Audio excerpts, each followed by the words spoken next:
Right, there we go. We're live, and it looks like the screen has remembered where I put everything, which is nice. I don't have to redo all of this because I've got like 4 different sources going off at once. Yeah, hello Rags, hello chat. Hello, hi. Yeah, we are today going to be ranking every character from Arcane, and importantly, before anyone makes any mistakes, I will just tell you guys how you can vote on this. In the link in the video description, there is a link to a page on TierMaker where you can vote, and the link that is there is only for Season 1. Once we've finished with Season 1, I will then have to refresh it, give you a new link, so that you can then vote again for Season 2. And the reason for that is because they've just changed. You can't change your vote, basically, so I've got to reset it while we're going, which is annoying, but that's how it goes. Yeah, as far as the actual tiers that we've got, I've kind of included everything because I figure we will probably need everything. It's called a tier. The Arcane Season 2 tier list is called a tier list because we're gonna rank how many tiers it brought to our eyes for each character. Oh God, indeed. What could have been? I might have to rename some of these to like the misery tier and all that kind of thing as we're going. We'll see what happens. I was curious. I was like, hey, you know, I know you sort of have a you kind of have your format here, which is a good one, but much how we had like Cuck tier for Rings of Power Season 2 and stuff.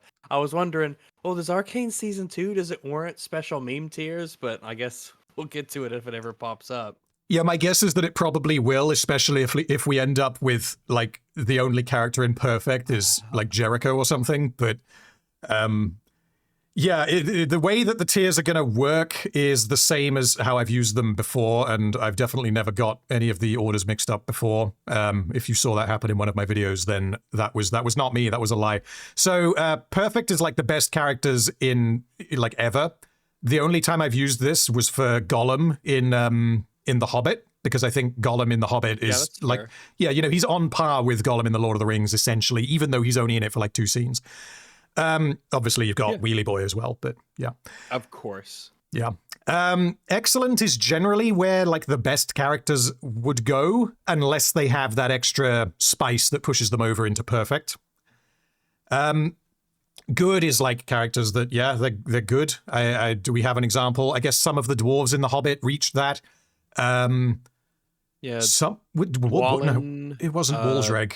I'm thinking Rings of Power now. Was it the horse? I think it was the horse. Beric?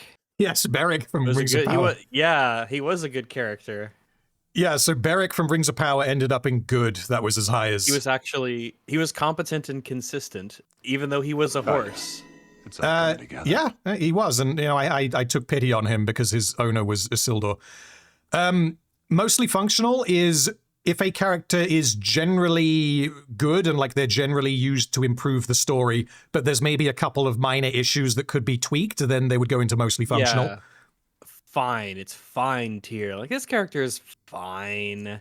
Yeah, they have to be fine, and I feel like if they don't have a clear purpose within the story and they just kind of exist, so like Caitlyn's dad, for example, doesn't really accomplish anything. So I would say that disqualifies him from being here, and he would probably go in non-character. Yeah, I'm thinking non-character for him as well. Inoffensive is middle of the road. Like, I just don't care, to be honest. Like, inoffensive is the I'm not sure which side to put them on tier. Yeah, there's not enough information. They're more than a non-character. They have some characterization or role, but it's very small, or you don't really know what to make of it, or you don't have enough information to know if that writing that they do get is good or not. Yeah, so my guess is that there's a handful of characters, in particular the Chem Barons, who are absolutely non-characters in Season 1. In Season 2, they do a little bit more, so they probably end up in inoffensive. For some reason, I need to remember to keep clicking this part of the screen because otherwise it will do that, but yeah. Bad is characters that are bad. They're not good enough to be anywhere else, and they're just bad. But they're not as bad as the characters in Terrible, which are, I mean, generally they're like the worst that you're going to get. For example, that's where I ended up putting Galadriel in Rings of Power both times we did it. That's fair. She was consistent, but she was badly so, typically. Yeah, and that's where this I think is where most of the discussion is going to come, is like what quantifies a character ending up in breaks the show, because I think you could make an argument for basically all of the main characters. I don't think I would put most of them in breaks the show, but I don't think I've got one in mind that definitely goes in there. Say. Yeah, it's basically breaks the show is I don't necessarily think that characters that break the show are worse than characters that are terrible, because the impact that they have on the show might be less than a character that is pervasive but terrible. But a character that breaks the show, to me, is a character whose existence just alters everything around the show, and it makes the progression of like the sequence of events stops working. So Sauron in Rings of Power, for example. Yeah, like their impact on the plot is almost like a multiplier on their writing, and it can either put you in breaks the show or it can put you in perfect or excellent. Yeah, depending on how it's pulled off. My guess, actually, yeah, I'm not going to say. We'll wait until we get there. And just to answer in chat, because someone in chat is asking, what if a character is good in season 1 but was ruined later on? So the poll that we're currently doing is just season 1. Disregard season 2. We will get to season 2 afterwards. And the final category is non-character, which non-characters are not, they're at the bottom, probably because there's nowhere else for me to put them, but they're not worse than any of these other tiers. There's just not enough to them for us to say that like they belong in mostly functional or they're definitively bad. It's inoffensive's cousin, essentially, where we don't know what to do with them. We don't really know what role they play. We don't get any characterization for them, really. They're just sort of around. Yeah, so they're not agents. They're forces of nature, or they're not like they can't be characters. They exist in the plot, but they're not like decision-making entities. Yeah, so, I mean, one clear example would be Marcus's daughter. She is important, and she exists, but she only functions in relation to Marcus, and arguably Silco, but she doesn't actually do anything. And, I mean, there's another child that appears in Season 2 who may or may not end up in that tier. We will have to see. I guess we will see. Yeah, is there a way for me to specify that this is Season 1 only on the screen? I don't... Can you put text on anything, or can you is there a name for the tier? No, because it's scrolling. I can make a new source on OBS. Hold on, let me see if OBS is just going to work and do what I want it to do. Season 1 only. Oh my god, it worked.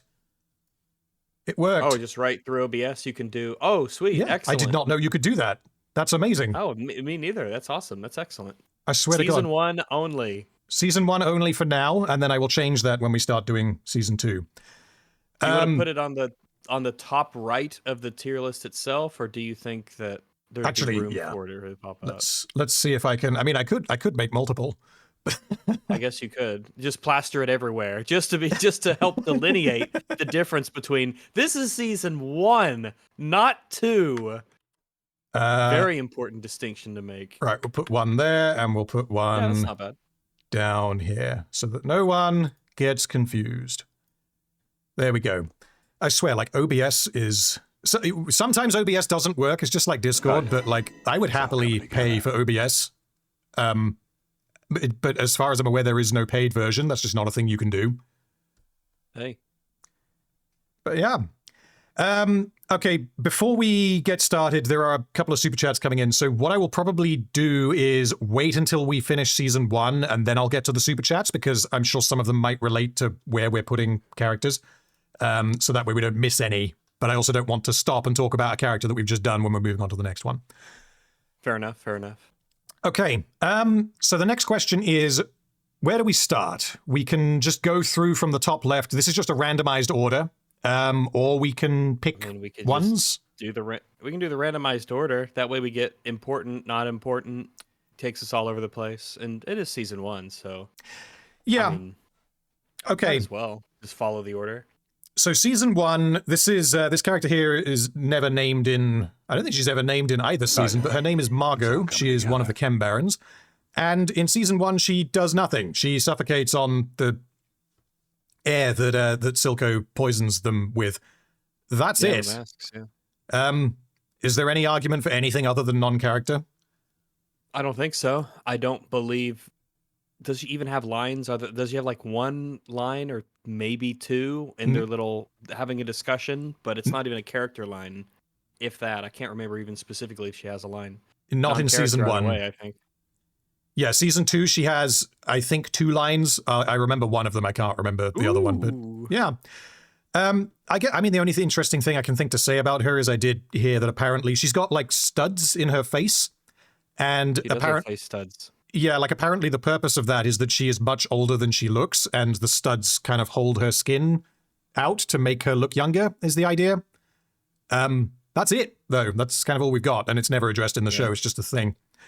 That's flavor. That's on the Arcane wiki. You're like, ooh. I think it might be on the Arcane. I can't remember where I read that, but yeah.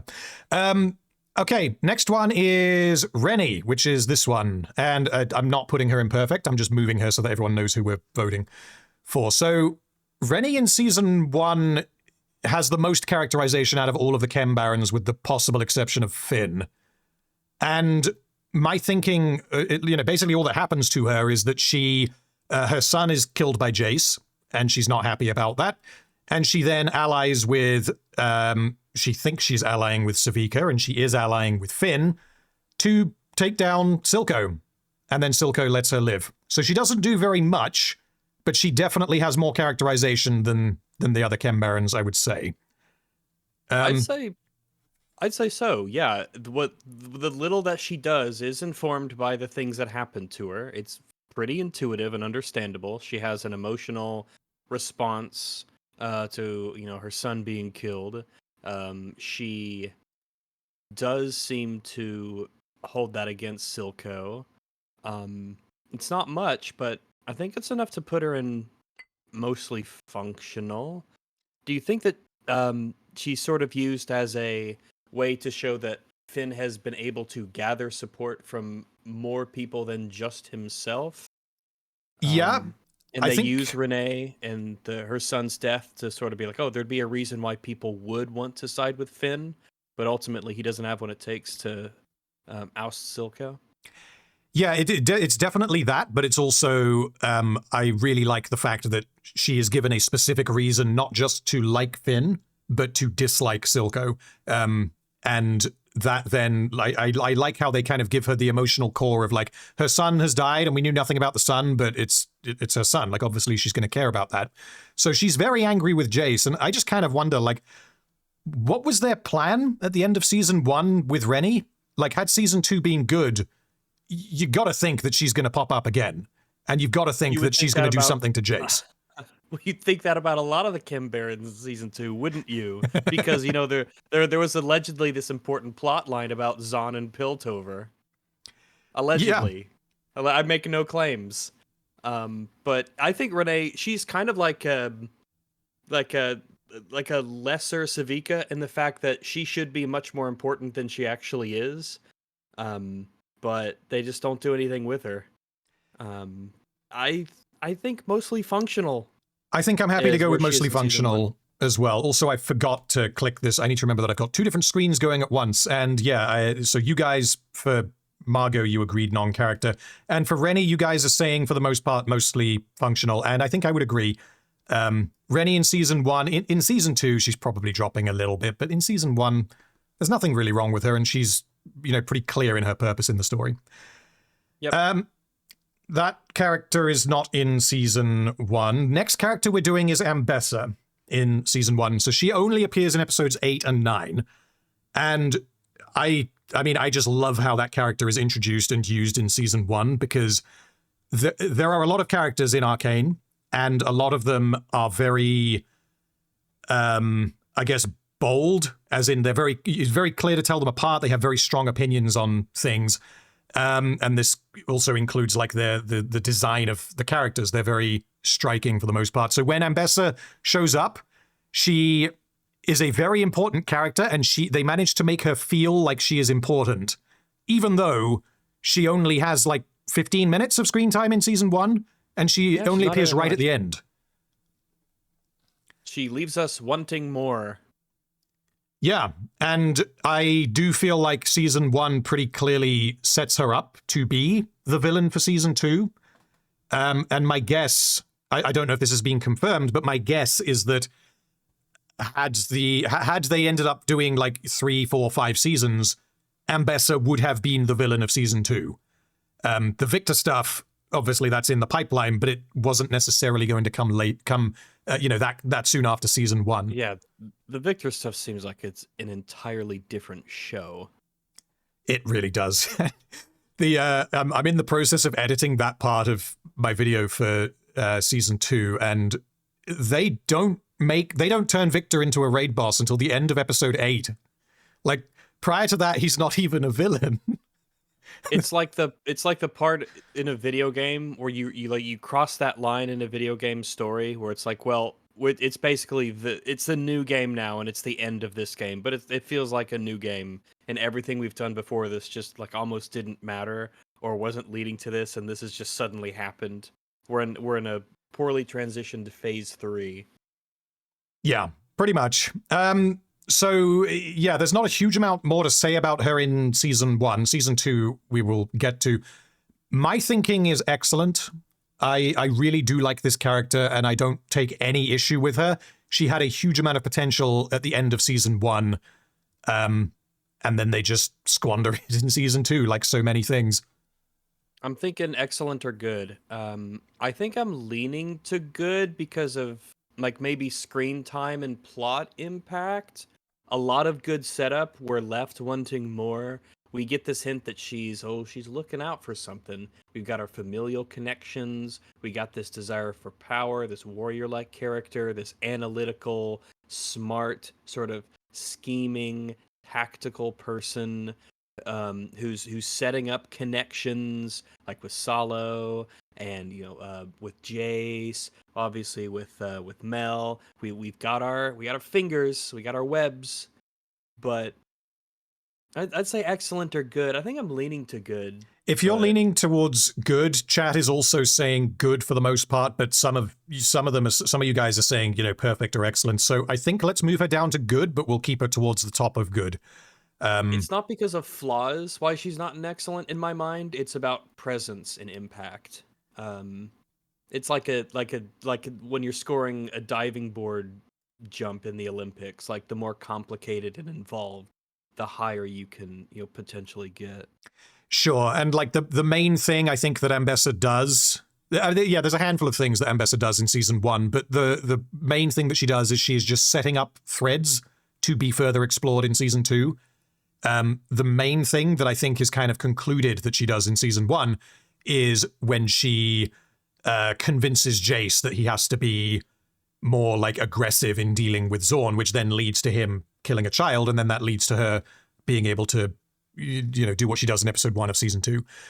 And it essentially, Ambessa allows Jace to reach what I think very well could have functioned as the end of his arc. If they had killed him at the end of season 1, he gets there because of Ambessa. But yeah, we'll stick her in good for now. Next character is going to be Grayson. So, Grayson is another character that is very memorable, very impactful, and something that I do really quite like about her is the relationship that she has with Vander. You get that primarily, and then you get a little bit of her and Marcus, which I also appreciate, but the main thing that I like is how her death almost comes out of nowhere, and it is like a massive inversion of the status quo. And they do that in the same episode that they do the same thing with Vander by the end of episode 3 of season 1. It's all coming together. And they just, Grayson and Vander are the two people that are preventing the kind of shit that Marcus does in episode 2. And the kind of stuff that, because if Vander had got his way, Vi would obviously not have gone in to Piltover and caused the explosion that ended up setting everything in motion. And then episode 3 kills both of them. And her absence forces Marcus to change completely as a character. Any thoughts on Grayson?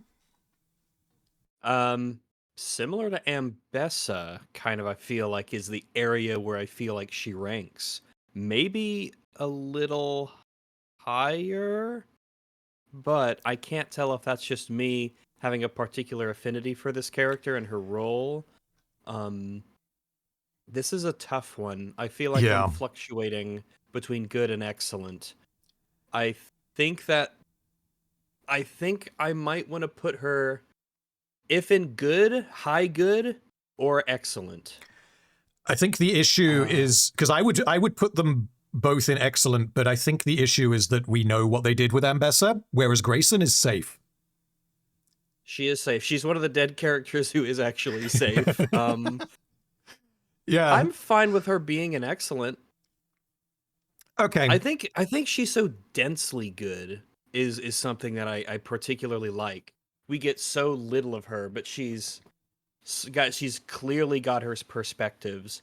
She serves as not just an important element for the Zahn Piltover plot, and her absence shows how important her role was, but also we get our setups with Caitlyn as well in those flashbacks. And Marcus as well, where you get who was she? Yes. And she was a good woman, which you wouldn't really get that impression that was Marcus's perspective of her just based on Act 1. So it implies more about their relationship. And I feel like if you wanted to, if the quality of the writing was going to, remain consistent, you could make like a one-off bottle episode about Marcus and Grayson during the events of Act 1. I think that could be fascinating. So. But yeah, Marcus's failure to live up to be her, Caitlyn in season 1 wanting to live up to, be like her. Yeah, I'm good with putting her into excellent. I think that's fair. I'm happy to go with excellent because I think that she is definitely more impactful than Ambessa if we are disregarding season 2. Because she is kind of front-loaded in season 1. She dies by episode 3.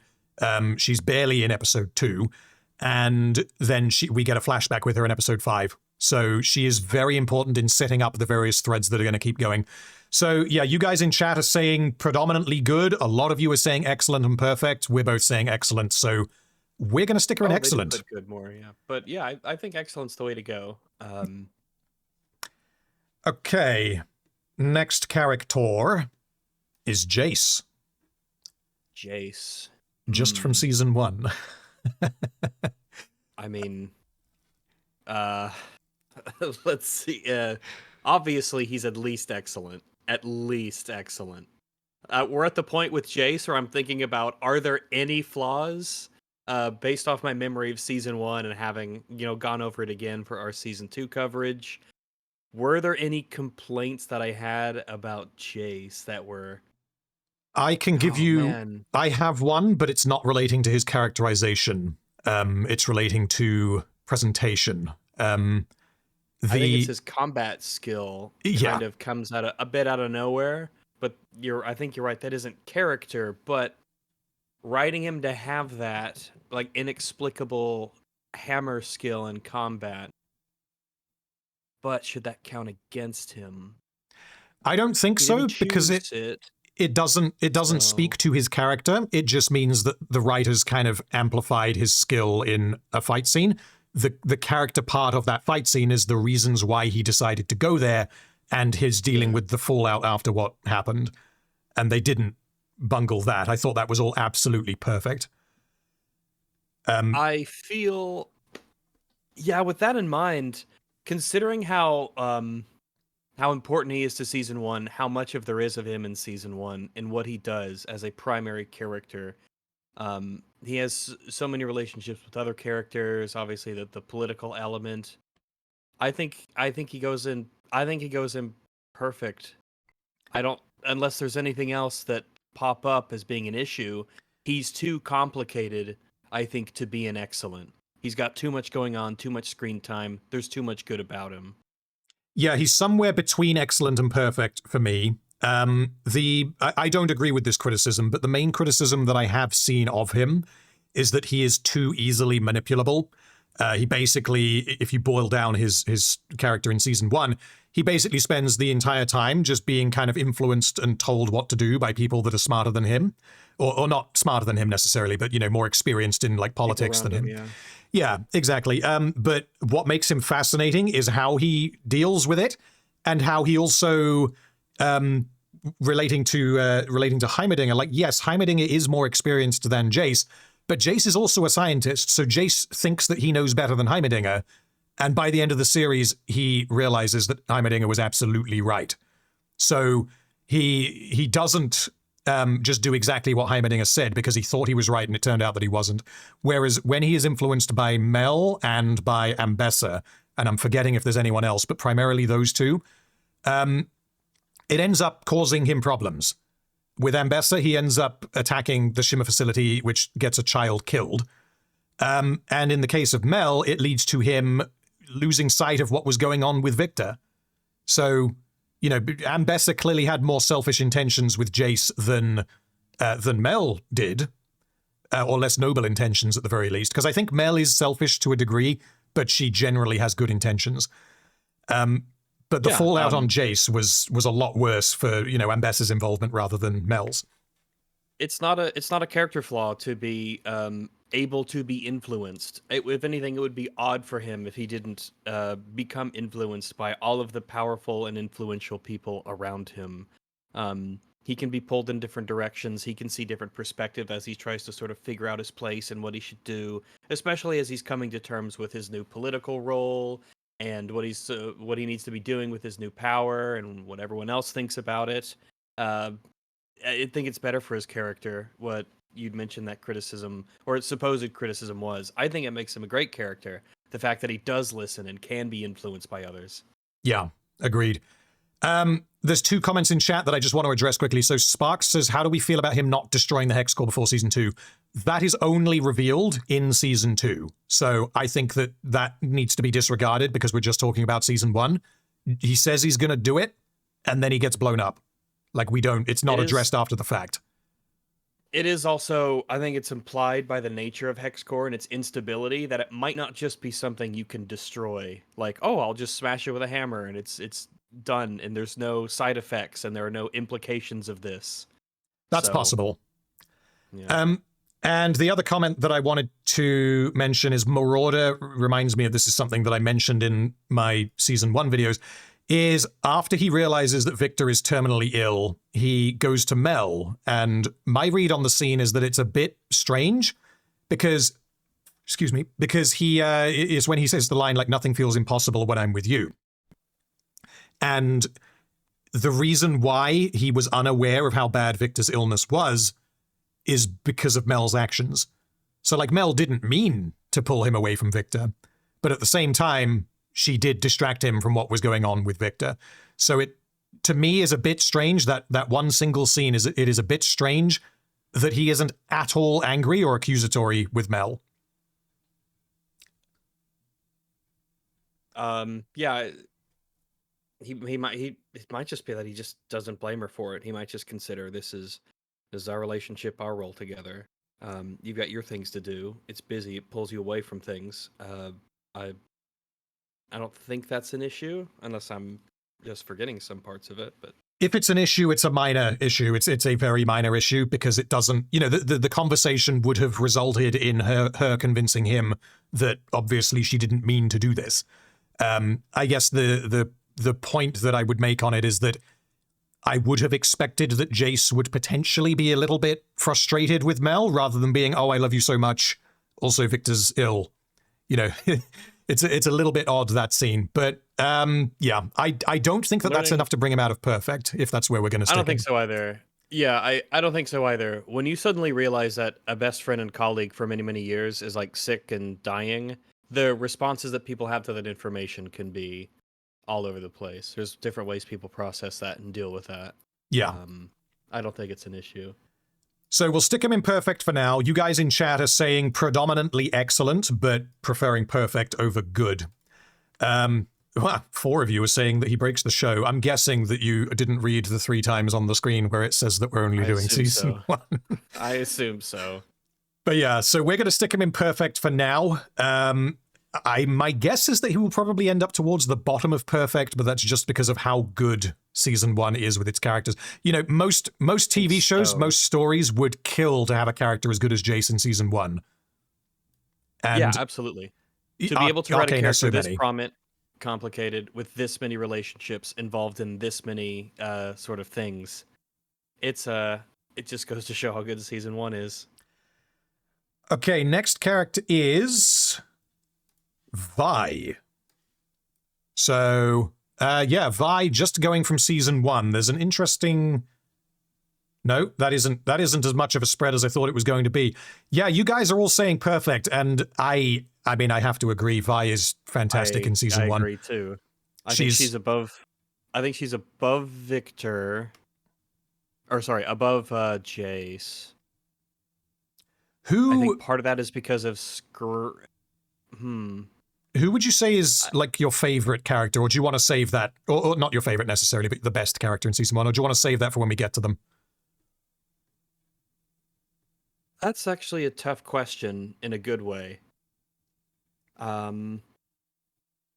The best written character in season 1. If I was to answer objectively, it might be Silco, Jinx, or... Oh, that's a really tough question. It's tricky. I don't know if I could answer. I would say those two, and then probably Victor, as rounding out the top 3.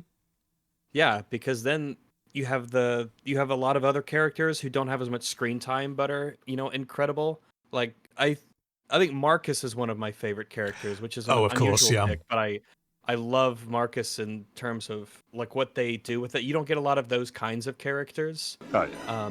It's all coming together. But I'd rank him, really high on the list as well, even though he doesn't get as much screen time. I don't know. I feel like we're just gonna have a question talking about like, wow, aren't there so many good characters in season 1? And I'd be like, yeah, there sure are. Yep. And then they're all going to go down, apart from the ones that died, or apart from most of the ones that died. We'll get there. Yeah, most of the ones. Death isn't safe. No, death is not the end. What is it? Death is only the beginning from the Mummy. Okay, so Vi, I mean, what are the potential problems with Vi? Because everything relating to her relationship with Jinx and like in Act 1, everything, or Powder, I guess, everything relating to what she does with Caitlyn in episodes 5 and 6, I think it's fantastic. In Act 3, I don't think she is quite as interesting until we get to the final episode, because all she really does in kind of the first half of Act 3 is you have the interactions with Echo, which I do really like them. I just don't like them as much as her and Caitlyn or her and Powder. Yeah, they're not complicated. They're good. They're good for her character. There's no issues as far as I recall, but they're not complex. Yeah. But that's fine. And then in episode 8, you have episode 8 is the episode that I think does the most for the relationship between Caitlyn and Vi. And I think it's great, but I also think it's potential. It's not like actualized storytelling at that point. It's like they have a conversation and you can tell that there's something there and there is the potential for it to go in certain directions that it may or may not go in season 2. But it almost functions as setup. It's not like on its own. I wouldn't put it at like, peak storytelling for season 1. As far as problems, the only real problems I can think of is she's going to be one of the primary instances of plot armor in season 1, depending on how we want to grade that. I think it happens a couple times. I think Jinx has some plot armor issues. Caitlyn has 1 or 2. It's not character, though. It's not their fault they have plot armor. Yeah. But it depends on their decision to put themselves in certain scenarios.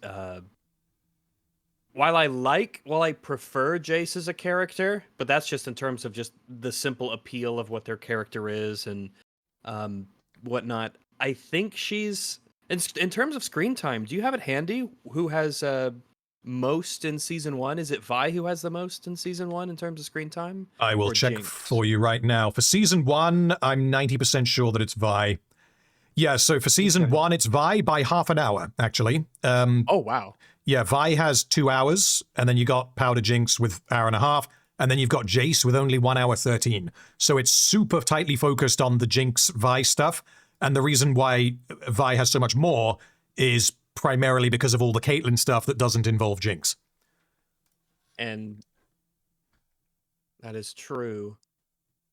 Do you think that she should, if anything, because she has way more screen time and there's no issues, that puts her above Jace? I think I would agree with what you just said. Like, I personally prefer Jace, but I think I am willing to put Vi above Jace for that reason, because she and her relationship with Jinx is like the backbone of the show. And if they hadn't nailed that, the show would just disintegrate. Whereas if they fuck up Jace, like, he is the main character in the secondary narrative, the Piltover stuff. And if they had fucked up Jace, like, that would seriously damage the show. But the emotional core of the show is Vi and Jinx. It's not Jace. So I think if you write 2 equally, quote unquote, equally perfect tier characters, but one has, 50 minutes more screen time, then it's more impressive. So just one thing to address quickly from chat is Vi knowing what she knows after prison is a bit vague. So I agree that it is a bit vague, and there are various mental gymnastics to varying degrees of how justified they are that can allow us to, like, rationalize it. But predominantly, how did Vi not know that Powder became Jinx while she was in prison? And there's a section in a video that I did for part 1 for season 1 where I kind of went through this, and essentially I think what it boils down to is that when Vi is in prison, she hears story, people come in and out of prison, and she hears stories about this, blue-haired psychopath. Yeah. But she's not hearing about the girl that she knew. She's hearing about a blue-haired psychopath who blows people up when she's bored. She is not going to make that connection. You would not assume, you're not assuming that's Powder. Yeah. And even if if she heard the name Jinx, which I think it's probably reasonable to say that she would have heard the name Jinx, would she make the connection based on what she and Milo had said to her in Act 1? That's possible. But again, like, the whole focus of season 1 is so closely on, like, Vi is not willing to give up on Jinx. And because, if they had explained what happened to Vi in prison more thoroughly, and it didn't make sense, then I would agree that damages Vi. Because they leave it vague, I think it makes enough sense to where I'm willing to just accept it. If this was something that popped up in season 2 as well, I don't think it's something I would criticize, because we just don't have enough information. Yeah, I think there's enough leeway to sort of explain it. Yeah. Okay, so we'll stick Vi there. The next character is, on my list, it's Clagger. So where is Clagger? Clagor, there he is. Yeah, Clagger. He's a poor lad. He seemed nice, and he likes cake, and he's nice to Powder. And I don't know if you saw the theory that Clagger is actually Vanda's biological son. I have not seen this theory. Yeah, so it sort of look it. It doesn't change anything in season 1, but it's just interesting to think about that he had an actual son. And then just adopted a bunch more children because of the various shit that went on in Zorn, rather than him being childless and then adopting kids from out of nowhere. Because that might explain how he ended up with Milo, as if they were both friends. Then, yeah, so that's possible. And the evidence would just be that they kind of look vaguely similar. Obviously, you slap a beard on him, and I guess you could say that he looks a little bit like Vanda. But yeah, Milo and Clagger, we should probably do them pretty much at the same time, to be honest, because they... Yeah, I think that's fair. They basically... Is there any deviation in how you guys ranked them? I don't think that I would... Yeah, I don't think that I would rank them differently. They're both... Well, more people are saying that Clagger should go in perfect. If anything, I think that I like Milo, or I think that Milo is a better character than Clagger because he is more obnoxious and he is more antagonistic, whereas Clagger is just a nice guy who's there in the background and he's supportive, Whereas Milo stands out more, certainly. Yeah. He has a more abrasive, sarcastic personality. His, I think, is he more plot? He's more plot relevant because of the lock picking, right? Yeah, the lockpicking becomes important twice. I mean, honestly, the scene that I really do like the most with Milo is that in episodes 1 and 2, he's a bit of a little shit. And then in episode 3, Vi comes back and is like, oh, they've taken Vander. And he immediately just changes and he's like, he's our dad too. Like, tell us what happened. We're going to go help him. You know, he just totally drops this, you know, arrogant little shit act that he was doing. I think it's great. Yeah. It's a good distinction between like personality and character, how they're similar, but they're kind of different. And one is almost kind of like flavor, and the other one is the core like attributes of who you are or how you express those. But he's a good person. He's just like rough and a bit aggressive and sarcastic, and it does help him stand out a bit more.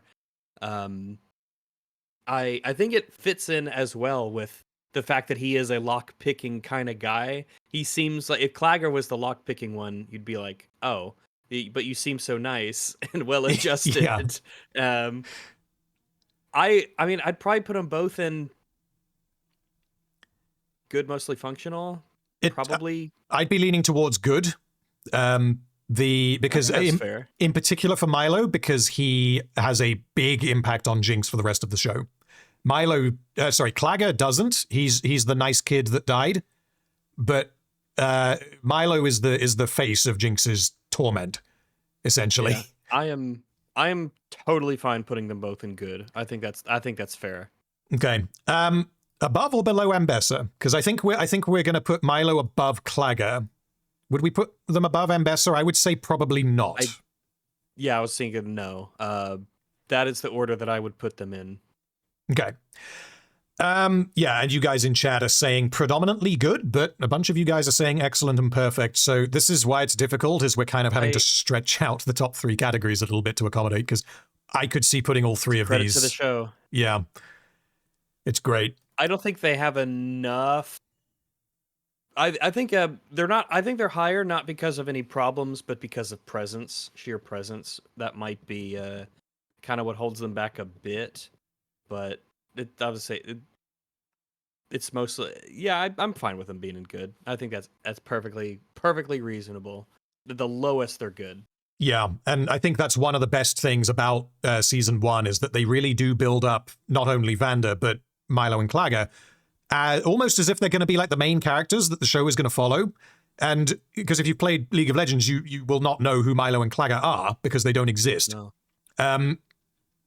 But when you're that early on in the show, you know, Vander's also not a character in League of Legends. Neither is Silco, neither is Marcus. And, you know, there's the number of characters in League of Legends at the start of Arcane, you can basically count on one hand. So I don't think that, you know, gives you or should give you any kind of preconceived notions that some characters are immune to death, even though that definitely starts happening later down the line, especially in season 2. So they spend like so much time setting up these characters and then they kill them off. And had they not put in the time to actually build these relationships and make them seem believable, even though like they're pretty simple characters, had they not pulled that off, then again, the big tragedy of Act 1 would not have been sold anywhere near as well as it was. They're super important. Oh no, your shitty friends are dead. Oh no, isn't that a shame that these poorly written characters that we all hate are dead? Definitely didn't sell the tragedy. It's fair that I think some people are mentioning like that Milo should be higher than Ambessa, and I don't think that's unreasonable at all. Let's hold on. Let me just check what chat said for Clagger. So that's Clagger.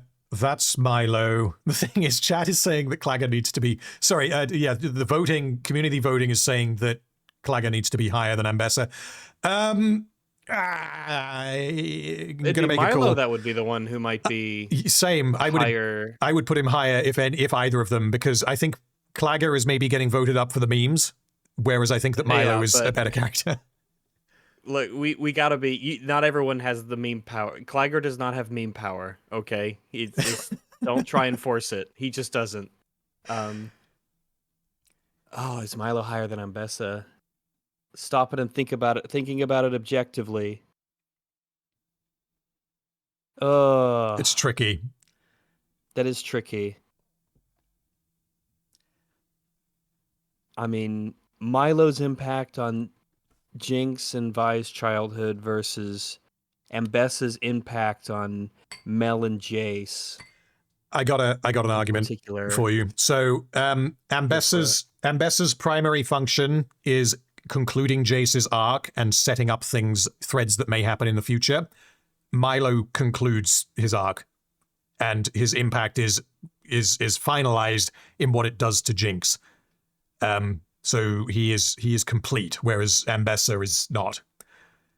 So potentially that's a reason to stick him higher. I think that's like his narrative role is, quote unquote served, whereas she is yet to come in a way. I think it's like a fucking coin flip, isn't it? This is one of those ones where I would put a poll in chat, but we've already got polls going, so I'm not gonna make multiple polls. Let's put Milo above Ambessa and move on, because we need to get through season 1 before we get on to the juice of season 2. Yeah, that's right. Okay. There's a whole bunch of these that will be quick, but I think it's kind of front-loaded for some reason because of the random order. So the next character is Cross. Again, he's not mentioned by name in season 1. Where even is he? Where's his face? There it is. So this guy is the old... Grandma, yeah. Wait, it's a dude. He's not a grandma. I know. Okay. I look at that and I think that the hat is like a poofy bit of hair behind him, and it's like, Grandma, it's so good to see you. So hello there. Did you have your shimmer? Did you have any shimmer? I baked you a shimmer pie. It'll make you really fast. And Smeech, have you stolen my medication again? Smeech. I mean, yeah, this he's down here, but like the most interesting thing about him is he has a telephone tattooed on his forehead, and he also, you don't see it until season 2, but he also tattoos numbers on his henchmen, so he just numbers them, and he's the phone guy, so I guess information. That's kind of all there is to him, I guess, in the show, but season 1 you don't get any of that. And he's going character like he should have been. Then who knows? Maybe we would have learned more about him, but I guess not. I guess he's non-character with what's-her-face. Yeah, pretty much. I'm not even going to bother like ordering the non-characters, because there's just no. We're arguing about like who has the least of non-characters, so we'll just. It doesn't matter for down there. It'd just be aesthetics that we'd rank them on, or vibes. Oh yeah, in which case Grandma's going above Margot. Okay, next one is. This is Jace's mum. It's all coming together. Do you know what her name is? It's not in the show, if that helps. Oh, well, then I definitely don't know it. Yeah, her name is apparently Zymina. Gertrude. It's not, Gertrude. We can call her Gertrude. That's fine. It's fine. It's fine to call her Zamboni. It's fine. Okay. So yeah, I mean, what does Zamboni do in Arcane season 1? She gets lost in the snow with Jace for some reason, and we never really understand why that happened. If she was it happens. Sometimes you get lost in the snow. Yeah, I mean, if they were out skiing or whatever, that's one thing. She just got lost and nearly got herself and her son killed. If they were fleeing from a battle, slightly different. But we just have no information to work with, which means that I don't think that speaks to her character. The only other thing that she does is she shows up during Jace's trial and pleads with them that, like, Jace is a good boy and he didn't mean to cause harm. Please don't banish him. He's all I have left. And I think that, like, that's obviously what a parent would do. So yeah, I don't know. It's what a parent who has a good relationship with their son and loves him and wants what's best for him would do. Yeah. I don't know if that's enough to bring her out of non-character, because, like, chat is saying mostly functional. I'm not sure if she has a clear enough purpose in the story. Like, I don't take any issues with the character. I just don't think there's necessarily enough for us to bump her out of non-character. Do you Any preference? I think that what she does makes sense, but it's in a weird way. It makes too much sense, so it doesn't tell us about the character too much, unless she had a really really bad relationship with Jace to the point where she hated him.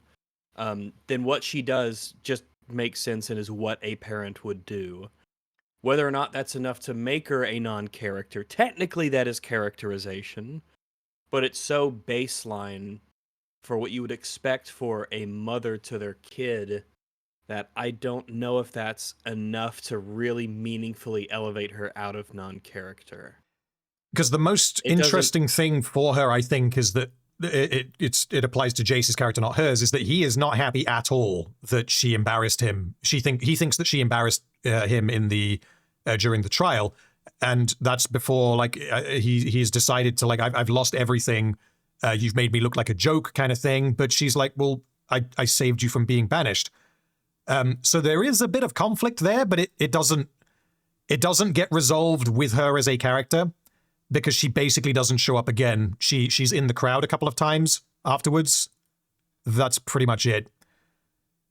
I think I'm fine with her being in mostly functional, because it does have an impact what she does. It is technically some characterization.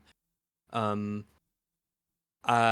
fine with her being in mostly functional. Not going to put her as high as Rennie. But I definitely agree there. I'm fine with her being mostly functional. I think she serves a purpose in the story. It is some characterization. Okay. Yeah, chat is saying mostly functional, so we'll stick her there, but I think Rennie's probably towards the top, and Zabuzi, Zymina, yeah, she's... Zamboni, yeah. Zamboni is going to probably be towards the bottom, but we will keep it going. Who is next? Next is Caitlin for just season 1.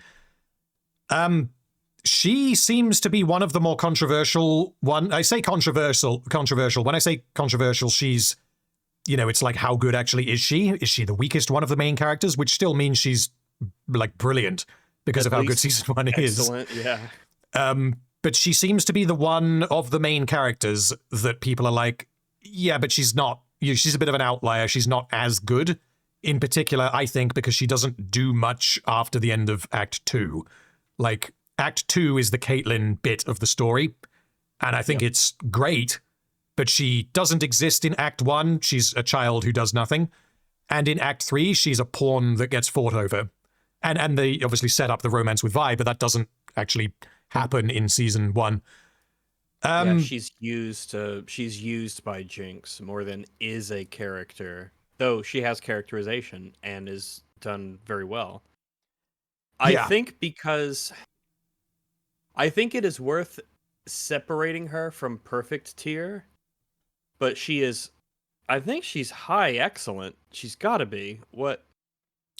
That's kind of what I'm thinking. That's what chat is saying as well, for the most part excellent, and then we've got a split kind of between perfect and good. She has traits that are used multiple times and reiterated upon. She has a personality and a perspective.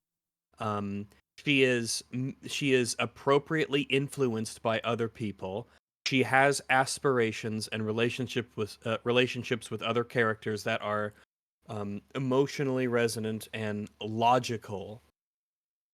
I'd put her in high excellent. I think she has one over. I think she's going to be higher than Grayson, but a lot of that has to do with, impact and the amount of people that she interacts with and the kinds of stuff she does. I think high excellent is totally fair. I think that's fair, and I do agree, just because of how important she is, and that there aren't really any problems with her, that she goes above Grayson just because she is a lot more important to the plot than Grayson. But yeah, by the way, we are going to probably be putting a handful of characters in perfect. I don't dish out perfect. If anyone has seen my other tier list rankings, I just don't do it. The only characters that have gone in... There's one character that has earnestly gone in perfect tier before. It's just that Arcane Season 1 is so good that there are going to be probably at least 4 or 5 that go in there. Wasn't it? Yeah, exactly. Gollum. You know, you're comparing, you know, Jace in the League of Legends TV show to fucking Gollum. Like, that tells you how good it is. But yeah, I think I'm happy to put Caitlyn in excellent, and it looks like chat agrees. Feels appropriate.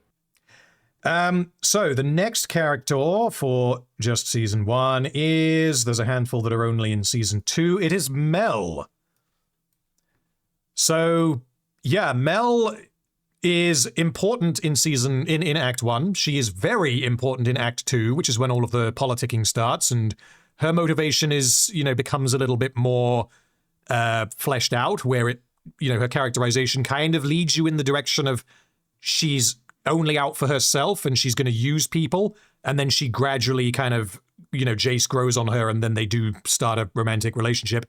And then Act 3 is when you have the Ambessa stuff where she, you know, you have the conflict of her past that, you know, jumps out on her and she's like, oh, shit, I can't deal with this. I'm not letting you weaponize the dream of Hextech, because she has now come around to it, you know, how it can be used not only to make her wealthy, which was that was the angle she was playing in at the start, but also it is actually making everyone's lives better. Yeah, she's, it's okay to be a character who is both, like, how can I be selfishly good? That's fine. I think a lot of people are like that. They're good people who will, you know, they'll do something for themselves if they can, and they want to make money, and they want to be, you know, powerful and influential, especially if that is supposed to be contrasting with is like I tell people about, like, YouTube, is like, don't worry about the people who hate you. The most important thing that you can do to make them angry is to be successful. And I think when it comes to Mel, there is definitely an element of, I'm trying to get away from my past. I'm trying to be more than my family name and, you know, more than you think I am. So the more successful I am here in Piltover, the more I can kind of stick it to you.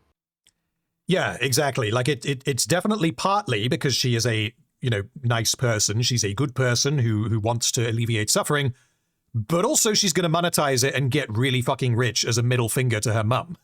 And like, that's the angle that I find really, really interesting about Mel in Season 1 that is completely gone and arguably undone in Season 2. Yeah, I mean, where I think that she is towards the top of excellent. I personally would put her above Caitlyn, but I don't think that she's imperfect. I think that I agree. I think that there is something in my brain. I don't know if I can like quite grab it, but there is something in my brain that says, yeah, she is above Caitlyn. And then if I'm asked why, I'm like, I don't think I know specifically why, but I would put her above Caitlyn. I think it's because she's more complicated. I think that Caitlyn is, unfairly in some ways, a character who is just a good person can come across as boring or too simplistic.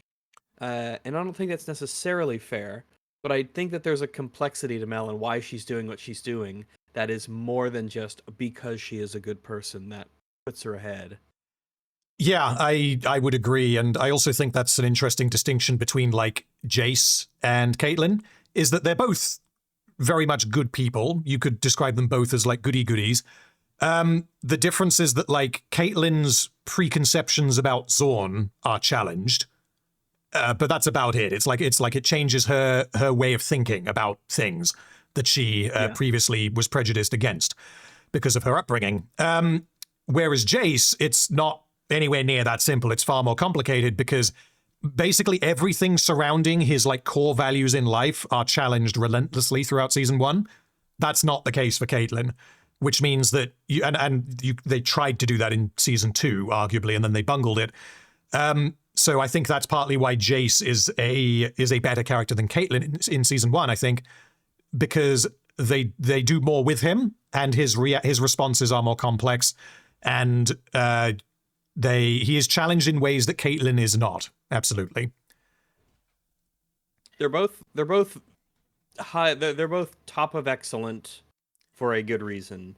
I did think Mel's a bit more complicated, so I think that gives her a little bit of an edge over Caitlyn. And as Chad had pointed out, she's hotter. That's why Well, if that was true, then Grayson would be at the top of excellent, but we could talk about that another time. Or if that was true, we We'll just do do another that, tier right? list for that later. Yeah, I'll just rank them. Um, Sorry, Milo, you're dropping down a bit. So, yes, there we go. okay, the next character is going to be Marcus. And this is going to be there's a lot of good-looking interesting. moms in this show. That's weird. Anyway, Good. carry on. Marcus. Marcus is perfect. I can't disagree. Chat is saying we got 52 votes to 52 on perfect excellent. I think part of why he comes across as perfect, or like why he would fit that category, is because he is a very simple character who is just pushed to the fucking limit, and he is always just forced to do what he knows is the wrong thing because he is not capable. He is not the hero. Like if he was Jace, potentially, like Jace is the kind of guy that potentially would be able to get out of a situation like that. He might have the courage to do what Marcus could not. Marcus doesn't. Marcus's daughter is used as his weakness by Silco, and that's what prevents him from being able to be the hero that he wants to be. I am, as I had mentioned before, Marcus is one of my favorite characters. Part of the reason is because he's the kind of character you don't really see done this well that often. The conflicted, not terrible guy who does bad things, who knows that they are bad, who dreams about being able to, like his daydream with the grenade and killing Silco. He is definitely a very well characterized person. He has his failings, and ultimately it ends his story in an incomplete tragedy. His story is essentially cut short, and that's what completes his character, almost oddly enough as it sounds. He is the natural result, the realistic result of someone in his position who makes these decisions, is that you might get killed. There is no real redemption for you. You've died as a part of what you are. Like, he was there on the bridge. He was pointing the gun at Kate. He was probably about to kill her. He was about to do a really bad thing that he understood to be bad. I think Marcus is excellently well done, excellently characterized. I think he's perfect. I think one of the great things about the way that they kill him is that they don't commit either way. Was he going to kill Caitlyn? You know, he didn't actually commit to doing it and then was interrupted, and he also didn't commit to putting his gun away and then got exploded. He was like right on the line of, you know, finger on the trigger, like just waiting to essentially murder an innocent person to protect his daughter, and then his story ends and he is not able to actually conclude that part of his story. I think that's so good. If you ride the line, you might die on the line. It's just the way that it's a realistic outcome for that sort of character. He doesn't get that blaze of glory. He doesn't make that final big decision. It's cut short. I also, he's probably like, I don't know if there's a proper name for this, but like the character archetype that he is, or that he fits into, is probably purely subjectively my favorite that I can think of. Like other examples, I'm thinking of like someone who would like to be a hero, but and in some ways is heroic, but they are unable to because of like circumstances out of their control, or because of like character flaws that they may have. So another example would be Boromir. Another example would be, I can't remember the character's name, but Colin Farrell's character in Minority Report, I really like. And another example would be, actually, I'm not going to give that example because that would be a spoiler. But yeah, well, there's Daredevil season 3, the cop in that. What's his name? Because that's kind of on my mind now. Because we had Nadeem, right? He's kind of that sort of character in a different way. But he's I've actually not seen kind of Daredevil season 3. This character is similar to Marcus? Because I don't know who this character is. Sort of, yeah. I would like you to... There are good shows if you ever get around to it, but Ray Nadeem is his name. He's a similar kind of character to Marcus, though he doesn't necessarily act as a mirror to him. But he's sort of close in that kind of character, the conflicted cop general archetype, and he's done really well. I really like him. Okay. He's who he reminds me of. I take it the new Daredevil is not worth watching? Do not watch Born Again. Instead, watch our coverage on EFAP, Saturdays at 1 p.m. Central. I will need to catch up on those, because I only saw seasons 1 and 2. I never watched season 3. I just never got around to it of the Netflix Daredevil. But yeah, Definitely worth watching. Season 3 is definitely worth watching. Do not watch Born Again. It's absolute ass. Okay. Yeah, it's interesting that like the I guess normies seem to have the perception that like, wow, they've fixed it. They've just done what Netflix did, but now it's properly part of the MCU and everything. They haven't Disneyfied it. But then everything I'm hearing from like everyone else is, what are you talking about? This is shit. This is just slop again. Yeah, Born Again is obviously terrible. The fact that there's any sort of disagreement on it, it's bizarre. It's obviously awful. The only people who think Born Again are good are the people who think that Falcon and the Winter Soldier are good. Right, okay. Anyway, back to Marcus. Where are we going to put him? He's obviously imperfect. Do we put him... Because my personal preference would be that I would put him above Vi and Jace.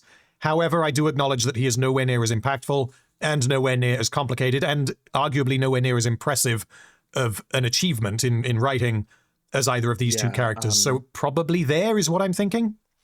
We're kindred spirits in that regard. He is one of my favorites. I think he may be my favorite character, but for the reasons that you mentioned, impact on the plot, complexity, and things of that nature, he can't get above Jace and Vi. Jace and Vi have too much going on for too long. Yeah. Marcus is imperfect, but he is not at the top of perfect. I think he is where he belongs right now. And don't worry, because these two will be moving down in short order, so Marcus will end up at the top of perfect, I think. Like, what's the competition? Okay, next character. We've got, they're all in season 2. Okay, well, so we got Rictus now, just for season 1. For season 1, I'm drawing a bit of a blank. I remember barely nothing about him. Okay. Season 1. You might have to really take the reins here. So the only thing, well, first of all, the chat is saying perfect because he's Rictus. Obviously. Yeah, so he's not going imperfect. He is going in non-character for season 1. Because in season 1, the only thing that he does, the most characterization you get from him is, do you remember the scene in the final episode where Mel confronts Ambessa and is like, stay away from Jace, and she spills a load of, I think it's wine over the local cuisine guy? And Ambessa's like, what the fuck? What are you doing? When Mel comes storming in and does that, there's a shot of Rictus and he just kind of goes, huh. Like he just does like a little smirk. And it's just like a break in his like demeanor. I don't know what the word would be, but like he's usually, his stoicism, it's like a break in that. Yeah. To where he's just like, huh, you actually just did that. Okay. That's the most you get from Rictus in season 1. Apart from that, he follows Ambessa around, and even when she's in the tub having a scrub, and that's kind of it. Scrub in the tub. I want to see Rictus get a scrub in the tub. We don't get to see that though. Unfortunately not. There's probably fan out of that somewhere. Scrub. Yes. Probably. Just Ambessa cleaning his feet or something. I think that's why I don't recall him. Smeech giving him a bath. Smeech. He has those little it's all coming together. Those auto mail prosthetic thingies, and they have a bunch of gadgets on them, and one of them's like a scrubber, like a little loofah scrubber, and it comes out, and he's actually quite good at it. Like an Inspector Gadget type thing. He just puts on his bathtub arm, and it's like a massager. Yeah. Don't make me want things that I can't have. That's what season 2 is. That's pretty much that you can't have. Pretty much. So yeah, Rictus. If season 2 did not exist, we would not even be having a discussion about where Rictus is. So Rictus is going in season 1. Yeah, he'd just be a cool dude in the background. Yeah. And it would be a case of like, oh my god, is that Darius? That's pretty much it. Darius being a champion from League. because he's a big red Noxian man. So people were thinking, is that Darius? But yeah. Okay, next character is Cassandra Kiraman, Caitlyn's mum. All right. I got to get something out of the freezer real quick. I will be right back. No problem. So, while Rags is gone. Actually, yeah, hold on. Can I... No, I'll wait. I'll hold off on Super Chats until we finish Season 1. Yeah, so Cassandra Kiraman, she is obviously important to Caitlyn as a... bloody whiskey. She is important to Caitlyn as a character. She's also one of many voices on the council. She is the most characterized out of all the councillors, apart from Mel J. Heimerdinger. The other 4 are just background people who don't really do anything. And even once you get to like Season 2, you have characters like Shula in particular, who just does fucking nothing. Cassandra has so much more characterization than her. So, yeah, what does she actually do? She clearly does not like the Undercity, which you can partly get that from reading Caitlyn's characterization, because she will have been, taught not to like them by Cassandra. Not entirely unjustified, of course, given the kind of shit that goes on in the story. She eventually, she is responsible for funding Jace's research, but doesn't seem to really care about him as an individual. Because after Jace cocks everything up and gets, yeah, I slipped up there. So he actually doesn't cock everything up. It's because he had the crystals in his lab, and then someone broke in and accidentally used the crystals to blow up the lab. So yeah, you could say that that's irresponsible, but that wasn't actually Jace's fault. And that then leads to the trial. And in the trial, or after the trial, Cassandra is just like, yeah, he's Jace. Like, I don't care if we sponsored him. He's just, gone. Like, I don't care anymore. Caitlyn, get away from him. We don't want to see you. You're not allowed in our house or anything like that. But then, once you get past the time jump, after Hextech has been invented, she's very much like, this is Jace. We sponsored him. Look at me. I'm amazing because I also helped give you Hextech, even though she didn't really have anything to do with it other than giving Jace money initially to make herself look good. So, she's not... I don't think that she's complicated enough to where we can say that she is a fully sympathetic character, but she definitely has characterization. So she's absolutely not going in non-character. You guys are saying predominantly good. Large chunk of you guys are saying mostly functional. That's pretty much where I'm thinking. I don't think that I would put her as high as these 3, but I think I would probably put her above Rennie. That sounds correct to me.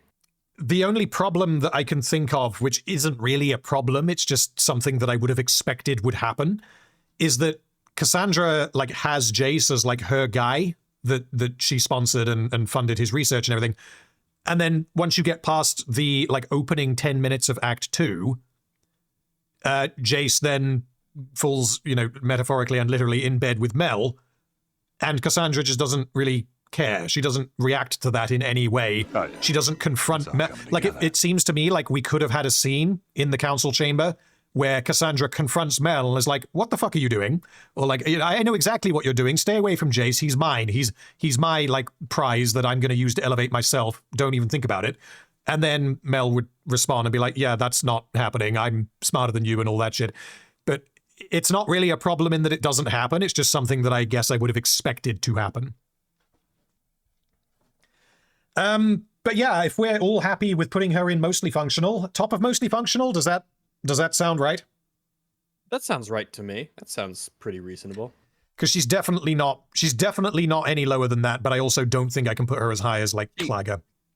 Yeah, she would feel a little bit out of place in good, but high mostly functional is, I think that's fair.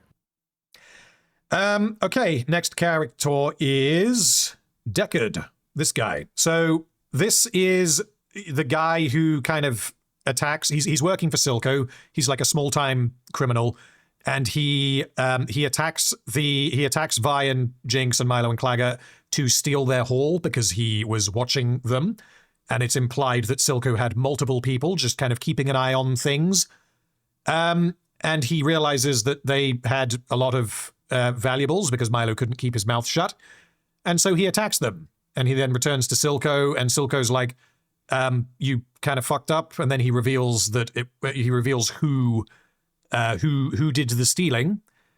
And then after that, he is convinced by Silco in that rather memorable scene where Silco whips out Deckard's knife and just taps himself on his like injured eye, and explains about like having the power and the will to do what your enemy will not. That's how you're going to be strong. And that's what convinces Deckard to take the shimmer. And after that, Deckard is essentially just a monster. He doesn't have any characterization after that. So I don't think that he's going anywhere above mostly functional. I don't take any issues with the character. Do you have any problems with him? Either. I think his reason to take the shimmer serum, especially in its very experimental phase early on, is, I think, driven by his desire to not want to be seen as a failure by Silco. It implies that he's got some level of personal pride or maybe insecurity, and he treats Silco's approval very highly, which makes sense, given who he is and his role in this world and what his aspirations realistically are. But I don't think that's enough to put him, like I said, he would feel out of place in good.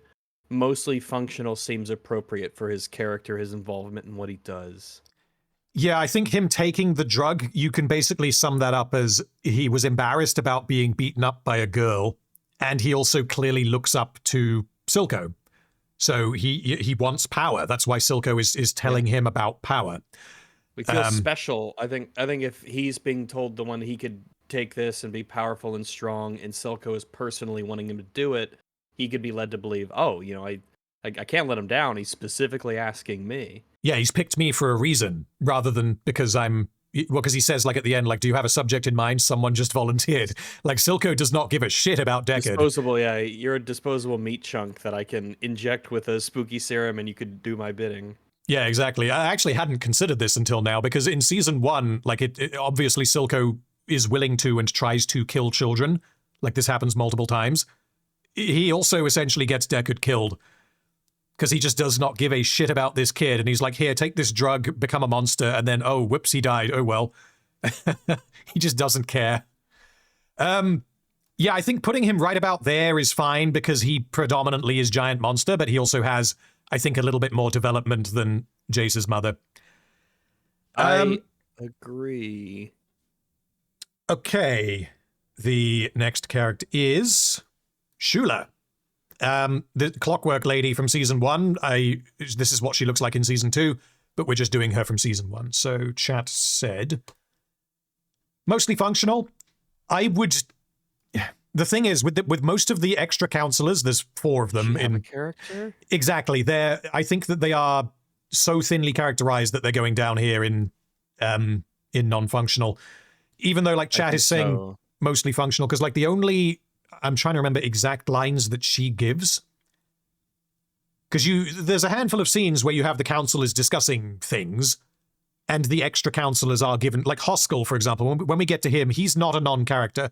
Neither, I think, is Salo, because they have enough to them where you have an idea of what a conversation with them might go like. Shula, yes. You got nothing, right? She sits there. Yeah. Yeah, I don't think there's... I think it's non-character, yeah. Given that I can't remember a single line of dialogue from her in season 1. I know that she has some, but I can't remember what she says. So she's going to go down there. The next one... Below Rictus, though. Below Rictus? Let's put him below... Rictus has to be at the top of non-character for season 1. Let's put her below Grandma as well. Okay, next character is Tobias Kiraman. And, I mean, he's also a non-character, right? He basically doesn't do anything. He is a non-character. Yeah, he exists out of, like, biological necessity because Caitlin would have a dad. The only scene of characterization from him is... Oh, no, saying that, there's 2 scenes of characterization. One of them is in Act 1, when Caitlin is, like, 10 or whatever. and he's kind of talking about Jace, and he's like, oh, that idiot nearly blew up our daughter or something. So that just tells us that he cares about his daughter, which, like, fine, that's kind of it. And then later on in... Where is it? It's when Caitlyn and Vi sneak back into her house after their escapades in the Undercity. And Caitlyn's mum, like, has a rifle, and she's there to, like, defend the property. And he's like, oh, shit, it's Caitlyn. And then kind of helps. I think that she had, like, bits of metal because of the explosion, bits of metal in her side, and he kind of pulls them out and, like, dabs her with alcohol and that kind of thing. So, you know, he cares about Caitlyn. That's kind of all we've got. It's too default for a parent to care about their kids to elevate them out of non-character. It's got to be something more than that. I think I'd agree. Too default and basic. Yeah. Because if every parent who just cared about their kid automatically got them into, like, mostly functional, it's too easy. You don't get points for that. Yeah. It's how you express that that's important. Okay, next. Oh, factoid. Tobias Kiraman, same voice actor as Marcus. I don't know if you noticed that when you were watching it, but yeah, same guy. All Asians sound the same, so it checks out. Oh dear. True. Okay, next character is Hoskell. This guy, the idiot man who gets the child's toy from Mel and spends season 1 playing with it. And he is angry about, like, trade routes being blockaded when they switch off the hex gates, because he's like, how am I going to tell the Noxians? Like, what do you think they're going to say? That's pretty much all there is to it. He's like an old curmudgeonly man who is only really interested in being rich. There's not really much else to him. Functional. Yeah. Does he do anything? I don't believe he ever argues. Then. Well, I don't believe he ever argues for anything that anyone else wasn't already arguing for. But he is kind of the one... I just remembered Schuler's line of dialogue. He says... That's Richter's. Schuler's line of dialogue. He says, have you gone mad? Am I to tell the Noxians that they're going to have to wait for their wine until winter or something? And then Schuler says, the hex gates must remain open. Our status as a global shipping lane depends on it. That is a line from Schuler in season 1. But again, that doesn't really tell us anything about him. I agree. But he does have a personality. He does have a character. You can imagine what a conversation with him would be like, but he doesn't really do anything. Yeah. Is he mostly functional or inoffensive? His purpose... I think his purpose is clear enough, because he is the only one of the counselors that is characterized like that. Like, yeah, there's generally speaking, the council are shown to be selfish and ignorant, but he is kind of, possibly apart from Salo, he is the most ignorant one. You know, he is shown from the start to be very easy to manipulate. He is I guess, stereotypical outsider's view of what a politician is. He plays with a child's toy, but he's also not shown to be completely useless at his job. He's not just an idiot that shouldn't be there. On the council, he's rich. He knows how to make money. But is that function or flavor? Chat just pointed out he does also help to... His vote is, like, crucial in saving Jace on his trial, because Mel manipulated him with the toy. So that is a function. Fair enough. I think it's honestly, this is where I would put him. Yeah, if his mom isn't mostly functional, I feel like Haskell needs to be as well. Yeah, let's stick him there. It would be odd if she was and he wasn't. That being said, yeah.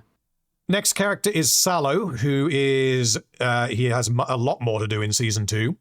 And in Season 1, he is characterized as the most sort of arrogant and ignorant member of the council.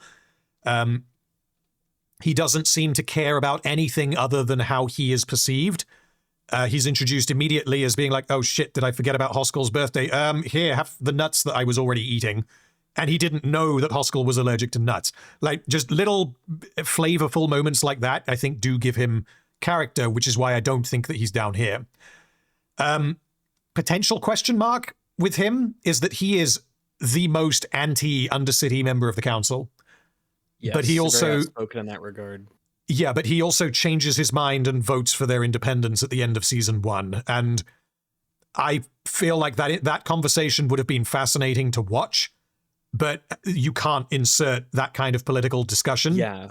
There could be reasons why. Maybe he's just way more pro Piltover than he is anti Zahn. Maybe he thinks that will just keep them out of their hair and it resolves the issue. It'll take up less time and less of their resources to deal with. Maybe he thinks it'll just be good economically. We don't know.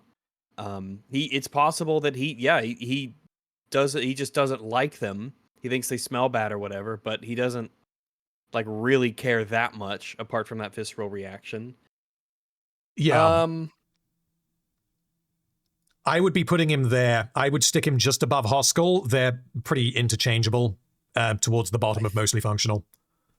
I think so. Yeah. If you swapped around all of their lines, how much of an impact would it have?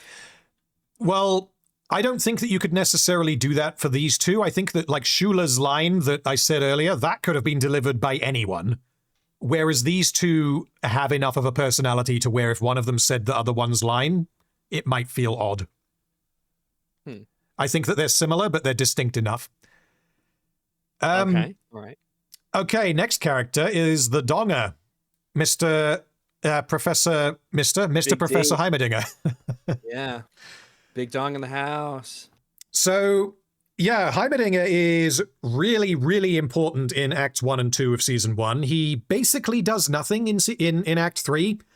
And for me, him and Echo, those are kind of the two characters where I feel like we lose the most if you just view Season 1 as its own story. So if you completely disregard Season 2, because Echo and Heimerdinger, Echo is important in Episode 7. But then in episodes 8 and 9, he does nothing. He just meets Heimerdinger and brings him back to the hideout. Heimerdinger, the conclusion of Heimerdinger's story in season 1 is him getting voted off the council and getting replaced with Jace. Yeah. So he could have just never been seen again, and that would have been perfectly fine if you just take season 1 on its own.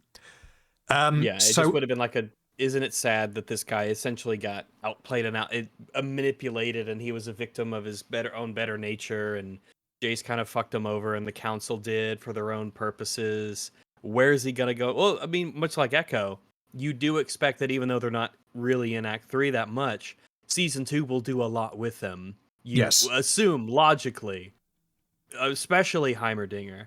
But, well, we'll get there. Well, because they were doing... season... Yeah, they were doing the whole, he was learning firsthand how nasty the Undercity was, how bad the living conditions were, that he just didn't know about. That was clearly going to go somewhere. Ignorant. He's a good person who's put into the situation. You know what? The life that he knew was essentially gone from him now. He could just live in, comfortable retirement in Piltover, but he chooses to do something else instead because he's a man of action. He does do things. He's got a lot of experience and a lot of perspective. Well, that's what it would have been so interesting. Someone as old as him, who's been around as long as him, interacting with this young guy like Echo, and them having real conversations and perspectives on the Zahn Piltover conflict and how Echo would see Heimerdinger. Heimerdinger's role and how that conflict happened. Where were you when all these other events of the past happened? Oh, what we could have gotten. Yep. And damn, I mean, the Donger's got it. The Donger's perfect. He's up here somewhere. He's I think Donger's up and perfect. He, part of why I really like him is that they could have very easily made him, just a one-note, no, science bad, or innovation bad, we've got to do, traditional science. Don't bring in your newfangled science-y, magic-y, space-y, hex-tech shit. They could have just done that, but Heimerdinger, on, I believe it's at least 2 occasions, he directly acknowledges that, I was wrong, you have improved people's lives, and you deserve to be rewarded for this. And that's what kind of makes the back and forth that he has with Jace and Victor in season 1 so interesting, and then they completely ditch it in season 2. Yeah, he can give you a reason for everything that he thinks. He doesn't just go by vibes.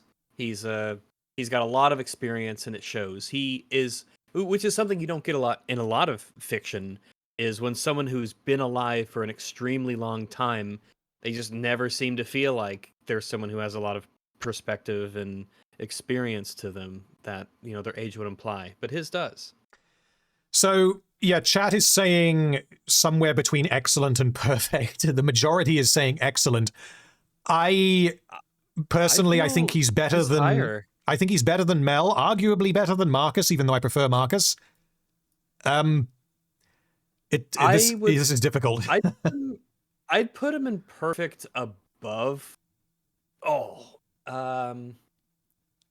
Is he above or below Marcus?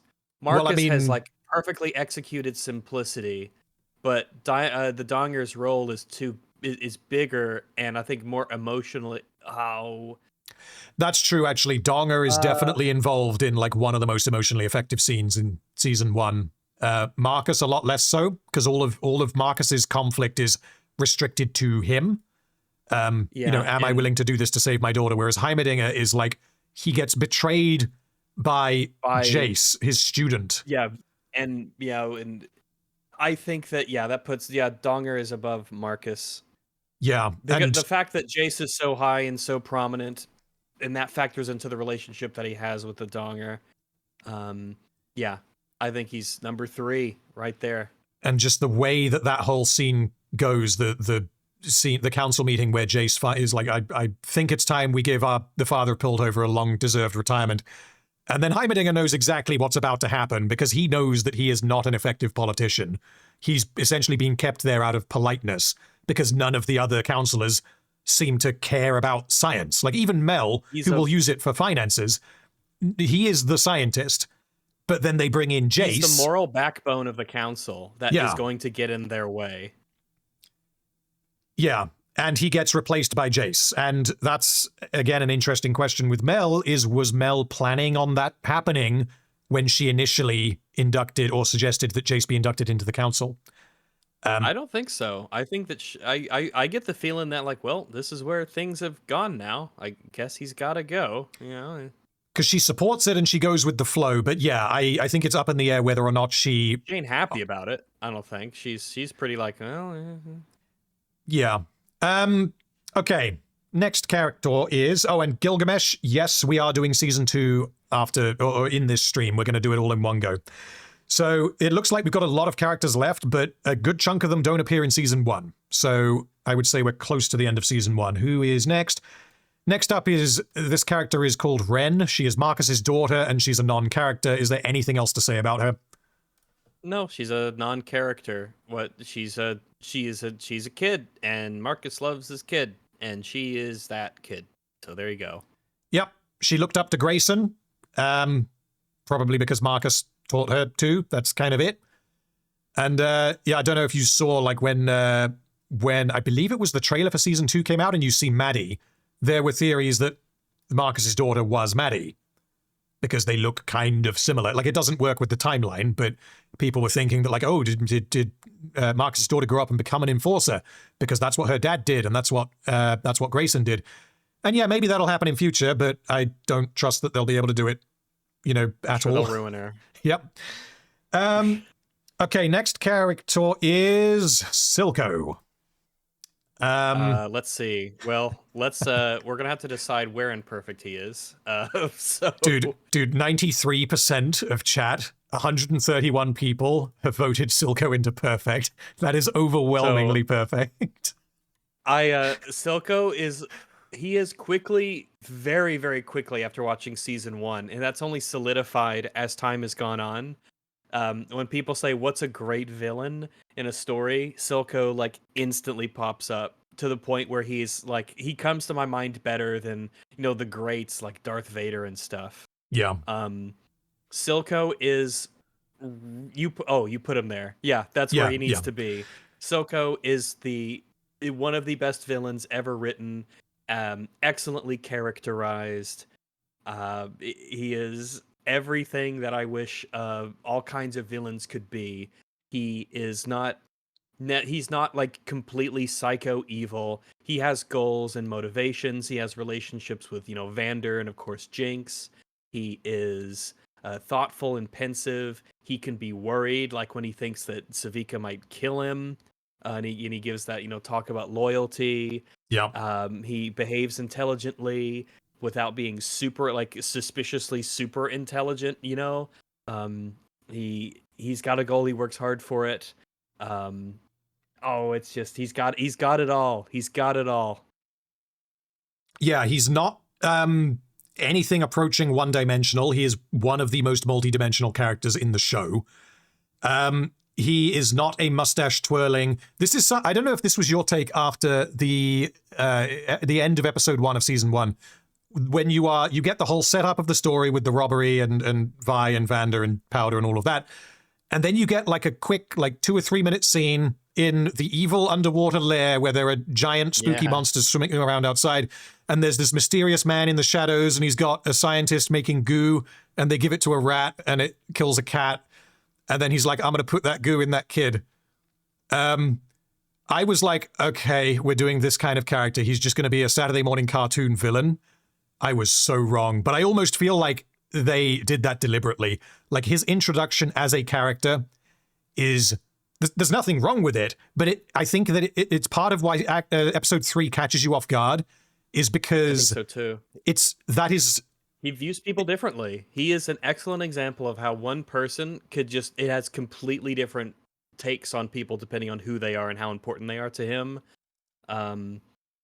Just because someone is, a kid, or in Piltover, or in Zahn, or a Kim Baron, or some thug, or someone who works for him, he has different perspectives on different people. He portions out his concern and care to other people relative to either their usefulness, their loyalty to him in particular, their willingness to do what needs to be done, and what they've done to him and the people he cares about.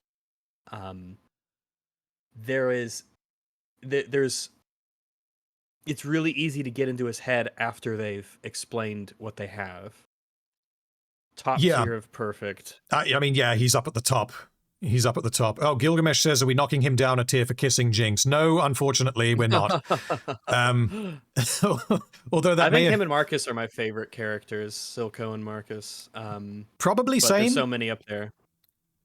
Yeah.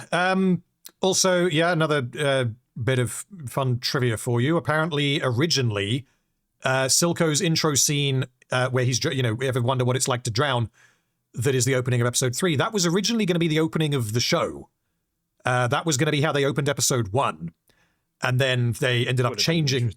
It would have been very interesting because it would have affected your perception of Silco from the start. It would have removed the subversion of the Saturday morning cartoon villain. And it also, part of why they changed it, or I think the reason why they changed it, is because they wanted to hard focus the story on the Vi and Powder relationship, and solidifying like her hatred of Piltover and why she hates Piltover. Whereas the Silco Vander stuff is crucial and it's gold, but it's not necessary for the very, very start of the season. Yeah, Silco's up at the top. Perfect. We'll see if he stays there. Next character is, this guy's name is Locke, and he gets punched by Vi, and then they do it like 3 more times in season 2. He's Big Chungus henchman who gets he works for Silco, and then he gets thrown in prison. I don't know what else. I mean, does he do enough stuff to be out of non-character? I would say yes. So the only dialogue that we ever get from him is when he's speaking to Caitlin after the crime scene on the airship, when he's like, "Oh, she shot me, she's nuts," and then Caitlin says, I'll bring you in and you can talk to me or whatever." And then Marcus interrupts and stops that from happening. So his perception, and I think it's quite important because his perception of Jinx is very negative, which tells us that it's not just Savika that feels that way. So that at least bumps him up to inoffensive. I would say so, yes. But he might be. Yeah, that doesn't sound like it's enough to put him in mostly functional. And if it was, he'd be at the bottom of it. but Yeah. maybe if this is our first inoffensive character. Yeah, I think he goes in Well, inoffensive purely because he doesn't. He has enough to not be a non-character, but he's also not. You know, he doesn't really have a purpose in the story beyond big henchmen. So I don't think he gets out of inoffensive, honestly. Oh, yeah. Okay. It's all coming Yeah, together. that's fair enough. I have no complaints about him. He's got he's got a great thuggy kind of look. It seems fair to me. Yeah. Okay, next character is Huck. This guy, I quite like Huck. He's nowhere near the best character in season 1, but I do quite like him because he is similar to Marcus. I guess he's really simple and he's just done really well. He's only in season 1 for like 5 minutes, maybe 10 minutes or something. Because he gets his drink in the last drop. He's clearly out of place in the like violent, brutish criminal underworld of Zorn, but he's just trying to make some money. He's very timid. He doesn't really know what he's doing, but he does stand up for himself against, you know, until they like threaten his life, and then Vander steps in. And then later on, we realize that he has fallen to drug addiction, and he is a victim of Silco. Yeah. So that's basically. Oh, and obviously he helps Caitlin because Vander helped him once upon a time, so he feels that he owes it to Vi. Yeah. So, I mean, yeah, I like him. I think he's probably towards the top of mostly functional. I would agree. Who would he? Yeah, it's a matter of where he slots in.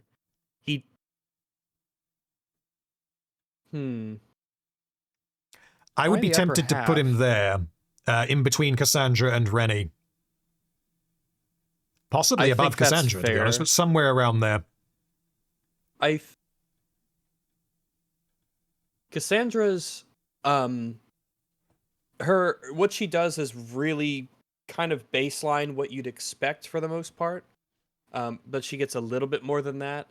For him going out of his way to talk to Kate in the second act when we see him those years later.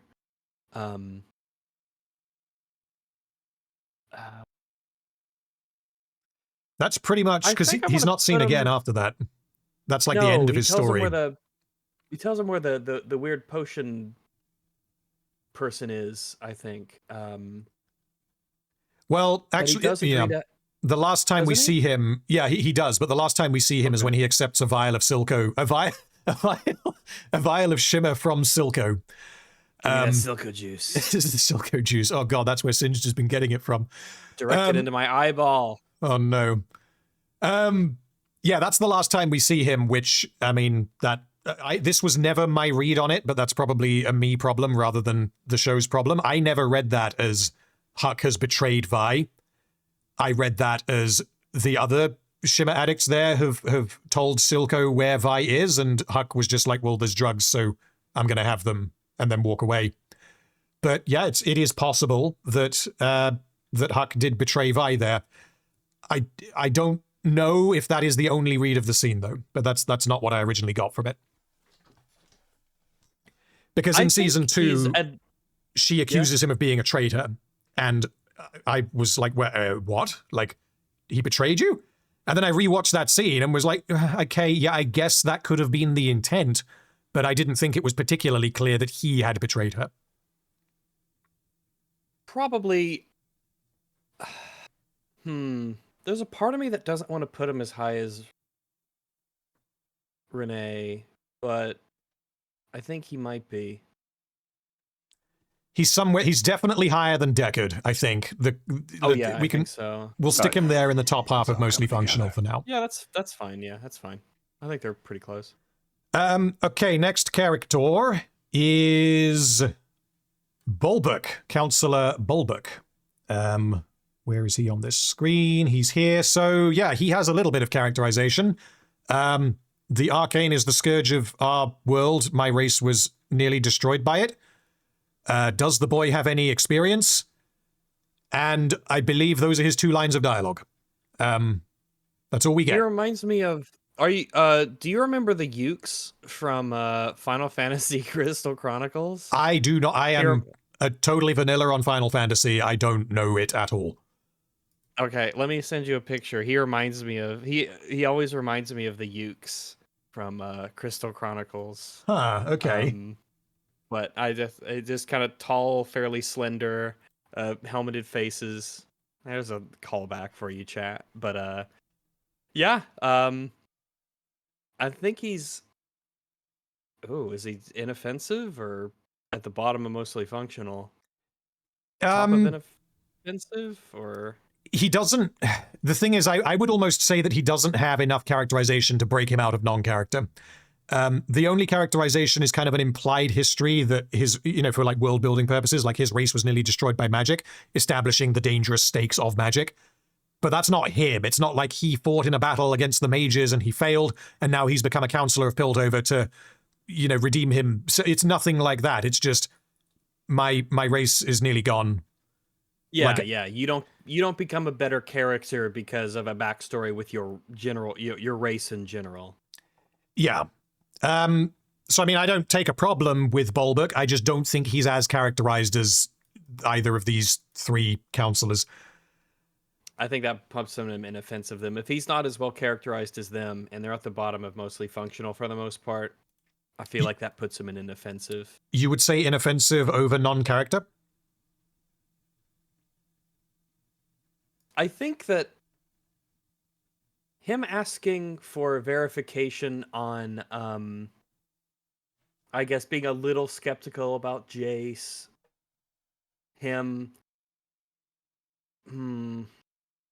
yeah, because what character do we have about him? Not Essentially really nothing. No more than the baseline for the counselors, which is that they all make sort of, underground deals with each other, and they'll trade, and they're corrupt to varying degrees. We don't even know that he does that. We do, because he's part of. Well, it's implied that he does. Right. Yes. During the montage. But is that enough? I don't think so. I would say that he goes in non-character. But he's a character that I wanted to see more of in season 2, because I thought, well, they're not going to kill the entire council. Looking. Well, because he's a robot, I figured he could have survived, like, more plausibly. So I figured they might make him survive, but they didn't, and he's gone now. Do we know he's a robot, or is that just like a mask he has to wear for some reason, or is that a cultural thing? I guess we don't. That we just know so little. It's never stated in the show. He's not a character in League of Legends, and his race does not appear in League of Legends, as far as I'm aware. He's made of steam, I think. Is he made of is he part of the Techno Union? No. Well, I mean, maybe. Depends how many multiverses there are. I believe he's made of steam, and he, like, his little voice modulator thing works because he uses steam to speak or something. That's kind of it. Okay. So he isn't technically a robot because he has, like, a consciousness in there, I guess. And, like, there is no AI in Arcane that is advanced enough to have a consciousness. So I guess that means that he isn't a robot, but I don't know, honestly. Yeah, I think we'll stick him in non-character for now. Yeah, that's fair. I guess the more I think, the more I wonder, could I put a character to him? I can't imagine a conversation with him and how that would go. Yeah. And I don't really know anything about him or what he wants. Okay, the next character is Victor. And again, we have not quite as much of a majority as Silco, but we have 73% of chat is saying perfect. I mean, Victor in season 1, I would be putting him in perfect. I don't take any issue with him at all. I think he is such a fantastic exploration of testing the limits of where he is willing to go to save himself, essentially, because him and Jace are similar in a lot of ways, but they're also different in others, because Jace was like, he is like the face of success. He kind of leverages what he does and ends up becoming, like, thrust into the world of politics and becoming the head of the council and all the rest of it. Whereas Victor never takes to the stage. He is always the brainiac that's behind the scenes doing sciencey shit, because he just wants to. Not a spotlight guy. Yeah, exactly. And I think part of the reason for that difference. He's not the cult leader type, you might say. Yeah, exactly. But who knows? People change. But, like, part of why I find that very interesting is that Jace is a conventionally attractive person. He hasn't really had too many problems in his life. He's never really had to struggle with anything, apart from when you have the trial and he was... That happened right at the start of season 1. But apart from that, there's nothing really. And then everything from then on, as far as Victor would be concerned, Jace has just been like basking in glory and living it up, having sex with the richest woman in Piltover, like all of that good stuff. Whereas Victor's like, well, I'm dying. So Jace is interested in like using Hextech to improve everyone else's lives.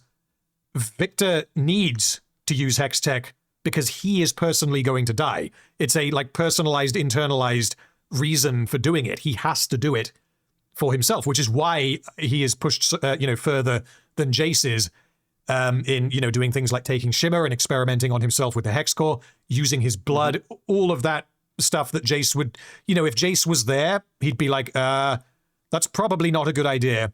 And even earlier on in the season, like in Act 1, way before all of that, Jace, it's in, I think it's in episode 5, Jace is like, hey, is that safe? How do you know that's safe? And Victor's like, yeah, of course not. Like, I don't know. I don't really know. I'm gonna die, man. Yeah. It's like, we're there. Yeah. Obviously you got the scene with his leg as well, which is amazing. Where he's running with the boat to parallel the, the childhood with a toy boat. Stuff that doesn't happen by accident, because this is a really good show. So it is just a matter of where in perfect he goes. Is he above or below Jace? Maybe might be the first question. If it was your own purely subjective opinion, you would be putting him in top 3? Because I believe you said Silco. You said Silco, Marcus, and then you weren't sure about a third. I believe I said Victor. I don't know, but a lot of that's just because of how stiff the competition is. Together. Yeah. I would want to slide him above Heimerdinger. I would also, honestly, I would slide him in between Silco and Vi, personally. Is he better than... So he's you think he's on the upper side of Jace? I would say so, yes. I could be convinced either way because we're dealing with characters in the perfect tier here, but yeah. Yeah. I'm just kind of looking, it's kind of going through a lot of these scenes and conversations, his relationship with Heimerdinger, his, like, oh shit.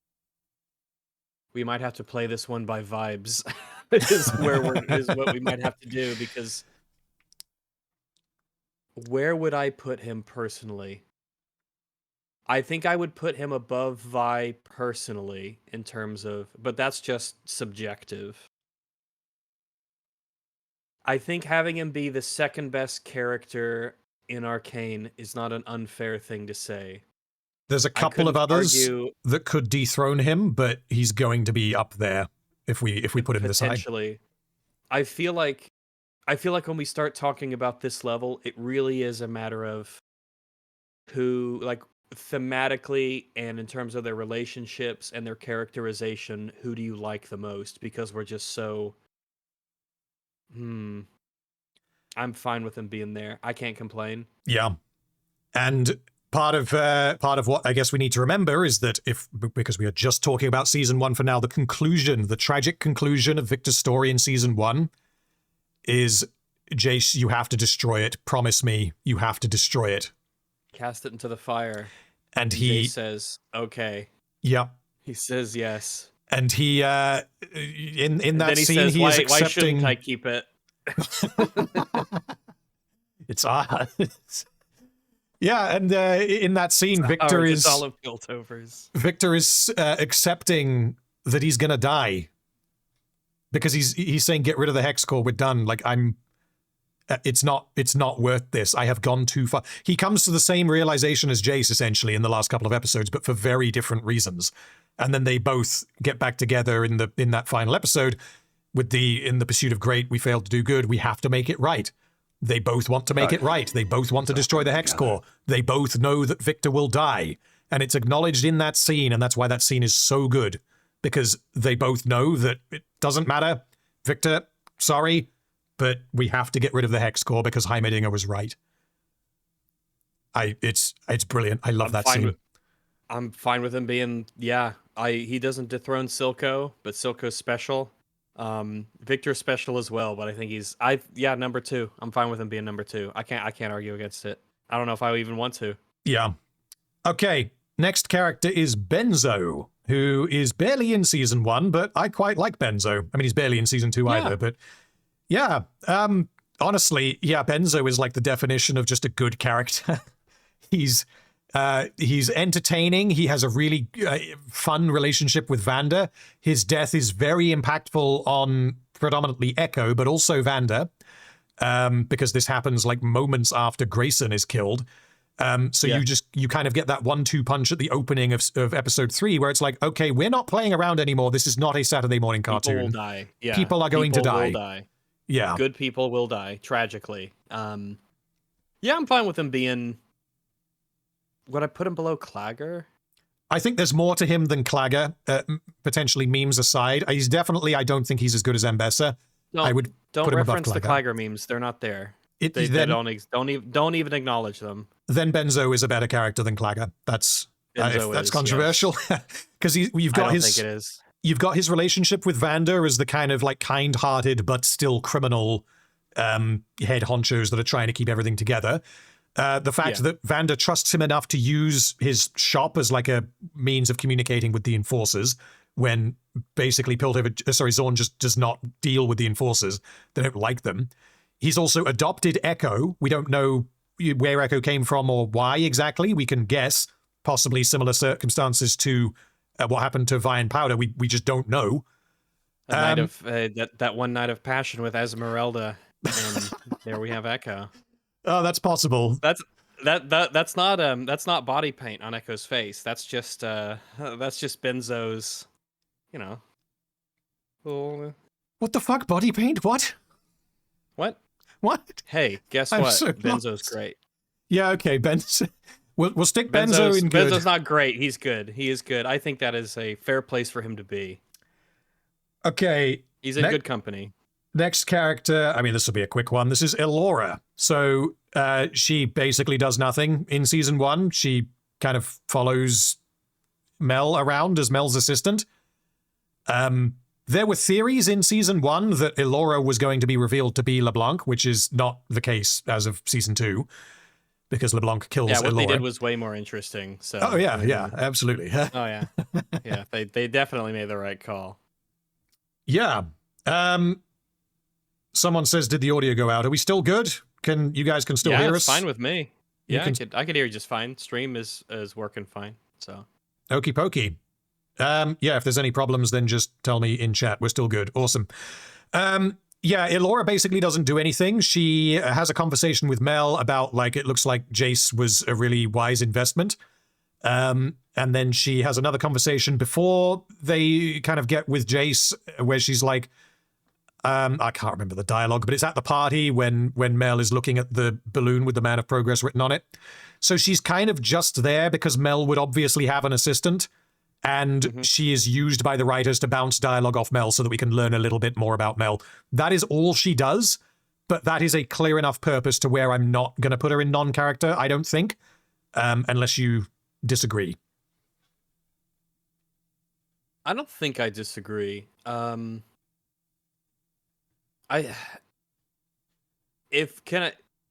smell test of can I imagine, like, envision a conversation with her?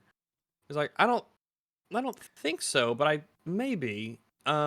She only interacts with Mel is the issue, so yeah. I could not imagine what a conversation would go like with her because she only interacts with Mel. And that the relationship there between Mel and Elora is very much a case of, well, you're working for me, you're like my servant, my assistant. So, what would just a conversation about something else with Elora be like? I got nothing. Inoffensive, non-character, she's somewhere around there. I feel inoffensive. I don't think she gives enough input character-wise or serves.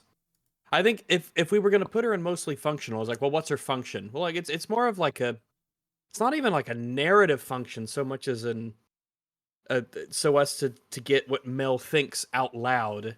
Yeah. I'd put her. Yeah, I think inoffensive. Okay, we'll go with inoffensive. Next character. Let me just. She does enough function. Yeah, so inoffensive. 1, 2, 3, 4, 5, 6. Yeah, we've still got a handful of characters to go for season 1. A bunch of them barely do anything. Harold, he's the guard. He's a non-character. Is there anything else to say about him? No. Yeah. I can't wait to see him in season 2. Yeah, he's going to still be guarding things. He does show up at Jericho's, though, in season 2. He also shows up again at Jericho's in the alternate universe. It's fun. It's Harold. That's it. That's all there is to him. Yeah, non-character. Nice stash. Okay, Singed. Dr. Revik in season 1. So Singed is an interesting one because in season 1 he primarily serves like 2 purposes. One of them is that he is a means for Silco to be able to do what he does. And the other thing is that he is like really important to Victor. But he doesn't become important until episode 6, and he isn't important after episode 6 because season 2 doesn't exist. So yeah, 2 totally different and totally like separate things that he interacts with in the plot. But he is very important for both of them. Also, he does heal Jinx. That's another thing. So he's kind of used as the science man who, you know, when spooky alchemy and science shit is needed to advance the plot, he's there to step in. We don't know why he does anything that he does in season 1 because the best we get is we get a line where he says, "I used to have a daughter," but that's it. There's no suggestion that he's doing anything, you know, with that daughter. The question is, does he have enough characterization to lift him out of mostly functional? And I think that with his Victor stuff, he might. Yeah, because you've got him interacting with Victor when Victor is a child, and they're, I can't remember the name of the little amphibian thing. It had a name, but I can't remember what it was. Frog?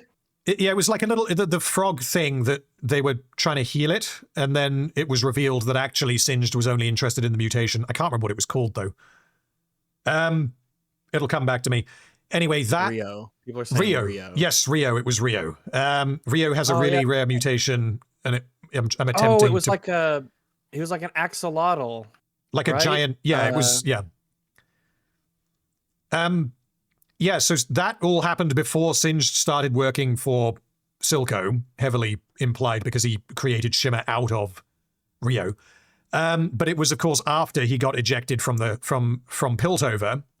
But we don't know anything about why that happened or that happened in season 1. The only thing we get is that he used to work with Heimerdinger or for Heimerdinger. I forget exactly what the dialogue is.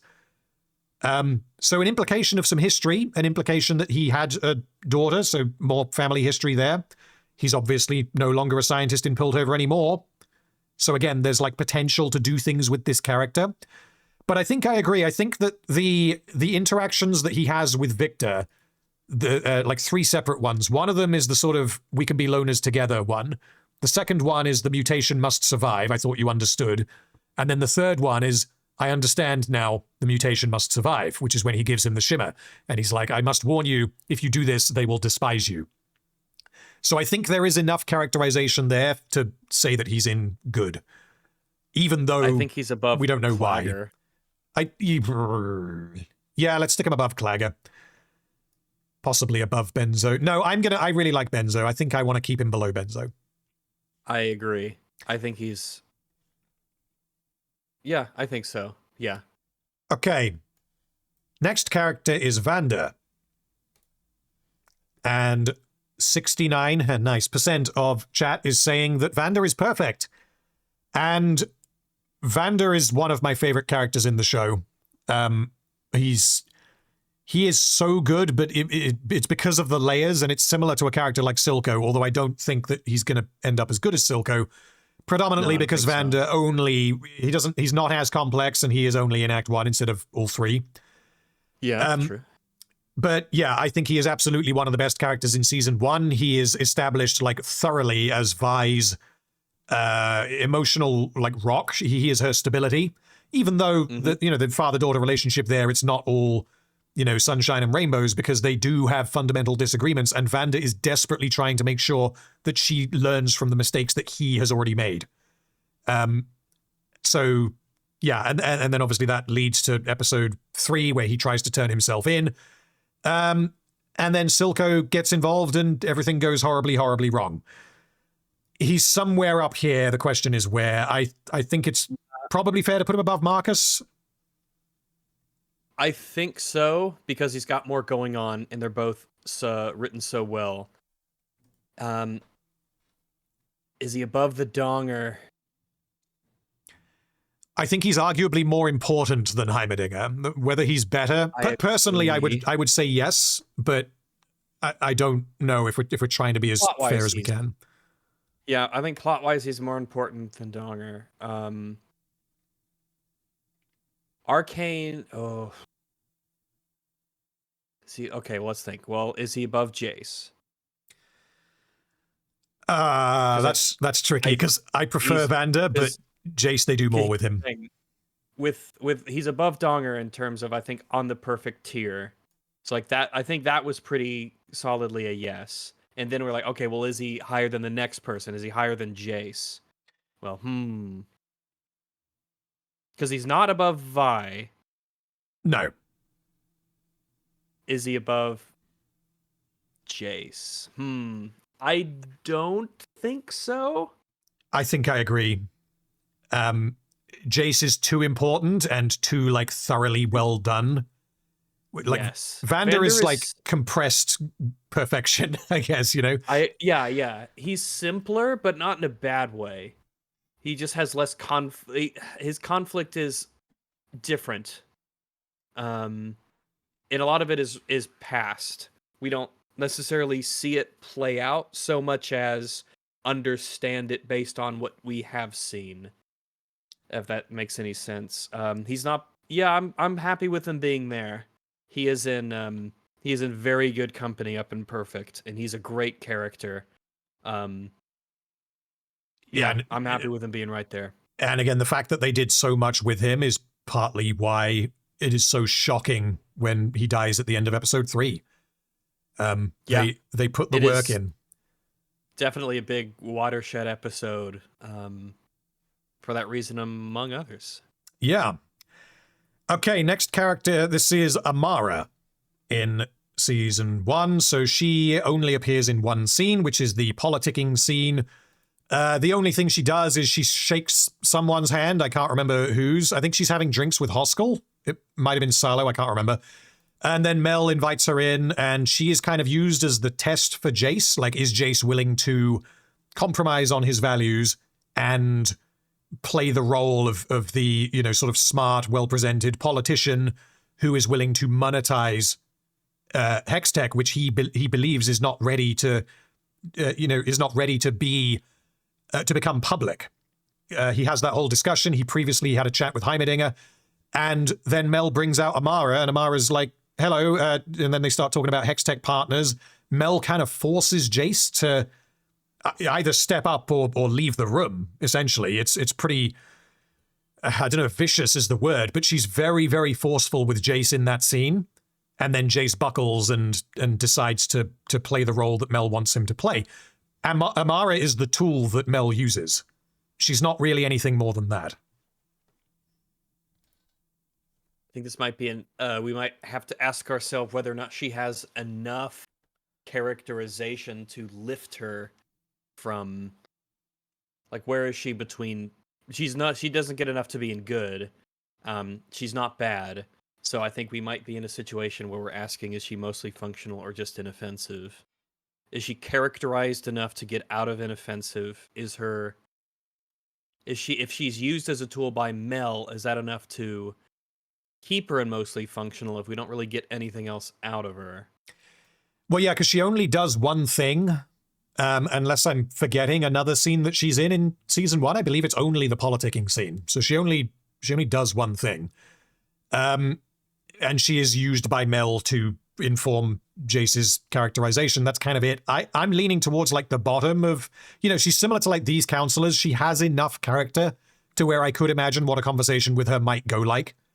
But Fair. I don't think that I would probably put her below Hoskell because she doesn't have as strong of a personality, or she doesn't have as strong opinions, I guess, as Hoskell, is what I would say.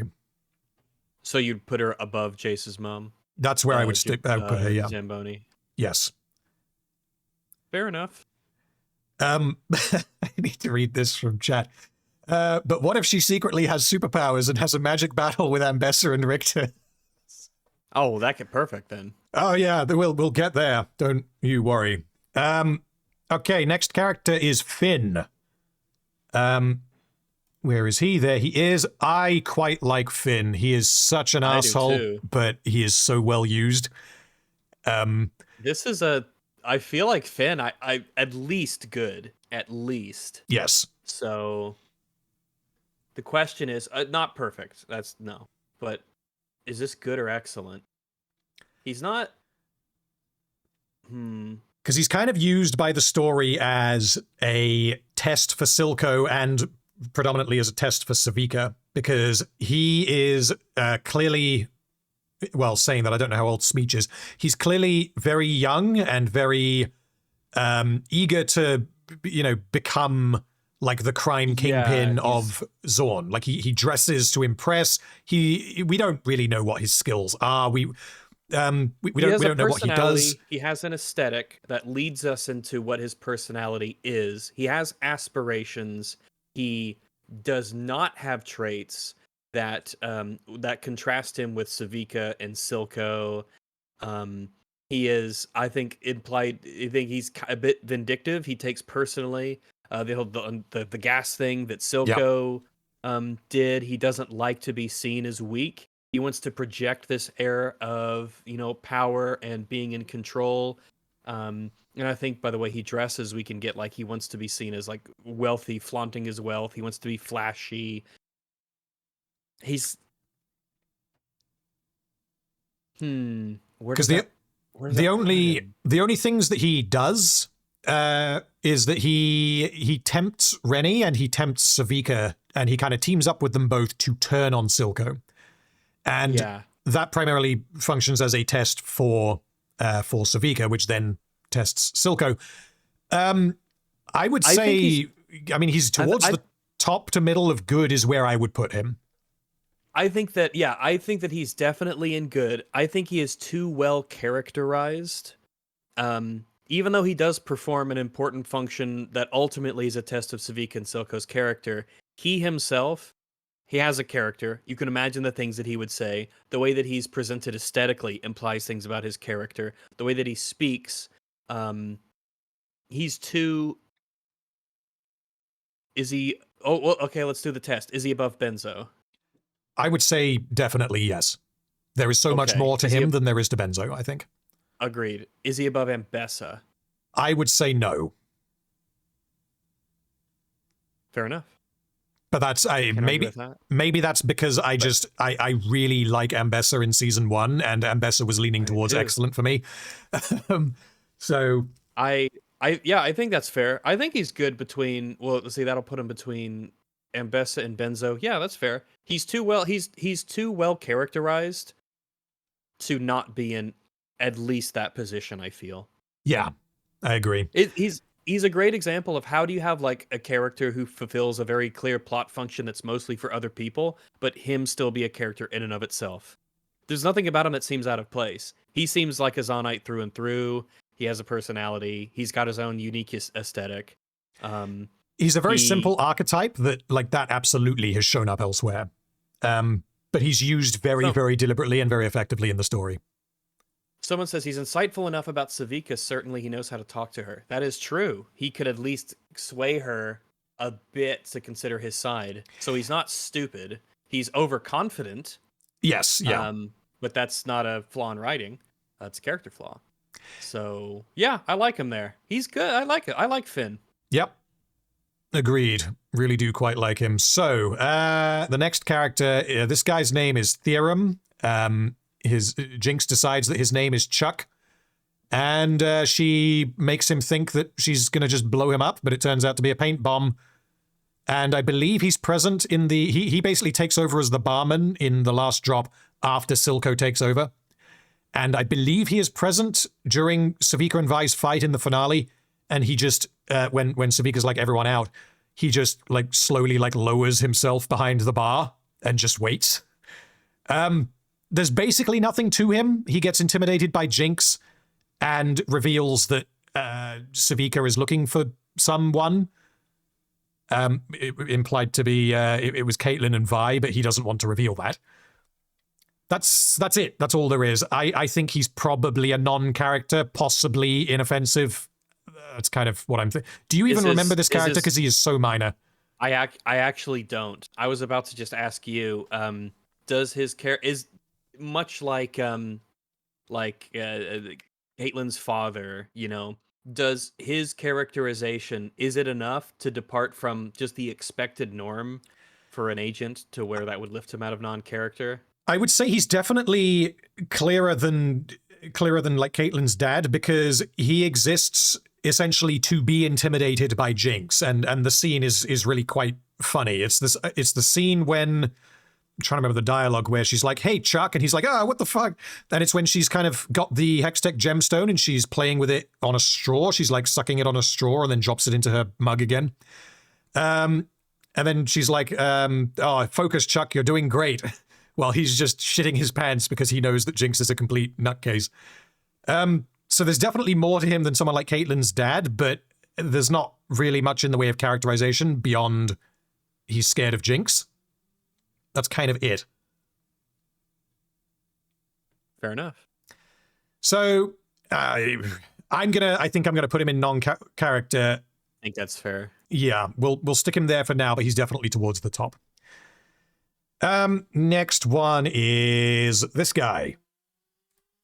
So this guy, his name is Scar, and he is Echo's number 2. And in season 1, he's a non-character because he doesn't do anything. Yeah, I don't remember him being anything other than just one of the firelights. That's it. He seems to be. I mean, yeah, it's implied that he's Echo's number 2, but that's it. He's Firelight Man, who he doesn't ever speak in season 1. Oh no, sorry, he does go like "Ooga Booga Booga, we're the Firelights" right at the end. When I don't know why they all yell that they're the Firelights when they're trying to hide, but they do. I don't like that scene. Yeah, that's all he does. He's a non-character. We'll stick him there. Yeah. Next character is this guy. This is the Warden from Stillwater. So in season 1, he gets one scene in each season. He is established to be abusive. He abuses the prisoners of Stillwater because he doesn't care about them. He gets bored doing his job, and he roughs up the prisoners sometimes. That's really all we get. Until season 2, when they make him less intelligent, like many things in season 2. I'm kind of leaning towards probably inoffensive. He's a similar character to Locke. That's something. But there is more to him than Locke, I think. They give us something. Yeah, that's a bit more than just... Yeah, I'm fine with him being inoffensive. I don't feel like there's enough to elevate him higher, and I think that it's a bit more than nothing, so yeah. Okay, next character is Smeech. Perfect. This is a test of who read the thing that it's season 1 only. So, yeah, Smeech in season 1. Don't know anything about him. I don't think does he have more than a line? He does absolutely nothing in season 1. He does not speak. He sits on the table with the other Chem Barons, and he's there. That's it. That's all we got. He's not yet ascended to godhood. No. So. We have not yet reached the ascension of Smeech in season 2. Okay, next character is Jericho. Where is he? There he is. 46% of you. So those of you who know the memes have put him in perfect. Those of you who don't have put him in non-character. I mean, he's kind of... What is there to say about him? Go for it. He makes a mean bowl of something. Yeah, and he really enjoys his job. He just cackles while chopping fish into pieces.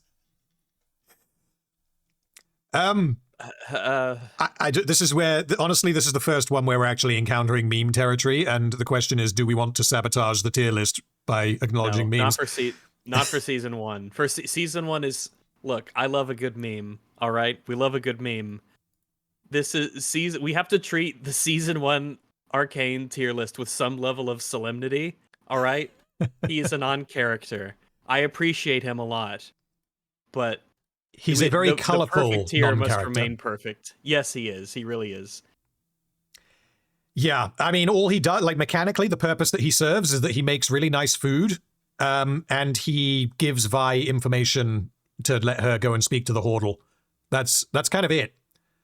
That's all he does. Yeah, the Hordle. I could not stop laughing when someone told me that was, yeah.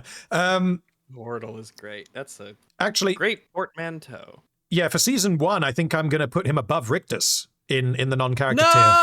No, we got it. Well, because Rictus is going to go up, whereas Jericho's probably not.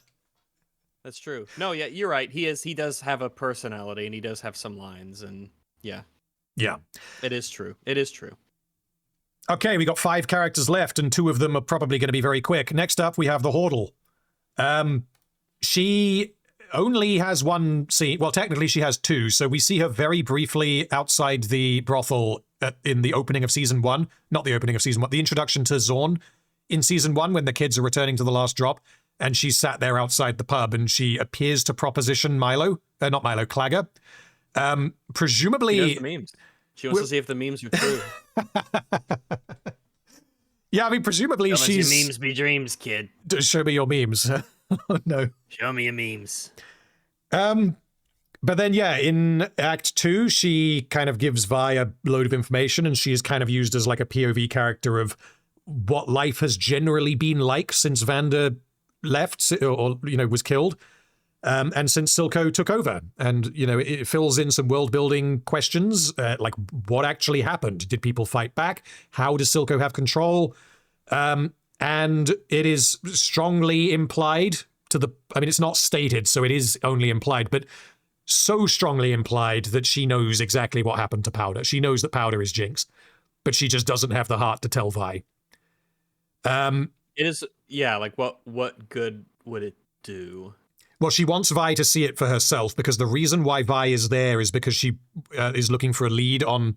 I believe she's looking for a lead on Savika, and she is then told that, yeah, Savika is one of my regulars, this is where you can find her, but doesn't reveal any information about Vi's sister. So she has a very clear function in the story, but she is also predominantly an exposition machine. There's not a huge amount of characterization to her. I'm thinking somewhere around inoffensive, mostly functional. That's what I'm thinking too. Let's do this. Is she better than the Warden? Yes. I would say yes. So that puts us in at least top of an offensive. So let's keep moving up. Is she better written than Mama Jace? I would say that she is. Probably, yeah. I think so, yeah. Is she better than Amara? Amara. Again, probably yes, because I think there's a bit more to her. Yeah, I feel like there is. The fact that she wants Vi to find out for herself and does help her, and well, all right, let's keep going. Is she better than Heskel? Honestly, I think she's... Yes, I would probably be sticking her right about here in between Deckard and Huck. I don't think she's getting past Huck. I would agree. I'd probably put her... It's whether or not she's above or below Deckard in my mind. And I don't feel strongly. She's not above Huck. Yeah, she's somewhere around there. Is she better than Deckard? I think so. I don't think by much, if at all, but I'm fine with her being there. Yeah. And yeah, I think so. Yeah. Okay. Next character is Jinx. 81% of chat have said that Jinx is perfect. So, I mean, we've already mentioned Jinx is going imperfect. The question Jinx is where? Perfect, I think. My the line from Silco at the end of season 1, "Don't cry, you're perfect." Oh.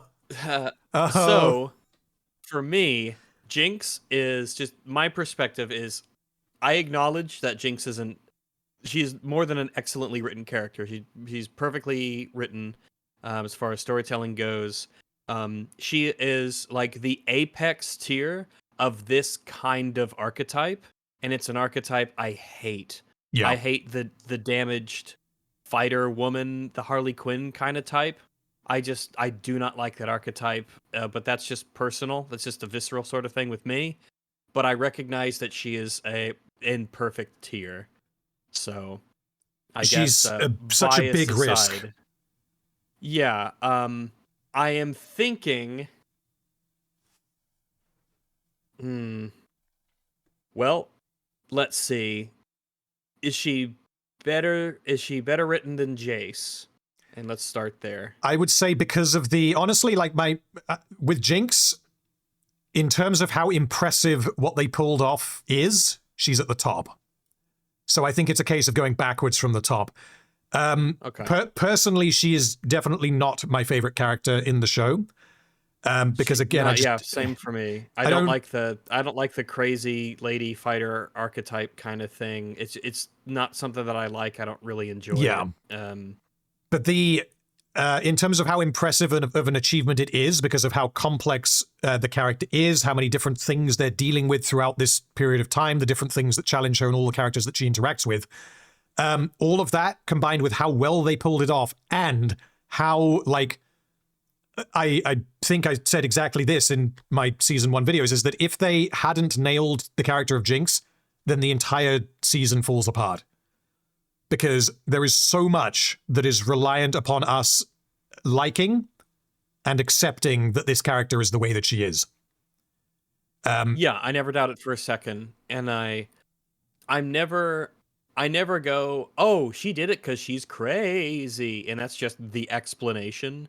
Like, it's hand waved away as if her craziness is used as a way to excuse anything that needs to happen or anything she does. Yeah, they never do that. There's definitely a logic to, like, an internal logic to what she does. I really want Silco to be on the top, though. But, oh, yeah, I think that we are going to move her down. The reason why I was saying, like, Silco is at the top because I think he's the best character in the show. I think Jinx is a more impressive achievement than Silco, was my reasoning there. I think that's fair. Let's see.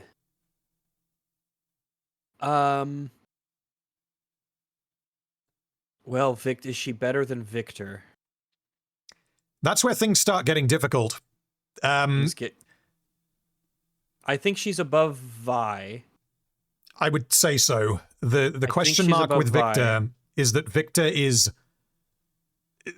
so much more simple than Jinx. I think that's true. I think that's what might keep her at number 2. Yeah, and like Victor is executed perfectly as far as I'm concerned. Honestly, there's a reason why this tier is called perfect. These are like the 10 out of 10 characters that I just would not change.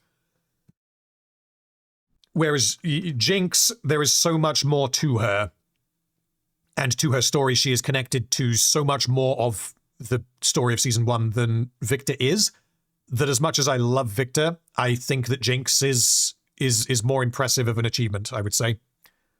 I think that's true. So, yep. Okay. We got 3 more, and then we'll take a couple of minutes because I need a wee, and then we're going to start moving things around for season 2. Oh yeah, this will be where the fun begins. Okay, so we've got Skye. Skye in season 1 is essentially the definition of a non-character. She exists to do one thing, which is to die. And the whole point of the character is that she is unrealized potential. She is what Victor missed because it was standing right in front of her, standing right in front of him, but he wasn't able to crush on him. You know, yeah. We see that he admires him. Yeah, we see that, but it's like it's fleeting glances. I think we get 2 very brief glances, one in episode 4, one in episode 5, prior to the scene where she walks to Victor's lab and then gets vaporized. That's it. That's all there is for Skye. And like the whole point of the tragedy is that we don't know her, and neither does Victor. He regrets not knowing her. Yeah, Victor exactly. regrets not knowing her. But it's kind of odd because typically that would mean that you would, that would slot you into a place on the tier list. But the fact that she is sort of unknown is part of the tragedy of the story of the role she serves. So, and she is super important as well. Yes, and so she's at least mostly functional. She's not well characterized enough to be good, I don't think, but she's very important. So is she at the top of mostly functional?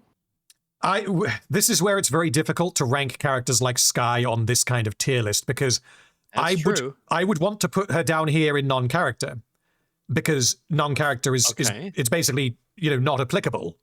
But the whole point of this character is that we don't know who she is. I think that's kind of my thinking. I think that is too, but I don't think that's an accident. I think that's crafted to be that way. Absolutely, yes. We get glimpses of her personhood, essentially, despite being a woman. So we can kind of tell what's going on. We can tell that there's obviously a character there. There's obviously a person there. And then when she does die, that has a huge impact on Victor. For me, I feel like that puts her in mostly functional in the top half.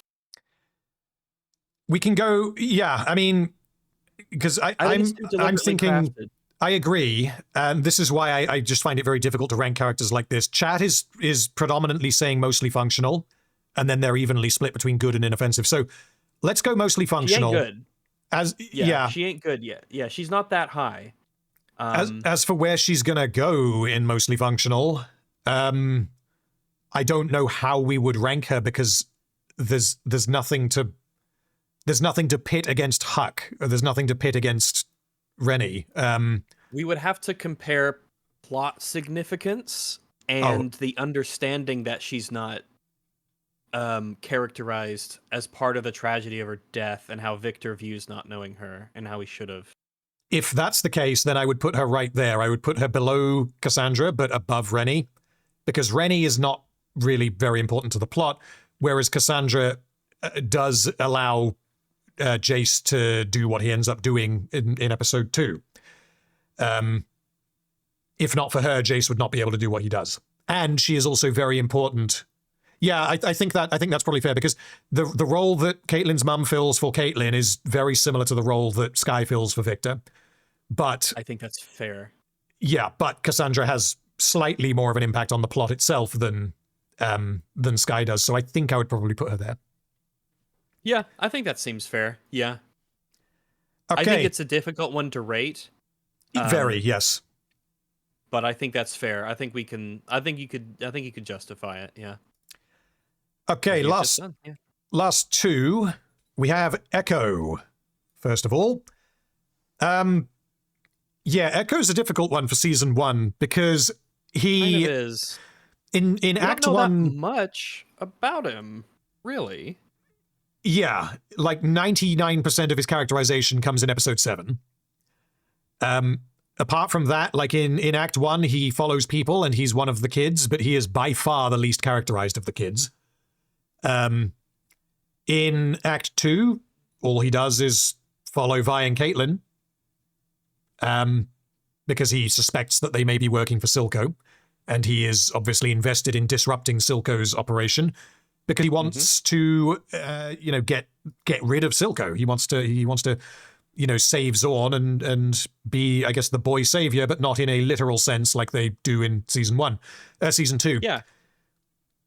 He's a bit of a foil to Silco in terms of like political goals. Like, he wants what's best for Zahn, but he's definitely like on the good side. We don't turn people away. We're hiding here. We're fighting against the bad guys who are making Zahn worse. I'm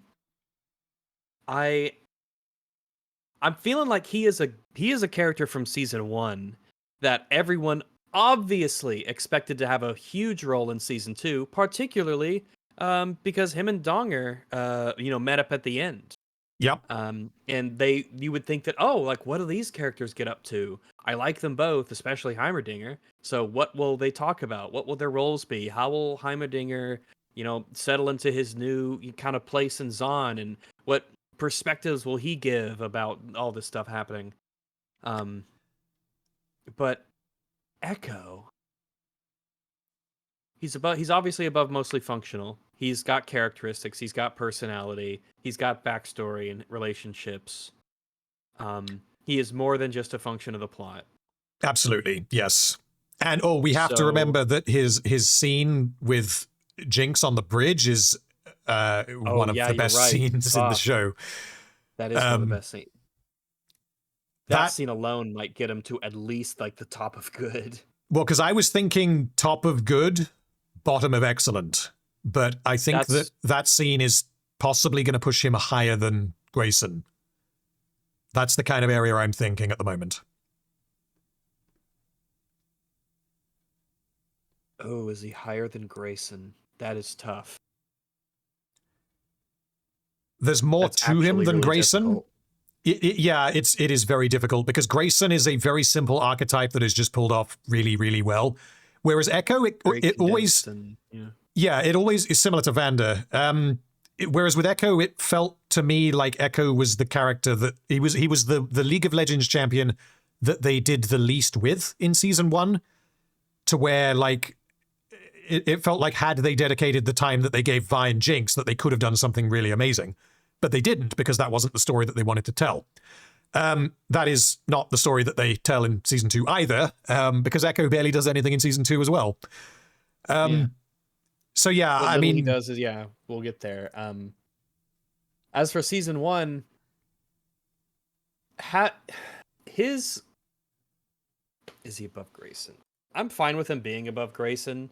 When you think about like him and Vi and the bridge scene and his relationship with Jinx and Vi, and Benzo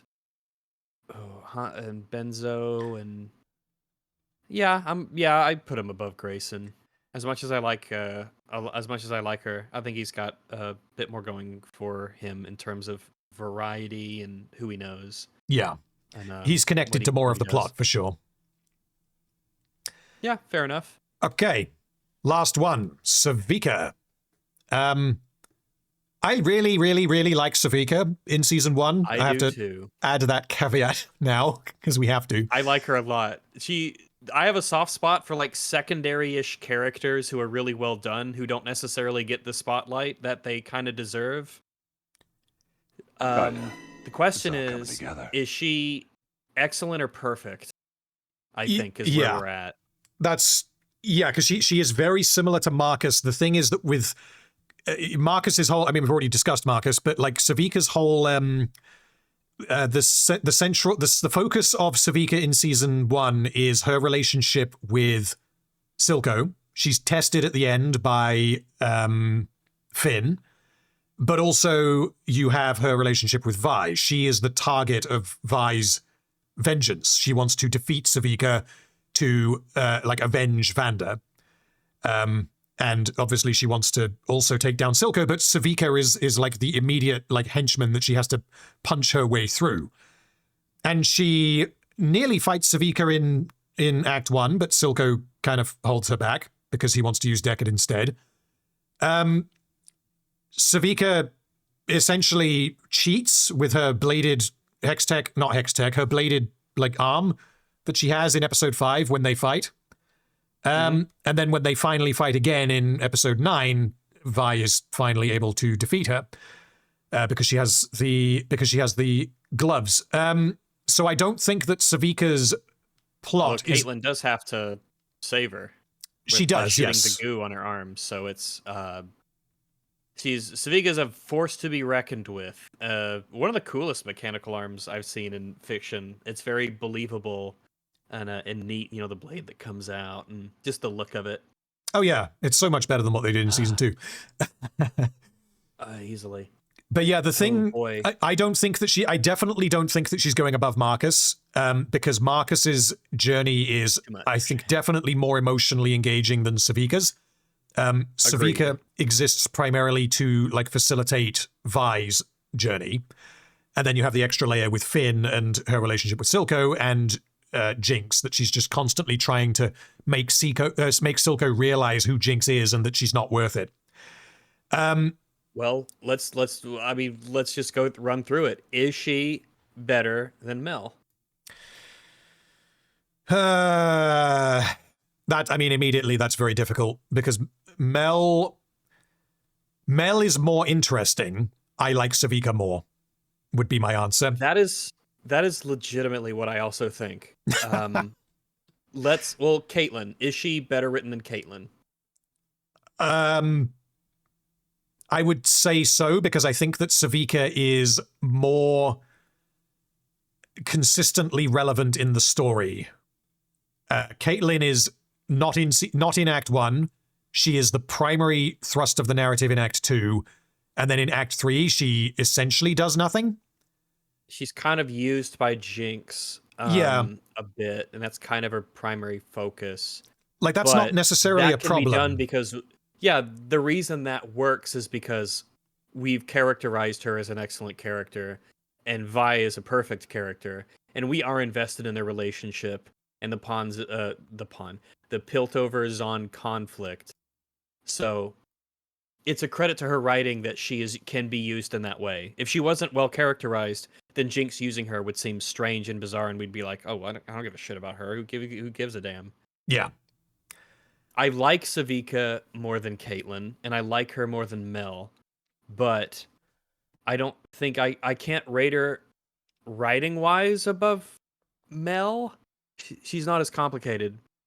She's got more than I agree. Yeah. what meets the eye. Is she above Caitlyn? That's difficult. I think she's definitely above Echo. I think she's comparable to Caitlyn. I agree that she's above Echo. She is comparable to Caitlyn. I like her more. She was one of my favorites from Season 1, and one of the people I was most interested in seeing in Season 2. Yep. Well, yeah, especially the ending that we had with her during the when the missile got fired and she sat in Silco's office trying to light the cigar, but she only has one arm now and she can't do it because she doesn't have anyone there to help her like Silco had Jinx.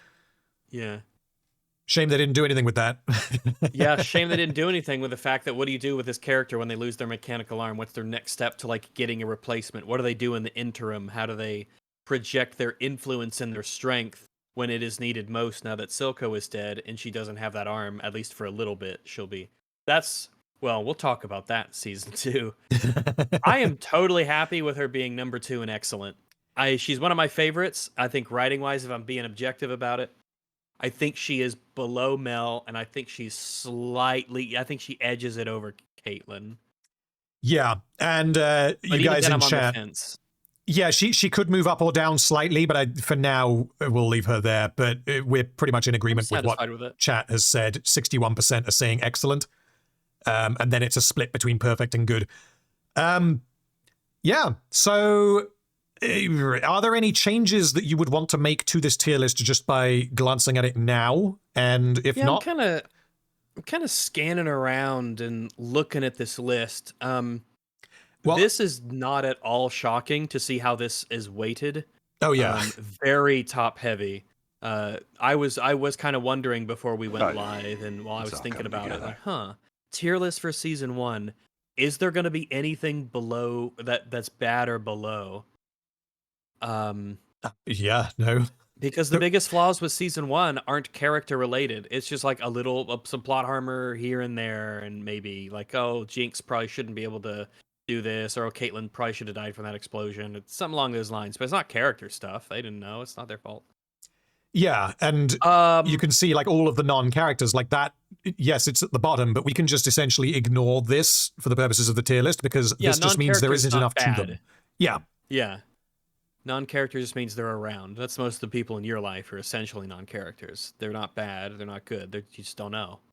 We know, but we know that there are characters there. We're just not exposed to them enough.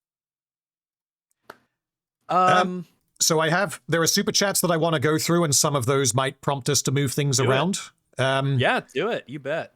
Okay, so we'll go for this. We'll go for the super chats now, and then I need and I'll grab a drink, and then we will keep going with season 2. So, super chat from Mad Season says the best character of season 1 is obviously the Victor Ball. If only we could have foreseen that Victor was going to end up in a Victor Ball, but not really when we had his introduction in season 1. Oh, the Goon Tomb is obviously in perfect tier. Yeah, unfortunately, I didn't add the Goon Tomb to the tier list. I should have done that. Oh well. The empty Goon Tomb is just a better character than most people in season 2.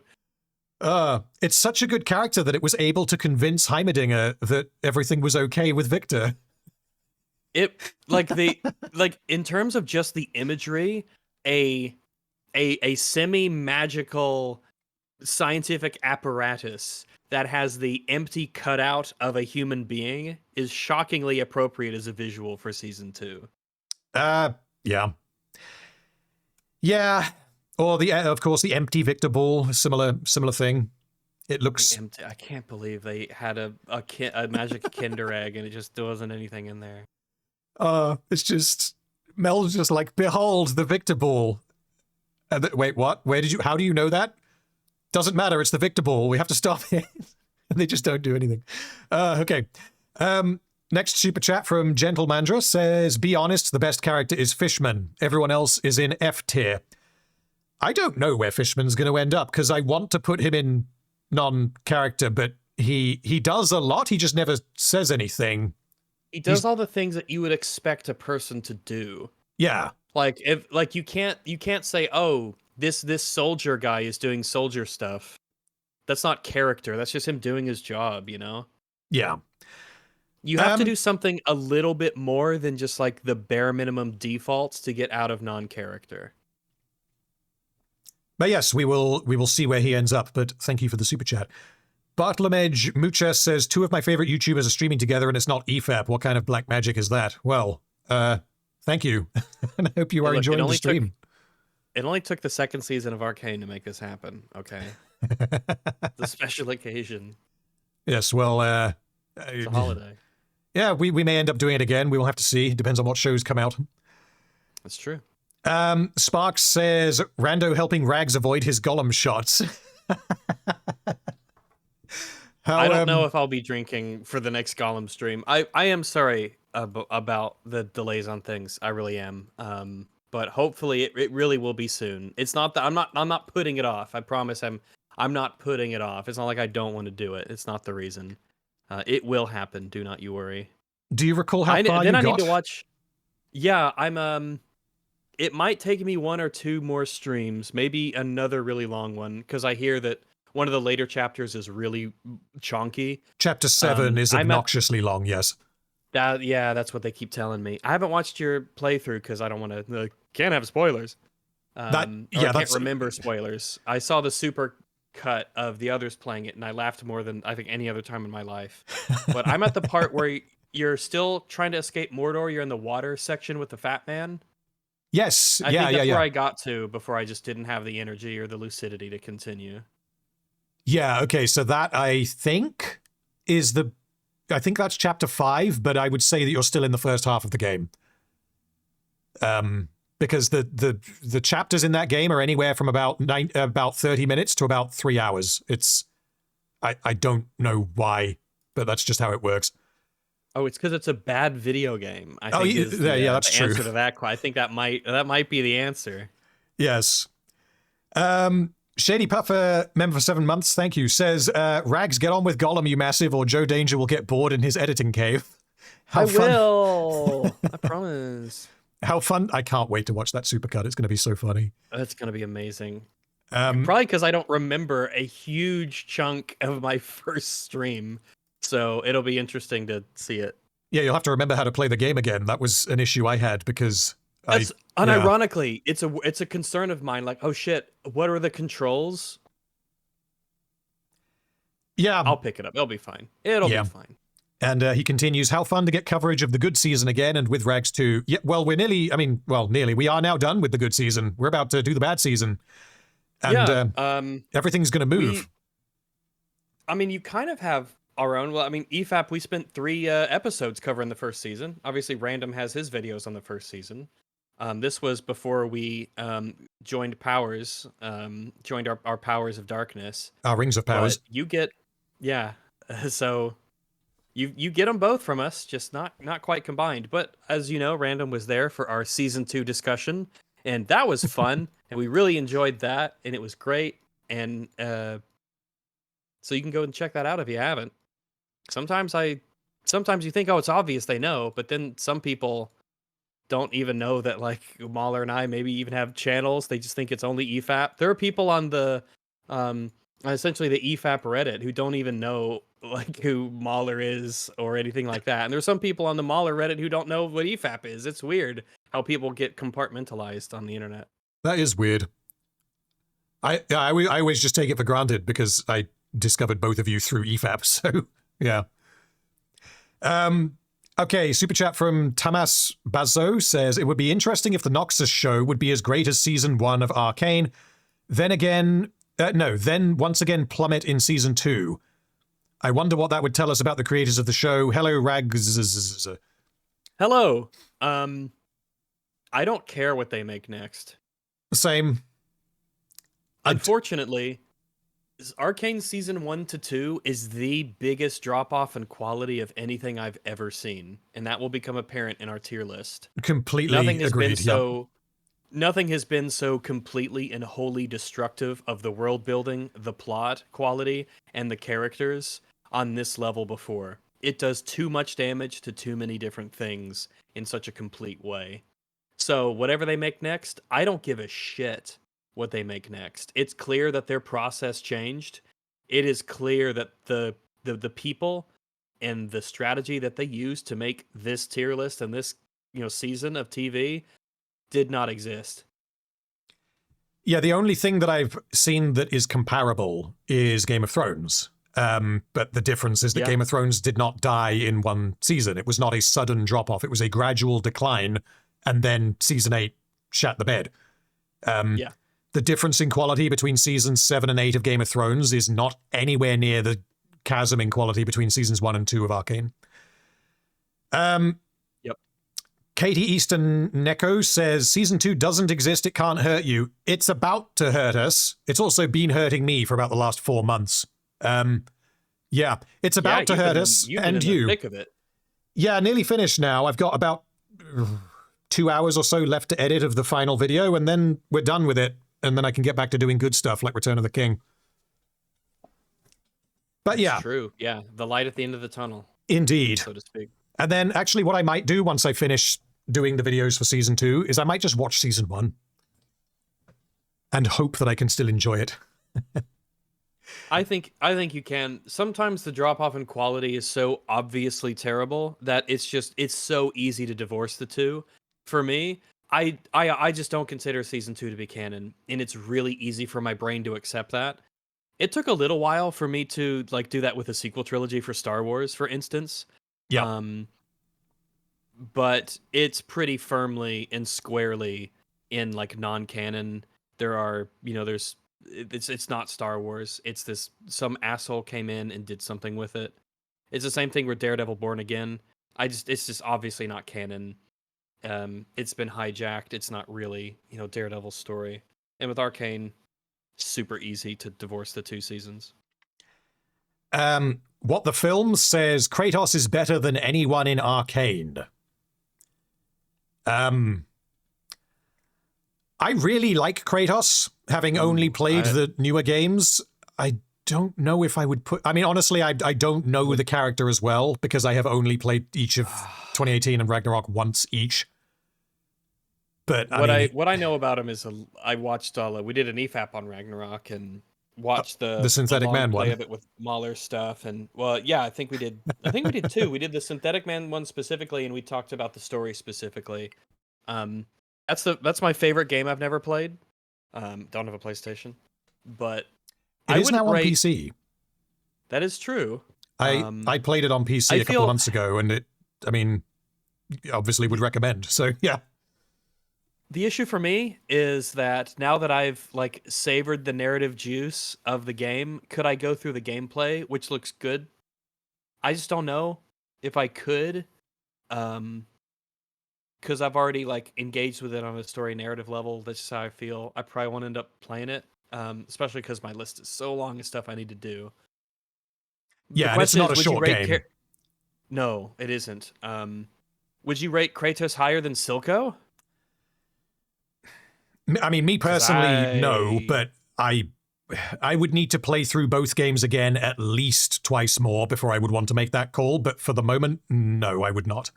I would put Kratos. Maybe we can ask some like if Mahler and Metal and some people who have played or who are big God of War fans and also big Arcane Season 1 fans, maybe they can let us know. Yeah, there, I'll ping Mahler and I'll ask him. Hey Mahler, random question. Where would you put Kratos on an Arcane Season 1 tier list? Yeah. I was like, who do you think is a better written character? Kratos or Silco?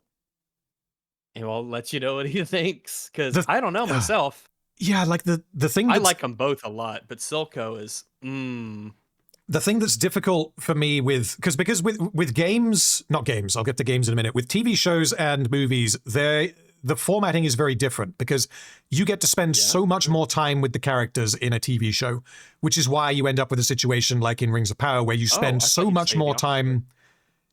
Well, assuming that they don't die early, you have longer to tell the story in your TV show. So I thought you meant you'd have longer to tell the story in the game. I thought that's what you would say. Well, that's what I'm getting to. So basically, the you have more time to tell your story in a TV show than a movie, and then you have even more to tell it in a game, provided the game is long. Which, in the case of something like God of War Ragnarok in particular, it is. Because if you play Ragnarok back to back with 2018, that's if you 100% it, that's like 50, 60 hours. Like 2 seasons of TV. Easily. Oh, that's more than 2. That's like longer than Game of Thrones. Yeah, that's a shit ton of time. Now, obviously, that's not all going to be narrative stuff, but the narrative stuff is sprinkled so thickly throughout the whole experience that, well. Yeah, that's why I haven't but really. You are right. Yeah, you're right. I haven't really like properly considered analyzing like a character or a story in a game or anything, because also the difference with a game is that you can miss things, whereas if you miss something in a TV show, it's because you weren't paying attention. In a game, it's because you didn't talk to the NPC. Yeah. But maybe at one point. Anyway, need to get through the next super chat. So we have a handful from Mad Season, thank you, saying Rags is too ambitious to be ruining some grandmas. I'm guessing that's in relation to Ambessa? Maybe? Ambessa's not a grandma until Mel has kids. And no, I know, I but guess who else? that ain't happening. Who else? Probably Grayson. Or no, it's what's his face down there? Cross. Yeah, the Kim Baron guy. Okay. Yeah, all right. And Mad Season also says, I think a big thing that brings down Marcus's character is that he is unable to kill Caitlyn because he is too racist. Oh, that's true. God, what was that from? That was from... I can tell you what that's from, because I ended up watching a bunch of... Remind me. Schnee. Schnee, that fucker. Yeah, that's right. That dumbass. Jesus Christ, what a fucker. I watched a bunch of his videos, kind of doing research for my Season 2 videos, and I don't know what it is about his videos that I don't like, but I haven't seen him say anything quite as strange as that Marcus is too racist to kill Caitlyn. That one's bizarre. His Heimerdinger video was like actually maddening. Oh my God. I haven't seen his Heimerdinger from Season 1, presumably. Yeah, this is all Season 1 stuff that I'm aware of.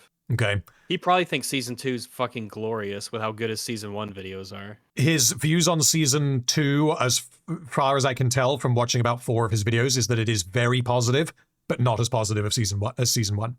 So he likes it a lot. I can believe it. Yeah, I can believe it, dumbass.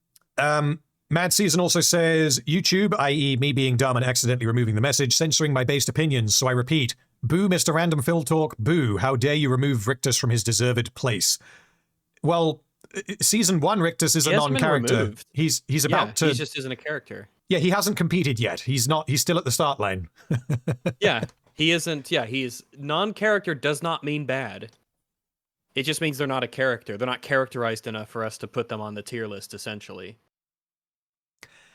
And Mad Season also says, my favorite character trait is lock of his balls. I guess... Lock of his balls. Do you know what that refers to, by the way? It's something about Gollum, but that's I fine. haven't got to that part yet. That's fine. I won't tell you anymore, because it is... I was aware of the meme, but I didn't know exactly how it was in the game. And then when it happened, I died. It was so funny. Skeleton Gentleman says, I watched Season 1 recently and I thought it was fine. I felt the plot was forced in some areas to get certain payoffs, and the world building was left vague to the point of writing for the writers, such as shimmer effects, prison info, etc. I think that's probably fair, because would it be controversial to say that the world building is the weakest part of Season 1?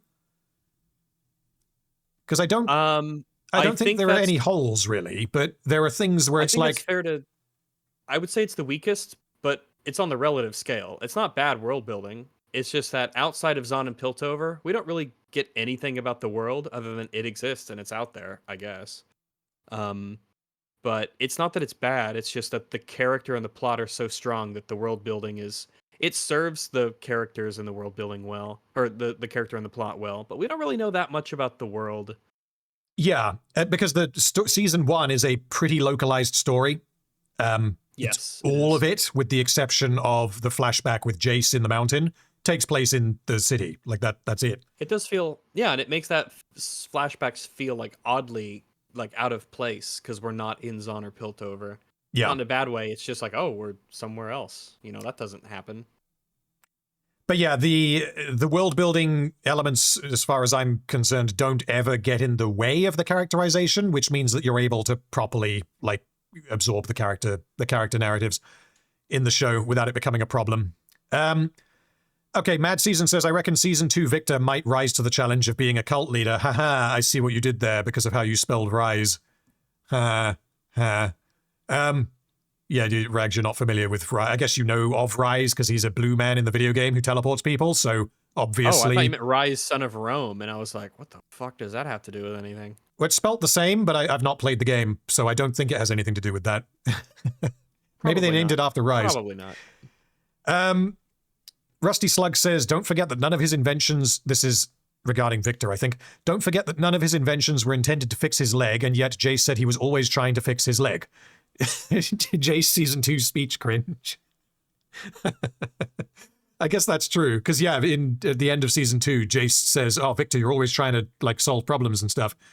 But Victor was just living with a busted leg, I guess. Presumably because he couldn't fix it. I wish that was all that was wrong with me. My fucking leg. Jim says, so many great characters, can't wait to see more from them. Hi, Rags, I know it hurt you. No, I know it hurt, but you got to play more Gollum, you absolute massive. I will. I promise to you I will. I promise, on my word. Cross my little doggy heart. And Justin, member for 6 months, says, it's so sad how the Season 1 tier list is such a perfect inversion of either Rings of Power character list and Season 2, I suspect. Yeah, it's pretty much upside down if you look at those other ones. Flip it. Yeah, flip it vertically and you've basically got, or flip it horizontally and you've basically got the tier list for, well, no, because non-character. Yeah, but non-character you've got to exclude, it really is interesting because I think in the Rings of Power tier lists, the only good characters were, Beric, half as a joke, but I guess technically. Beric was in good. Apart from that, it was mostly functional, which was Na'vi. Or mostly functional. Na'vi, Disa, but not in Season 2, and that's kind of it. I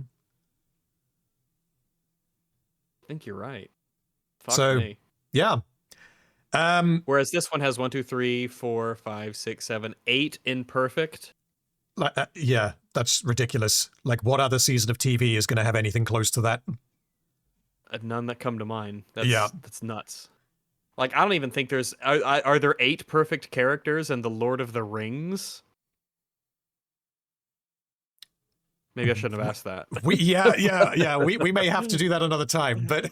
Sure. Maybe. Chernobyl? Oh, I love that show. Have you seen Chernobyl? I have. Chernobyl is fantastic. The issue with something like Chernobyl is that it being based on real events might complicate things. It wouldn't for me. I'm just like, the show's the show. Okay. Yeah, because I've seen it once. Essentially, we treat it as it's an adaptation argument. You know? Sure. It adapts reality, but that's a separate discussion from its quality in and of itself.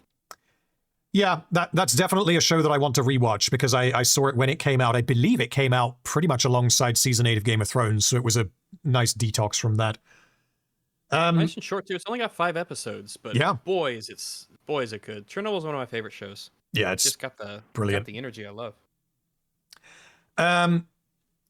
Okay, Jeremy Snowden says special guest appearance by Isildur's horse in the season 2 list would probably outrank all the Arcane characters except for Richter's. Also, hi Regs. Hello. You might actually be right. We'll see. Yeah, we'll see. Honorary Beric intervention. I mean, I'm going to have like a JPEG of Beric somewhere on my hard drive because I had to make the tier lists that I use. I make them because the ones on this website, the functionality of this website is great, but the tier lists that other people have made are never what I want. So I just make my own. Darkington gifted 5 memberships. Thank you, sir. Very much appreciated.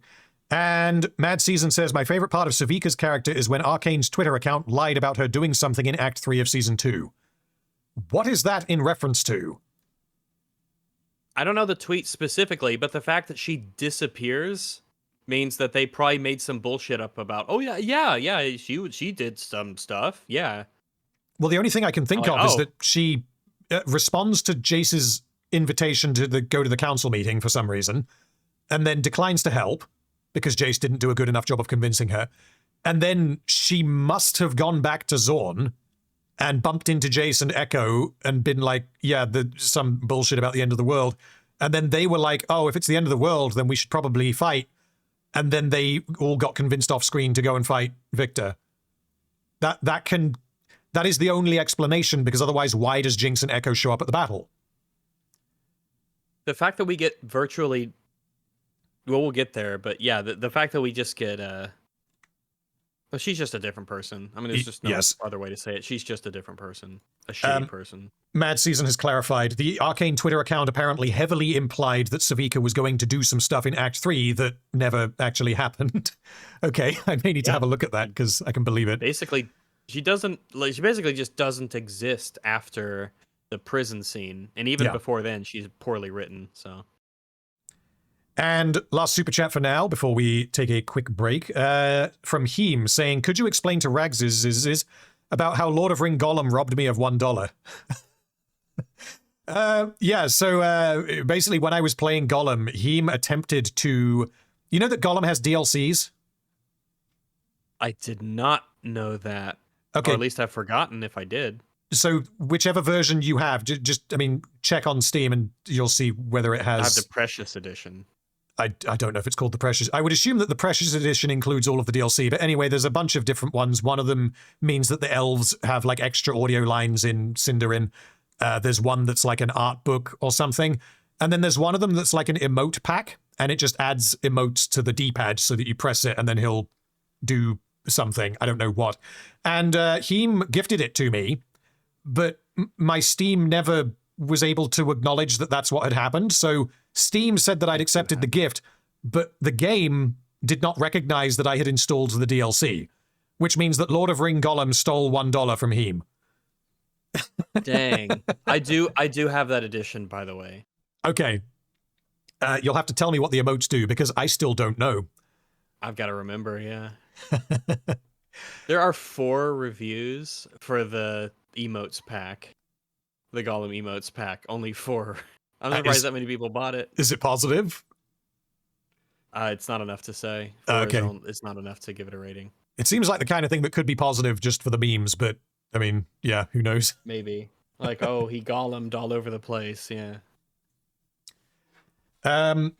Right. So what we'll do now is I need a wee, and then I need to refill my beverage. So we'll just take a couple of minutes. I'll put up the BRB screen, and then we'll come back and do season 2. And I'll change the links and everything so that you guys can vote on the vote on where you want to put the characters for season 2. So Sure. Yeah. Sounds like a plan. yeah, Slight intermission. Prepare thyself. yes, you are not prepared. We'll be back in a couple of minutes.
Okay, we're back.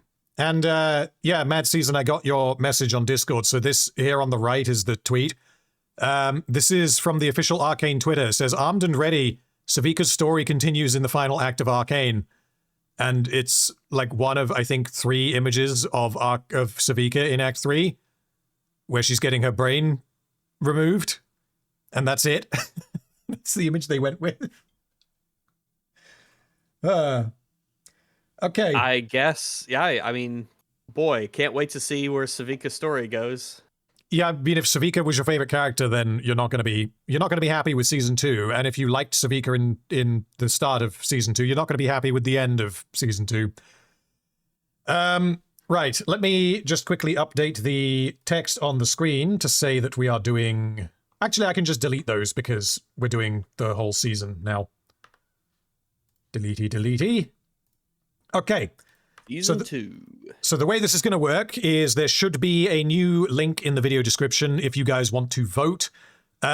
We are doing the show as a whole, not just season 2. So treat the voting on the poll as if you are taking into account the good bits from season 1 as well, but you're assessing the character as a whole is kind of the way I'm going to try and think about this.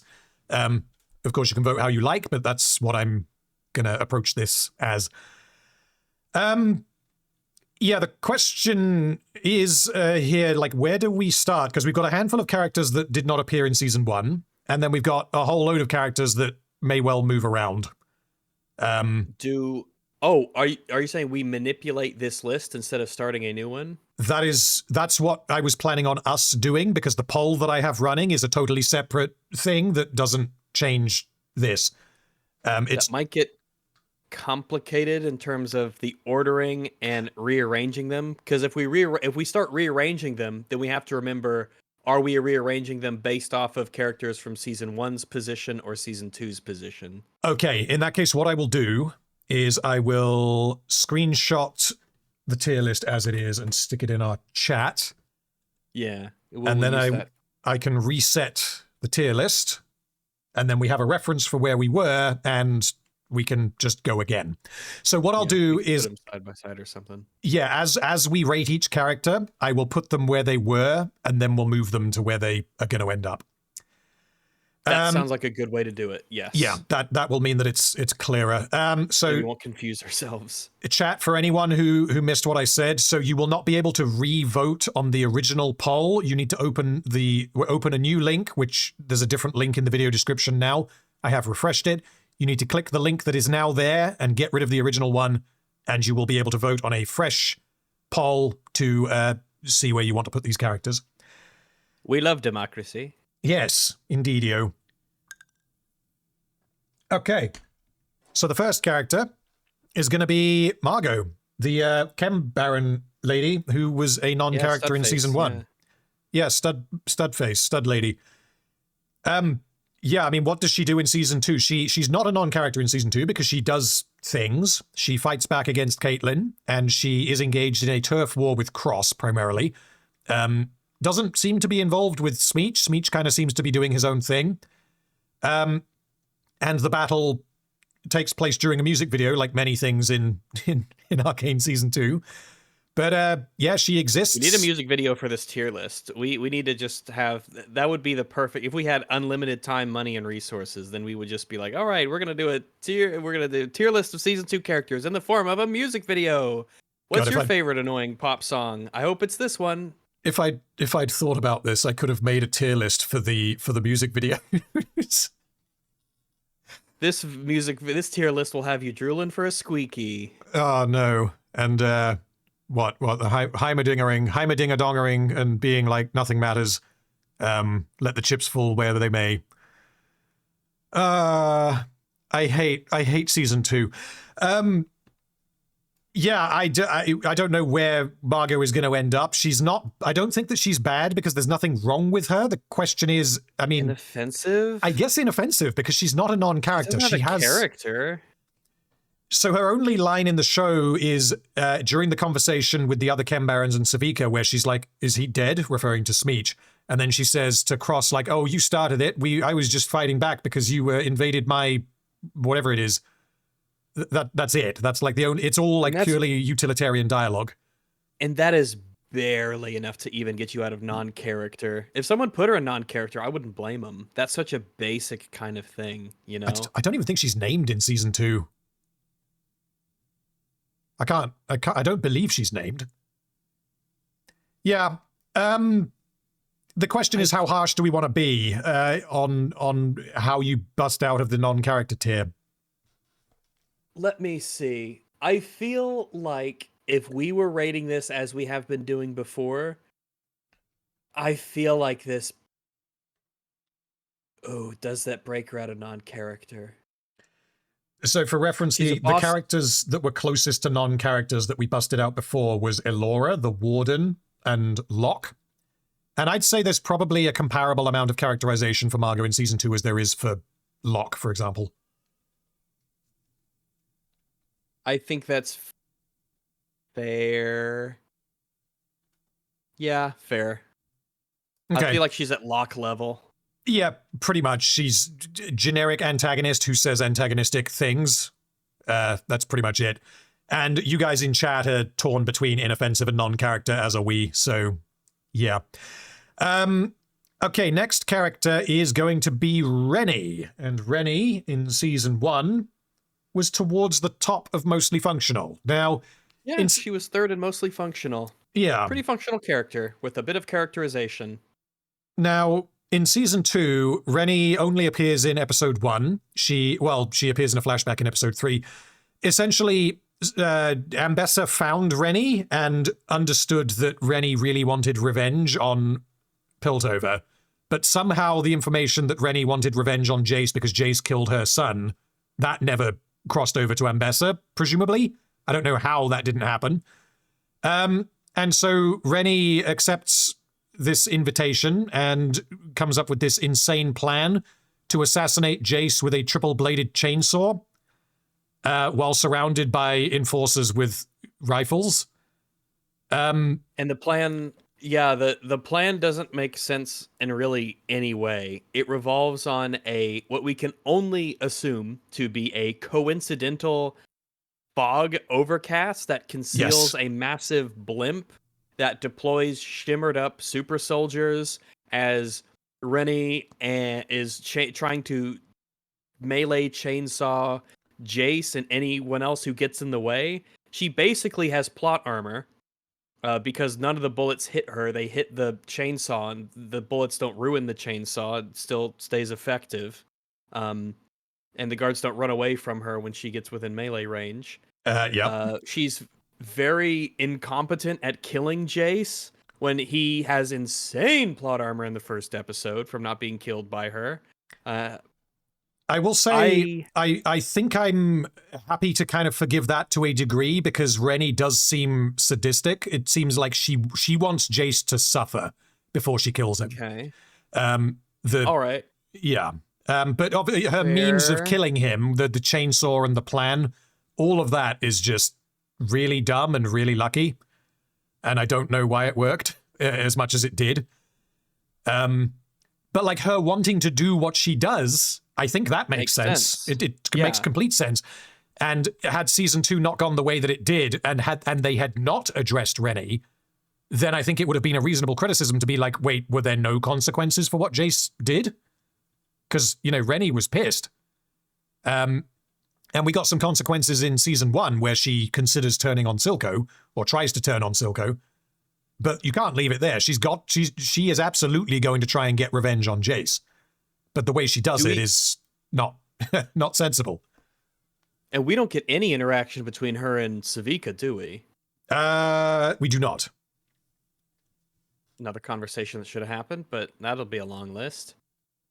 Now that Silco's dead, what does Savika do with Rennie, what she wants to do, and this potential plan, and what is Savika? I think I'm agreeing with reasons are good chat for being there. She's definitely not terrible, but no, she's not that bad. I think she's in bad. I think I agree with chat because she is too bad to be an inoffensive. I think she's just a bad character. Yeah, they turned her into a bit of an idiot. Yeah, pretty much. Okay, next one is, it's a new character. This guy is basically a non-character. His name is Henot, and he is Smeech's accountant. And, yeah, he basically works for Smeech.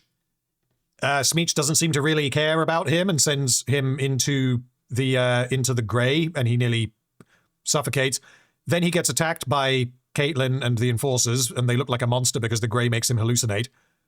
They let him go, and I don't really know why. And then the next time they encounter Henot is when he's been tied up by Jinx, and then they arrest him. You know, he cooperates and tells them about Jinx, but then Caitlin just arrests him. He's choking, yeah.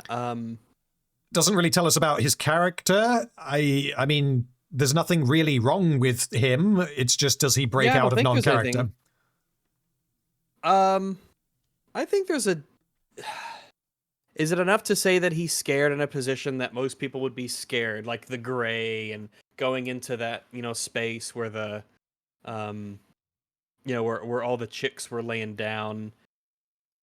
Oh, and his conversation with Smeech, does that characterize him enough when he explains what he does? And Smeech is like, "Oh, just make the numbers work."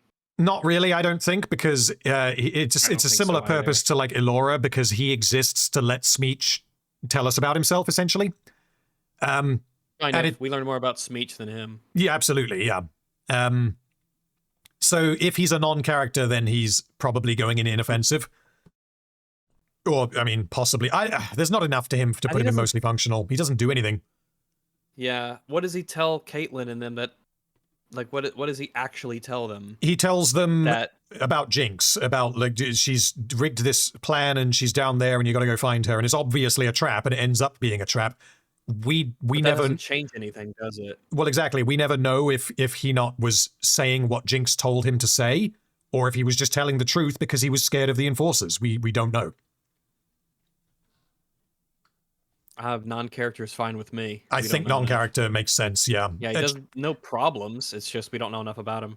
Yeah, chat's saying mostly functional or inoffensive. I think we're going to go non-character, but I understand putting him somewhere up there. But yeah, I don't think he has enough of a function to be in mostly functional. Yeah.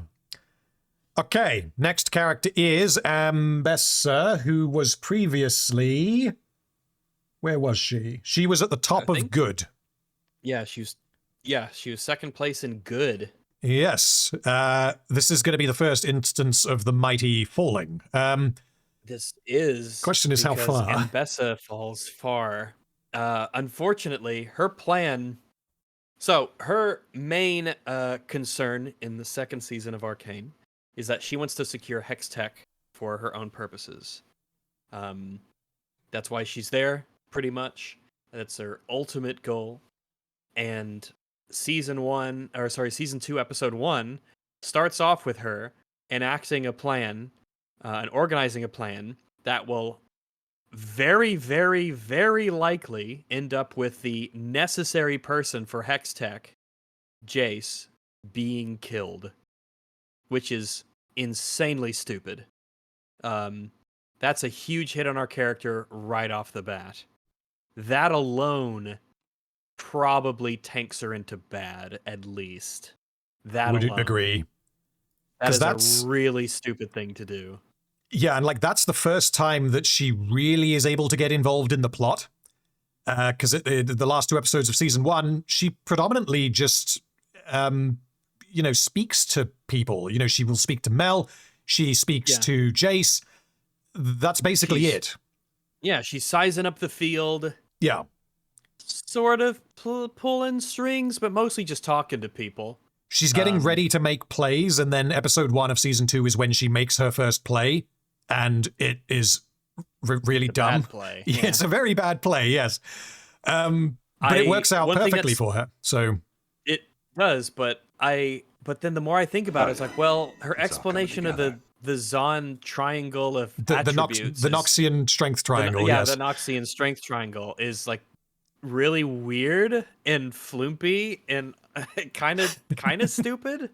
It makes no sense.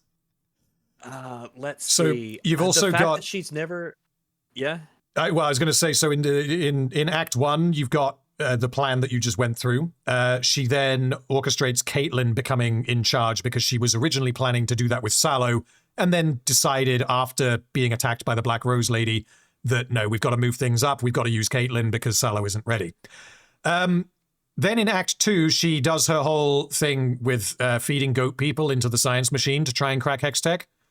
Again, that's very, very stupid. It hurts the world building because how stupid must you be to do this? But it also hurts her character because she'd be like, well, this is stupid. Why are we sacrificing our scientists to do these tests? Yeah, why are we not doing this publicly? Why am I hiding in a prison and abducting scientists? Because there is no way that the higher-ups in Piltover knew that she was doing that, which means she's abducting scientists. I would assume that they don't know, yeah. They can't know. Well, or the scientists are just... Well, if they know, then they would say, please don't zap our scientists. This is the problem with a really poorly written show or story, where we don't know what's supposed to be intentional or inferred versus what's just terribly written. I can't tell what's deliberate and what isn't. And I don't know. Yeah, because then you get in Act 2, she teams up with Singed after Warwick rampages through the prison, and from that point on, she never mentions Hextech again. And it's suggested, or Jace, yeah, but it's suggested that she almost changes her mind and is like, I don't need Hextech anymore because what I actually want is to capture this insane murder beast so that I can use it as a weapon because it's the most vicious creature I have ever seen. I don't know if she still wants Hextech, but because I need to, instead of having Hextech, which is like arming my entire army, right? I'm gonna stake it all on this beast that this one mad scientist made, and ultimately he's the one who has total control over it, not me. Yep. But yeah, the worst part of Ambessa is in Act 3, although I'm missing a part in Act 2. So, sorry, towards the end of Act 2, she believes that Caitlyn might be fucking with her. She is suspicious of Caitlyn because she sends Rictus to follow her. Don't know why she's suspicious, but she just is. And then she allows Vi to continue fucking with her by doing her whole, hey, so Vander told me that there's 3 things that you got to do if you want to be... She doesn't just immediately execute Vi, despite suspecting that she might be being played. She just allows herself to be fucked with, essentially. I think it's also it's worth not glossing over the fact that how important Jace is to her ambitions, and we never see her ask about Jace's disappearance. That's huge. She never acknowledges it. She doesn't seem to even know that it happened. I mean, not that anyone else does, but that's a problem on everyone else as well. But that's a huge issue. That's a big deal. She he also just disappears right when she really needs him the most, and no one mentions it. Yeah, she also doesn't know that Victor exists until halfway through episode 6. The obvious choice, once if Jace is gone, is to go and find his partner Victor, but she doesn't. And yeah, that's true. Where did he go? And then in Act 3, things get even worse because she absolutely hates mages, which is said explicitly at least twice, because she thinks that it's cheating. But she then decides to team up with Singed, who is an alchemist, and get him to extract Warwick goo and pump it into an egg with a space wizard in it. That's okay, though. So that way he can zombify her army, which means that she's willing to essentially give control of her army to a mage so that she can attack Piltover. And I still, having gone over it... There's no way she has enough trust in him. There's no way she can have that level of trust in him, or that she would want to relinquish that kind of control. There's absolutely no way. To do so. And even if she did have enough trust, or if she was desperate and forced into a situation where she had no other choice, I don't fully understand why she's attacking Piltover. Because the reason that she gives is that we're going to avenge Rictus, but Piltover didn't kill Rictus. And it is then speculated by Caitlyn that Ambessa will burn Piltover to the ground for my betrayal. But why would she do that? Why would she just destroy a city and then forego her, getting Hextech? It's really poorly explained, but even if it made sense for her to do it, everything involving her teaming up with Victor is complete nonsense, and it goes directly against like her core defining character traits. So she's somewhere down here. At least that's the thing. She's terrible at best, I feel. Yeah. Her plot significance, though, is really like it's such a departure from what we expect of her, and what she does is so it's a mixture of just stupid and completely like self what is it? It's like contrary to her own goals. It gets in her own way. It's Yeah. Like oh man. self-contradictory, you mean, or like Basically, self-sabotaging. like I said, sort of, yeah. It's terrible at best. It's either terrible or breaks the show. Well, let's stick her in terrible for now because we've only got 4 characters, and there's going to be a couple That's here, true. I think, that may go and breaks the show, and then we can maybe reassess Ambessa. Chat is saying predominantly terrible, but also breaks the show. There's a decent chunk that says breaks the show. Not surprised. Yeah, terrible. So that's Ambessa has gone from good down to terrible. Fantastic. Yeah, terrible with room for demotion. Yes. Potentially. Okay, next character is Grayson, who is not in season 2, so she's in excellent. Thank God. Right, Jace. Season 1, he was perfect. He was. Where is Jace? Here. Well, first off, we have to accept that he's a different character now. Yeah. Wow, where is Jace? I mean, he. Well, so in Act 1, Jace decides that actually he is going to continue making Hextech weapons. He decides not to destroy the Hex Core, even though he said that he would.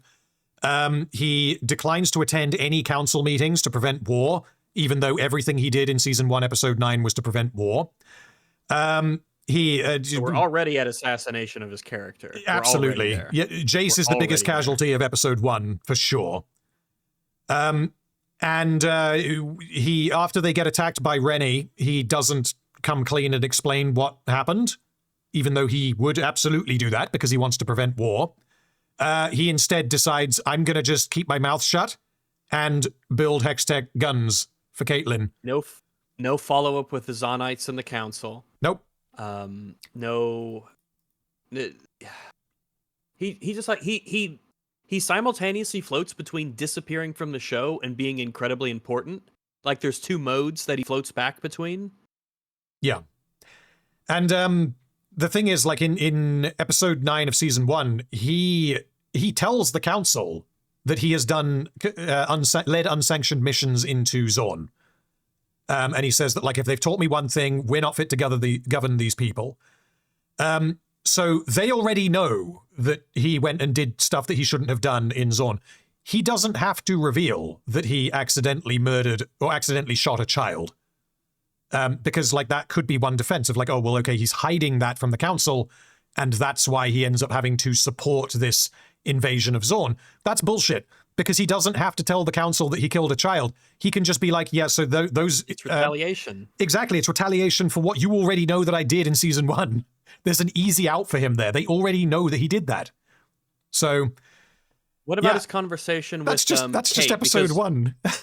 Yeah, because we've dropped the Kate having a relationship with Jace like they did in season 1, to where they could have potentially been like romantically interested, or at least they are friends.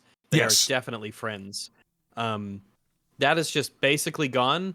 The only time that they really talk is just, it feels like it's an obligatory, like reluctant kind of thing. Doesn't he say in that maybe it was right that he needs to make Hextech weapons? Maybe she's right, he says, referring to Vi's desire to take the gauntlets into Zorn and punch people until she finds Jinx. Maybe she's right. Like, no. Your whole thing in season 1 was realizing that Heimerdinger was right, not Vi. This makes things worse. Yes, exactly. You've learned this. You've already gone past that part of your character development. Stop going backwards. And what do we even say about the whole J segment with him going to the alternate dimension and the Victor magic at the end? Yeah. I'm gonna be honest. There's a lot about it that I don't know how mechanically it functions. Oh, it doesn't. I've kind of in the process of doing a deep dive on it, and it doesn't. I believe you. None of it really damages Jace. It predominantly damages Victor because he had other options and didn't pursue them. The damage that's done with Jace there is that he learns from the future version of Victor that he needs to stop the past version of Victor from causing the apocalypse because he doesn't want that to happen. And he is told that in all timelines, in all possibilities, only you could tell me or could show me that there is no prize to perfection, there is only an end to pursuit. Please go back to your original timeline and convince me that that is the case. Jace doesn't do that. He goes back to his original timeline and shoots Victor in the fucking face without a word. He doesn't try to convince him of anything. He just starts blasting and tries to kill him. Yeah, we're in the punished Jace arc or whatever. Yep. And then in Act 3, what does he do in Act 3? He believes that he has killed Victor, but then is not surprised at all when Victor comes back. He knows that Victor is going to access the Hex gates, but then he doesn't try to turn them off until Victor is knocking on the door. Very stupid. Very, very stupid. And I think that's it for like serious character damage for Jace. Honestly, it's pretty front-loaded. For Jace, it's front-loaded, yeah. Again, he's somewhere down here. It's terrible / breaks the show. I don't know exactly. I don't either. He also murders Salo. Oh, that is true. Yeah, he murders Salo. He doesn't even try anything else when he could just physically restrain him with his massive, hulking, masculine body, and his magic powers, his hammer, and his castle full of guards. Terrible at best. He's easily assassinated. One of the biggest victims of season 2. He will breaks the show. I think breaks the show is going to be difficult until we get a definite, and then we can reassess the ones in terrible. I think that might be the case because the way that this show breaks is so yeah, I guess we should probably clarify here. So the way that I usually approach this is that if a character does the opposite of what they would do, so they're characterized as liking their house and then they just blow their house up and it isn't addressed, then that makes them terrible. It doesn't break the show. And I believe that would apply to Ambessa and Jace because they just do the opposite of what they would do repeatedly. Whereas for someone to break the show, it has to have like serious mechanical consequences to where the plot just stops. Can't keep up with it, and it doesn't make things. It's like it's actual nonsense. Yes, like again, Sauron in Rings of Power, it just makes absolutely no sense. Yeah, it's not just that he's doing the opposite of what he would do, it's that his actions are like throw a dart at a board and he might do that, he might not. It's like the difference between a really bad painting of a house and just random scribbles on canvas. Yeah. Pretty much. One of them is clearly a house, the other one is apparently a painting. Yeah, one of them is like, oh, that's just a really terrible character, and the other one is this character is nonsense. They just seem to do things almost at random. Yeah. There's gonna be a bit of overlap, naturally, but we'll reassess it when we get someone that's in Breaks the Show. Yeah, you're not gonna have a character who breaks the show who's very well written, but all the characters who break the show are terribly written. It's just how they're terribly written almost. It's almost like a subcategory of terrible. Pretty much. Oh, yeah. It's all coming together. Chat is saying predominantly breaks the show, but also terrible, so we may end up moving him down. I think, would we be in agreement that Jace is worse than Ambessa in Season 2? Yes. Yeah. I think so. I think part of it is because he fell further, much further. It hurts more. Yeah, his characterization is, like, hers is generally, like, a lot of uncharacteristic incompetence. His is an actual, like, mega character assassination. I think, honestly, given that distinction, for now, let's stick him in Breaks the Show, because like you say, Ambessa is just meant to be good at things, and she isn't. Whereas Jace, like, repeatedly, fundamentally breaks It's like, so Ambessa Well, deciding to team up with a character- mage, Jace does that repeatedly. Jace's character assassination influences a lot of the direct plot, like, impact. Well, in a way, Ambessa sort of does too. Not until the end would be the Yeah. distinction, I guess. Jace's think character it might just- assassination sets things in motion. Maybe the difference in category is just the difference in intensity. Yeah, quite possibly. We We'll can leave- can look back on it Yeah. at the end when we resort, because I was really happy with kind of where we settled people on tier 1 or the tier list for season 1. This one we might have to do a little reshuffling because of the spectrum area that we're dealing with. Yes. Okay, All right. Vi is the next character. Vi was in Perfect. She was in the middle Yeah, of she was number 4. Perfect. She was right above Jace in the perfect tier. Excellent, incredibly well written character in the first season. And overwhelmingly, you guys are saying terrible, but also breaks the show. I can't believe it's the 3rd time in a row, and I'm saying it, terrible at best. Yeah. She is completely and totally character assassinated through and through. We have regressed her entirely, not just what she seems to care about in a departure from season 1, which is, her home, Zon, especially taking into consideration the conflict with Piltover and her father Vander's role in that political situation and her upbringing, but also simply the fact that her relationship with Jinx is essentially reset, and then magic. I mean, it just sort of is resolved. They're buddies again. She trusts Jinx with her life, and then goes along with the plan. Accepts that this beastly monster. I mean, you probably have a big thing written out, so you should probably say it, because I'm just stream of consciousness-ing that this terrible fall from grace that Vi has experienced. I mean, yeah, that's pretty much what I'm doing. I don't have my script up from my videos, but it's very fresh. Okay. It's very fresh in my memory because I've been going through it sequentially. So, I mean, yeah, Act 1, she decides to become an enforcer off screen. That's the first like big character damaging moment, and there are ways that you could justify it. And after the end of episode 1, yeah, like I was expecting, it would be a big payoff.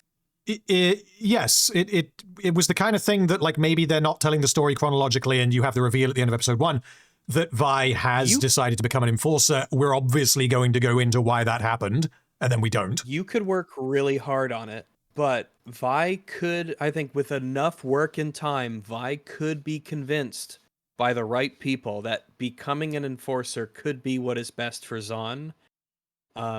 She sees it as like more of a tool to help Zon, not as a symbol of her own authority, power, and a way to influence her will as she sees fit. Yeah, it is possible, but she it would is take a long time. She is an enforcer in the game, so I kind of knew that was the direction that her character was probably going to go. And then in the trailer for season 2, she is wearing an enforcer's uniform. And I was thinking, like, well, how do you get there from the end of season 1? But like, I'm excited to see how. And the way that they do it is that she does it off screen, and then she is one. It just happens. It's never addressed. Yeah. So that happens in episode 1. Then in episodes 2 and 3, she goes about gassing her home with Caitlyn. Joy. That's a nice one.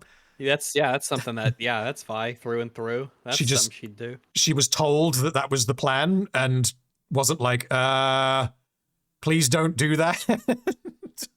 Because this is the thing, is they even make it explicit in episode 1 that she was totally willing to just put on the gauntlets, go into Zorn as like an independent agent and find Jinx. That she was willing to do that, and then she changes her mind and decides, I'm going to be an enforcer and gas them. Yeah, well, you know what? They say the badge changes a man, okay? And it really, really changed Vi. Yeah, One could say it completely erased and rewrote her. Indeed, yeah. It's funny how I've got this bit in my video that I'm doing where I'm just going to read out like what each of the main characters' journey was from the start of season 1 through to the end of season 2. Right around halfway, everything stops making Yeah. sense. Yeah, I can imagine what that halfway point may be. Yeah. Okay, so then in Act 2, Vi is not in Episode 4. She becomes a drunk, like, bare-knuckle boxer. And then she trusts her psychopath sister for She no reason. abandons Son. She walks away from Yep. everything. Yep. She leaves it all behind. She says, like, I'm just going to go and drink and get punched. And that's my life now. Doesn't consider Echo, doesn't go to the Firelights, doesn't do Nope. any of that, doesn't ask Jinx about Echo, even though as far as she could be aware, Jinx killed Echo in Season 1, Episode 7. Yeah, and then everything is okay, it's happy family hug time, because they found Warwick, who is apparently Vander. She is convinced by Jinx. And then in Act 3, does she do anything? Oh yeah, obviously, she realizes that Jinx is going to go and off herself and then slams Caitlyn in her cell. Does she have any interaction with Savika in Season 2? She does not. The closest they come to... The only time they're in the same room is when they are... The fight scene in Season 2, Episode 3, where Caitlyn is kind of fighting Savika and Vi is fighting Jinx. They never interact. They never even look at each other, but they are technically both engaged in the same fight. So, Jeez, no is the answer. That's rough. Yep. That's rough. But She doesn't interact with Echo or Savika in the second season. That's wild. I love how, like, in the finale, you have the very quick bit after Echo joins the fight where Vi jumps on the hoverboard and they fly up to the balloon where Jinx is. And it's like a 3-second shot of Vi and Echo on the hoverboard. That is not only Vi's only interaction with Echo in Season 2, but it's also Vi's acknowledgement that Echo is still alive and that Jinx did not kill him. It's so bad. Yeah, I mean the biggest character moment for Vi in Season 2 that damages her. It's possibly the worst moment of character development in Season 2 for any character is when she realizes that Jinx is unambiguously going to end her own life. And instead of stopping that, she decides to have sex with Caitlyn. That is catastrophic. That's the call that I'd make. I'm like, oh, whatever. Fuck this show. I'm done with that nutbag. I'm done. Yeah, so I mean, she's somewhere in terrible. Chat is saying 59% is saying terrible. I'm not sure that she's damaged quite as badly as Jace overall, because there's less damage, even though the individual moments, the gassing and the sex with Caitlyn, those are the two most damaging moments. And then you've got becoming an enforcer giving and up entirely on everything. Yeah. Oh boy, yeah. Becoming an enforcer after what they did to Zahn and just fuck. Is she worse than Jason? If we man. Oh boy, she might. I don't know. She might be, because it's such a multifaceted destruction of her character. Everything she cares about, her personal relationships, the people she stops caring about, doesn't ask for, a total abandonment of just everything. She's got to be a Jace it's comparable. Tier. It's comparable to Jace, definitely, and I definitely think that she is worse than Ambessa, for sure. She is worse than Ambessa. I do agree. I think that she should be in Breaks the Show. Okay. I feel like it is that much of a complete and total undoing of everything they built up, that it's worthy of being below terrible. That's what I think. So Zach says that it breaks her, but not the show, I think. The character assassination sets events in motion, as you've said. That is potentially the distinction between Jace and Vi, but they are comparable. The character destruction is comparable. The impact on the show, that is true.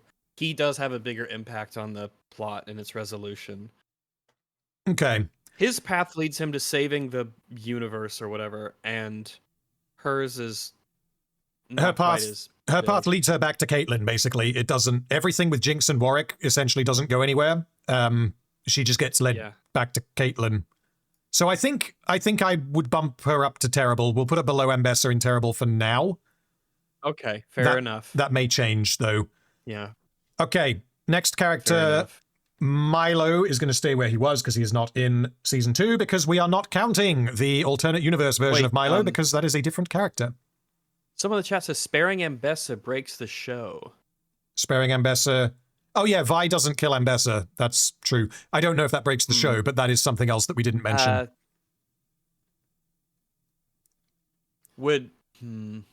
Vi would understand... Like, Vi... So the factors of this is that Vi will kill people if she has to. That happens in combat. She fights people, and that presumably leads to their death. She would have to understand that Ambessa is like a much bigger threat than anyone else that she has ever faced. Would she just beat or strangle an unconscious woman to death? That I think that probably yes, given that it's Ambessa. I think so. Given the alternative. She gassed the Zonites. She gassed her own people. So yeah. Exactly. It would be weird if she'd be willing to do one, but not like an actual enemy of Zon and Piltover, the probably the biggest threat to peace and prosperity. Yeah, and I mean, this could have been resolved if it wasn't like a net launcher that she used, if it was just a grenade, and she just punched a grenade into Ambessa. Then if she had done that, we wouldn't be sat here saying, oh, it was so out of character for Vi to do that. Vi never kills people. No. Vi absolutely kills people. Rewatch Season 1. She absolutely kills people. And Ambessa admitted to be the one who poisoned Caitlyn's mind. I mean, I don't remember that being explicit, but Vi will know that by this point because she's spoken to Caitlyn.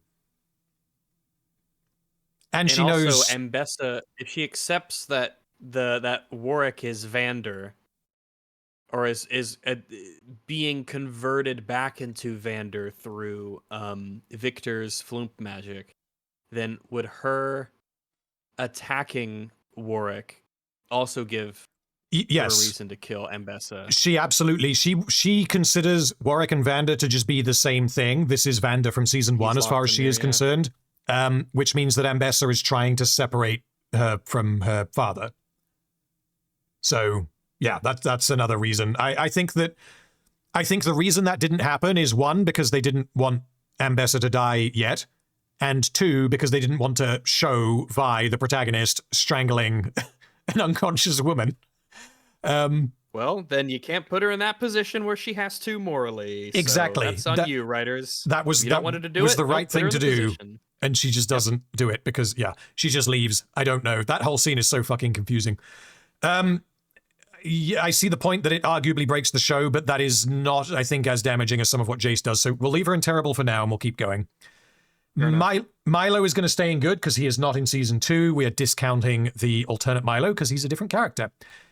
LeBlanc is a new character, and she's never named. She is the leader of the Black Rose, the person/entity organization of evil mages who are trying to find Ambessa's magic child and kill Ambessa.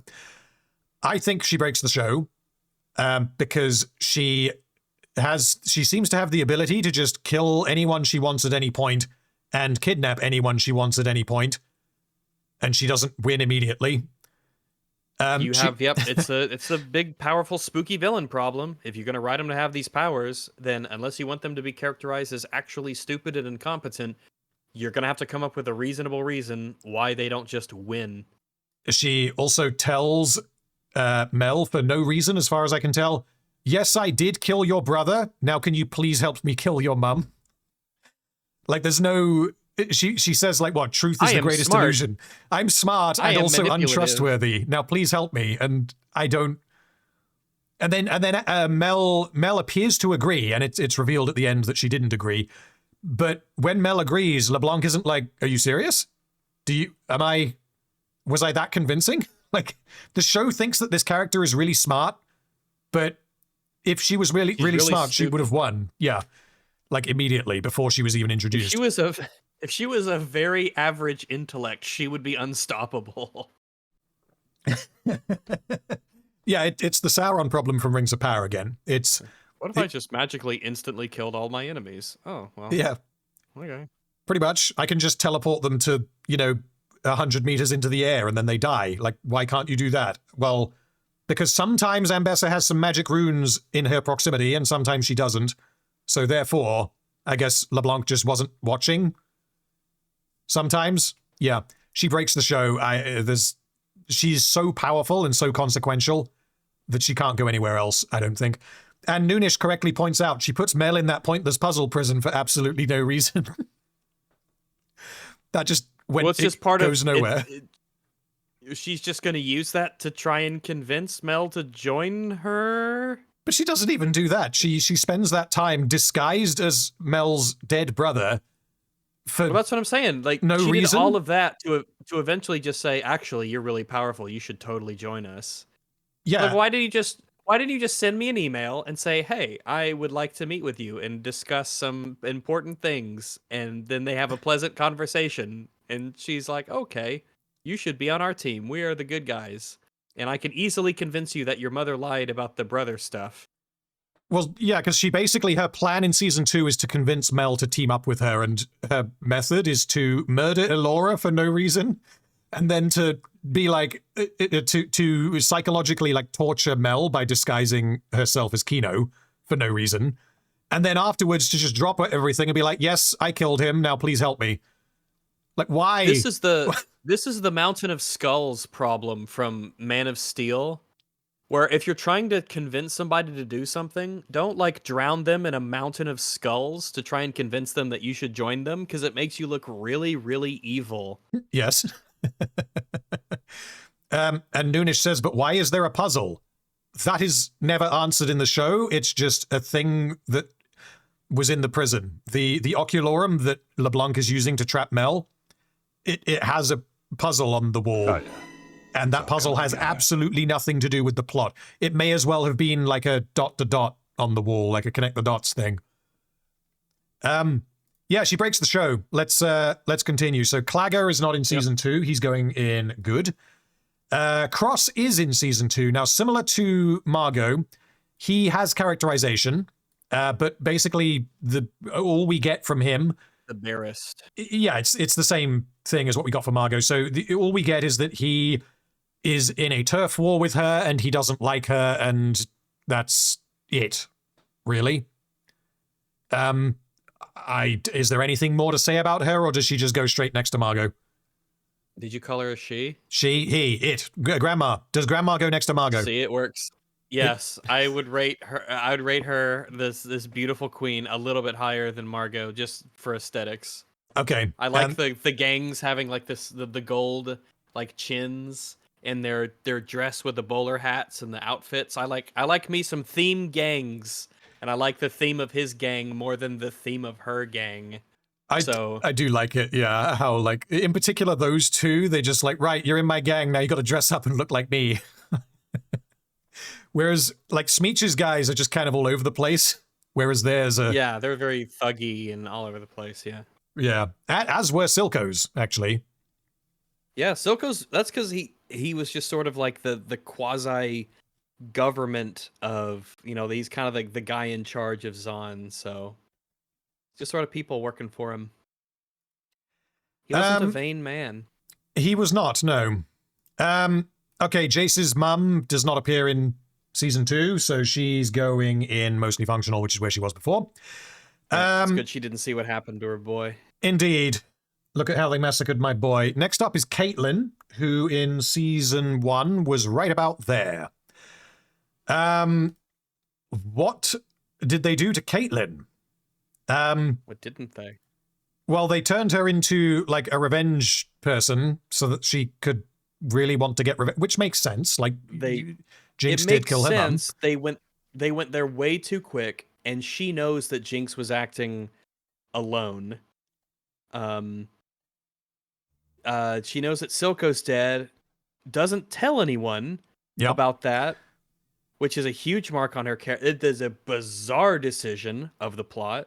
And this is a point against Vi as well, but Caitlyn shares in this.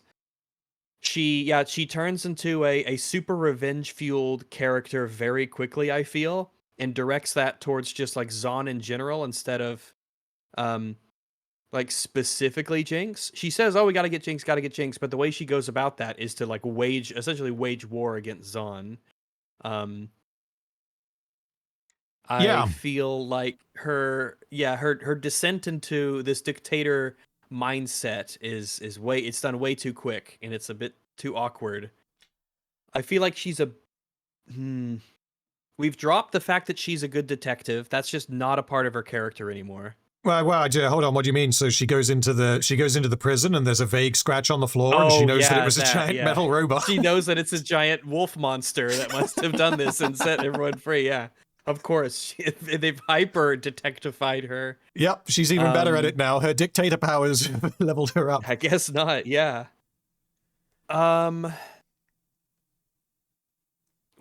Let's see. Her relationship with Jace is basically gone now. That just doesn't exist. You want to know how many scenes they talk to each other in? Well, it's just once. It is once. At the beginning. Yep, that's it. It's just the once at the beginning. That's it. It felt almost like obligatory. Well, they have to talk, I guess.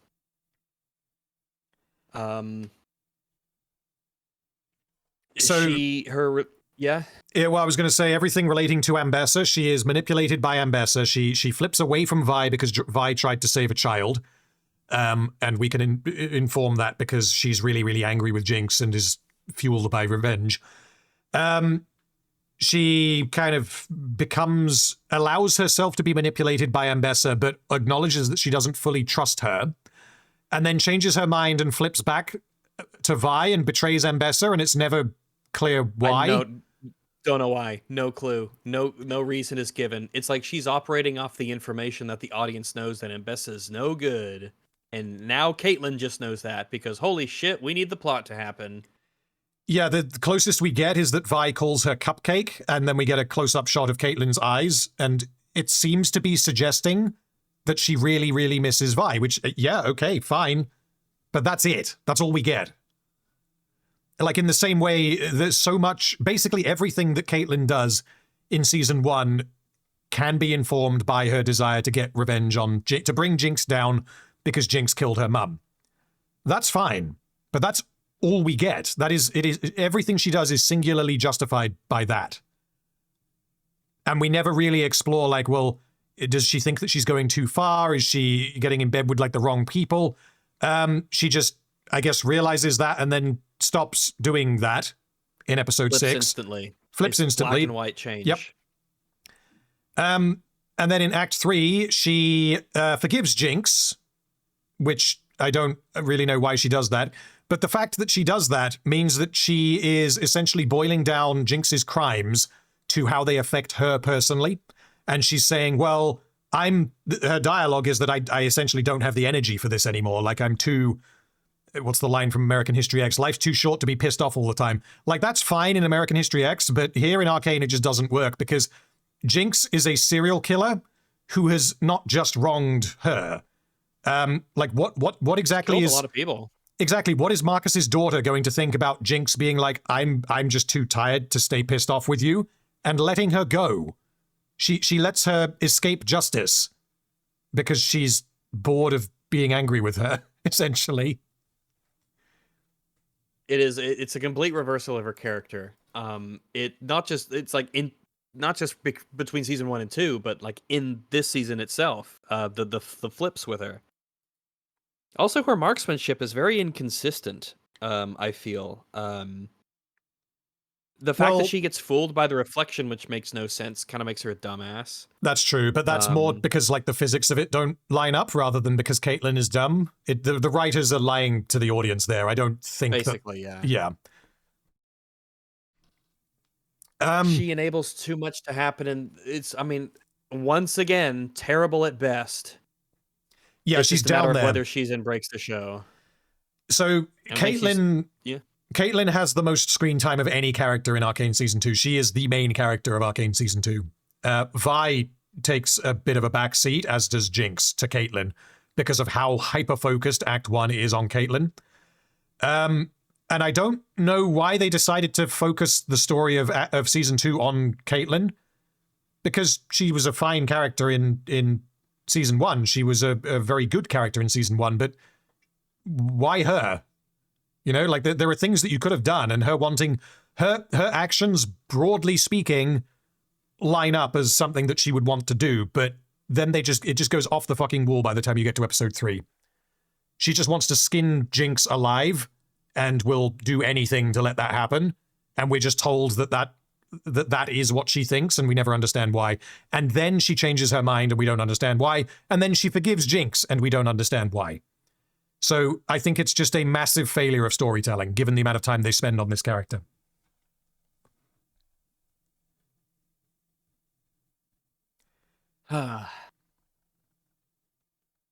But yeah, I'm thinking terrible. I don't think she breaks the show. I don't think she's as bad as these two. Breaks the show is a special accolade for very special boys and girls. Oh, does Caitlyn get there?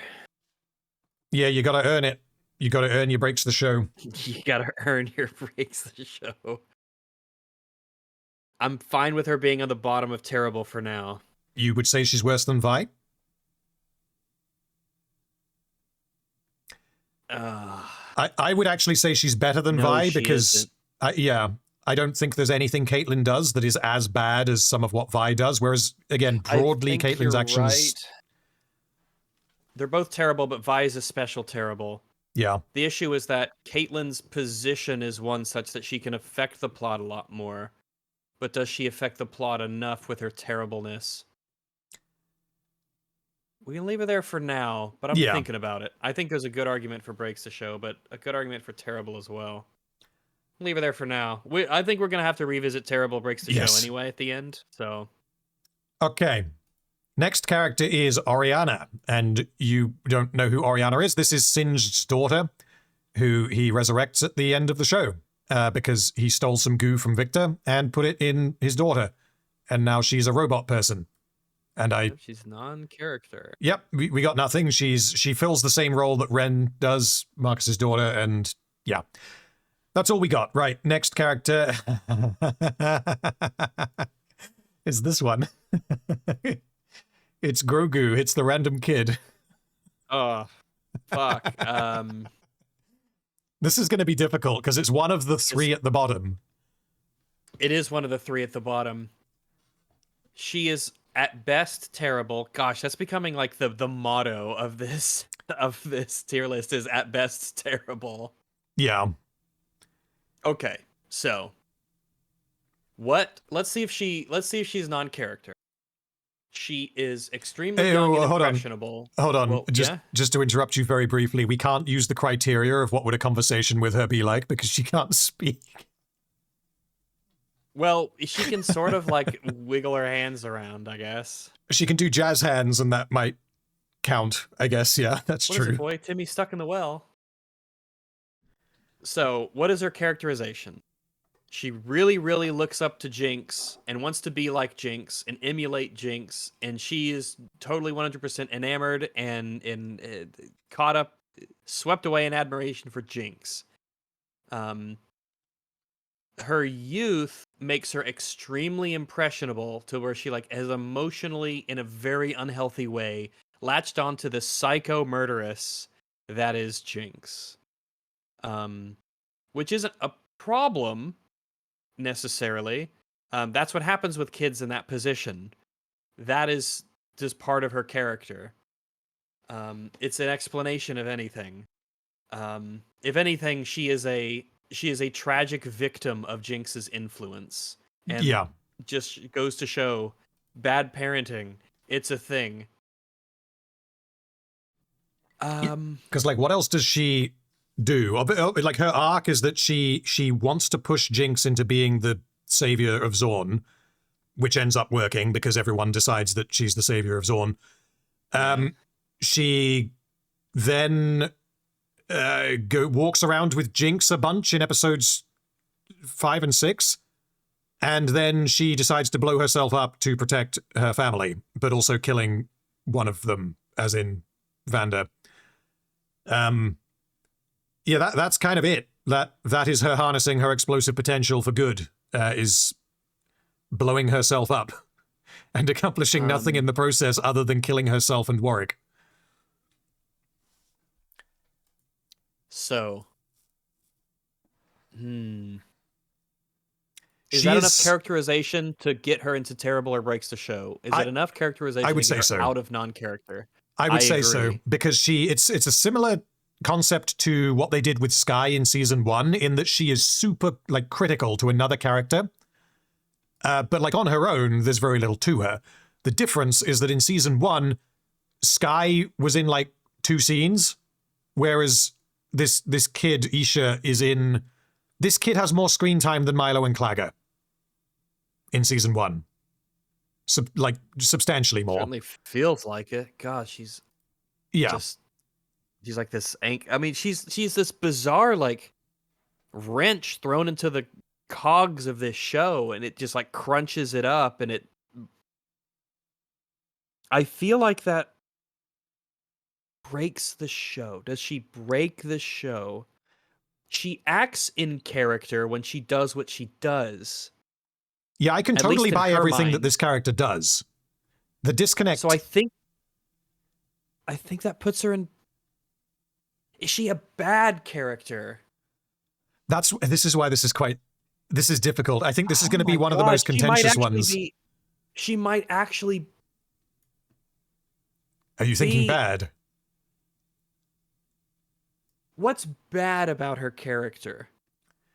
So, the problem with Isha, as far as I am concerned, is in how every other part of the story reacts to her. And there's a like basic... like Galadriel. Essentially like Galadriel, yeah. So like most of the story reacting to Isha is Jinx, and the damage done to Jinx by this character is catastrophic. But this character her fault? Well, exactly. That's the thing, is that her characterization, I can understand and accept this kid doing everything that she does. It's just that Jinx does not... It damages Jinx, and the perspective of the show seems to be that, oh, isn't this like tragic? Like, if only this could have been avoided, but at least Jinx is now the hero, and it's like, you're watching it like, no, this Jinx abused this kid. Like, what Isha is a youth who's tragically been taken under the spell of a psycho murderer who incidentally saves her and then takes a liking to her. Yes. Everything that Isha does follows downstream from that accurately. As far as I'm aware, I don't think she does anything that would imply otherwise. And the fact that she is a dumb kid does help a lot. It adds to the impressionable nature of it. This weird maternal big sister kind of thing that they've got. I think a good way to sum it up might be, you know the scene when they're entering the commune and Huck's like, no weapons? Jinx and Vi both drop their weapons. Jinx removes the gemstone from her gun. Vi does not remove the gemstone from her gauntlets. And no one notices apart from Isha. So, like, I can accept that Isha might be like, it's glowing and it's blue. I wonder what's that, yeah. what that is. The problem isn't that. The problem is that no one else noticed. And the plot kind of twists itself in such a way as to allow this kid to hit the various narrative beats, which is why it seems like the show is absolutely desperate for you to feel emotionally engaged with this kid, and you're just not, because you feel like you're being manipulated. But I think I agree with you. I don't think it's the kid's fault. I don't think it's her fault. She's like the eye of a tornado, where it's peaceful and calm, but everything outside of it is a fucking terrible mess of destruction. But the eye of the tornado, the eye of the hurricane, is the calm part. That's what she feels like. That's what she is. She's the eye of the storm, in a way. How do you rate the eye of the storm and not the storm? It's impossible. Like, the comparison that you made to Galadriel is an interesting one, because Galadriel has this effect, but on like everyone essentially. But Galadriel should know better. That's why she's terrible. What she does oftentimes doesn't really make a lot of like sense to us, but to her, I guess it does. And she does stupid things constantly, but she's consistently stupid. But Isha's literally stupid. She's a kid. She's a dumb kid. Yeah. And that's not bad characterization. It would be bad if she was like super intelligent without explanation. I think is the best way of summing this up to say that if we're treating her characterization, then she would be inoffensive. But the impact that she has on Jinx and the way that the show is desperate for you to feel a certain way about her would be breaks the show. That's kind of what I'm thinking at the moment, but where we put her, because she's not a bad character on her own. Halfway. Yeah, she's a fine character on her own. It's just that I hate her guts and I'm glad she vaporized herself. But Yes. it's the break the show part. There's no middle ground. You can't be like, oh, it's half breaks the show and half inoffensive. I mean, Isha is... the cop-out would be to just say fuck it and put her in non-character, but I kind of don't want to do that. She is a character. That's the problem.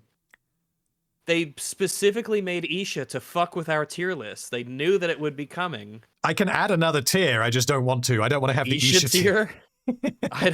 It's actually strange you mentioned that because I was kind of like halfway to suggesting we make an Isha tier. Where do we put it, though? Do we put it above breaks the show? Where we put it? No, the tier, not the... Oh, I thought even Isha, like this creature, this thing. No, this little gremlin. It is going in the Isha tier, but where do we put the Isha tier? The Isha tier is between... Yeah, I need to do that once I know where it's going to go. She's a variant of a non-character to where she has enough of a character, but where the purpose that she is used for is... If she didn't have any influence on Jinx, then she would be in inoffensive, probably. Yes. But she does have big influence on Jinx. A massive amount of influence on Jinx. A bizarre influence on Jinx. So I would probably put the tier in between inoffensive and bad. Okay. I think. Let's go for that. Add a row above. And then I need to change the color. What color is she going to be? That's gray, Black. I guess. Black gray. tier. Yeah. Or gray. Gray or black, because she's a fucking black spot on this otherwise terrible. I said otherwise terrible. She fit. You know what? She fits right in. You belong here. So Vadan in chat says, yeah, she inoffensively breaks the show. That's a good way to sum it up. In a bizarre way, yeah. Yeah. That was... Good job, Isha. We had to make a special tier for your ass. Yeah, hopefully we don't have to do that again. I don't think we will, but we'll see. I don't think so either. She seems particularly special. Yeah, because it's what's another example of a show doing that with a character like that? I'd have to think. I can't think of one. There's got to be a special kind of character that this is in a story. Well, it's very similar to, for example, Marcus's daughter in season 1. Grogu has more, from memory, Grogu has far more of a narrative purpose than Isha. Even though Grogu shouldn't really. But that's because people rate the Mandalorian seasons way higher than they should. She is a worse version of Grogu. And Grogu sucks balls and I hate him. Which is, I don't know, I almost feel like Isha's more of a victim of the writing. Like, as much as I hate her, yes, viscerally. It's not, I think Grogu's an infant too. No, yeah, Grogu is an infant as well. I think it's because Jinx is so terrible and she's caught, it's more understandable to admire Mando as a character in sort of like a father figure. That's more understandable than Isha admiring Jinx. Then again, she's so young and impressive. Whatever. They both suck. Yes. Well, I mean, if we ever end up doing this for Mando, which I don't see that happening because I don't want to watch those shows again, we can keep the Isha tier. Isha tier is fair. Isha is special. Okay, so the next character is a new one. This character is Lest, the cat lady. She's fine. She's fine. Well, she's fine in episode 3. She's not in episode 4. Because she's really, really nervous and twitchy about talking to Mel about Ambessa and being involved in this like spying, informing thing. And then Mel says please, and she says okay. Well, Mel says please, and gives her enough of a reason to be like, okay, fine, fuck it, I'll just tell you what I know. Then Mel gets zapped out of existence, and in 6 months to a year later, Lest is still working in Salo's brothel, and she just doesn't care that Mel is gone. Like, that should freak her the fuck out, given what they were doing, because Mel and Lest were in the process of. We see her. We see Lest. We do. We have the second scene with Salo where she tells Salo about Victor. Right. And in that scene, she just doesn't seem to care that Mel is gone, even though that should make it look like someone has got rid of Mel. Because as far as she is concerned, she was gathering information to allow Mel to stop her mother taking over. Then Mel disappears inexplicably, and her mother takes over. She should be fucking terrified and should have left immediately. Yeah, because the way that it's characterized, you almost wonder, like, would she have mentioned it to Salo? But she'd know that Salo and Ambessa are kind of close, so it's like, well, she wouldn't mention it to Salo. They think that they're in cahoots, maybe. Well, exactly, because she was there to spy on him. Mel had her there spying on Salo, yeah. They do mention Mel, like Salo just casually brings it up in discussion, like she's not coming back after she's been missing for this long. So they do discuss it, but Lest is not freaked out at all. Would Lest want to reply? What would she reply to him with in that conversation when Mel is brought up? I can't remember what she says. Well, I mean, like, what should she say, right? If Mel disappears and in a part of a conversation with Salo, Mel comes up, I don't think I would expect her to say anything, but she probably shouldn't be in that position to begin with. That's my point, because this is also 6 months to a year down the line. This isn't the next day. It means that she's been just living in Piltover, being like, oh, well, nothing bad will happen to me, I'm certain of it. And then nothing bad happens to her.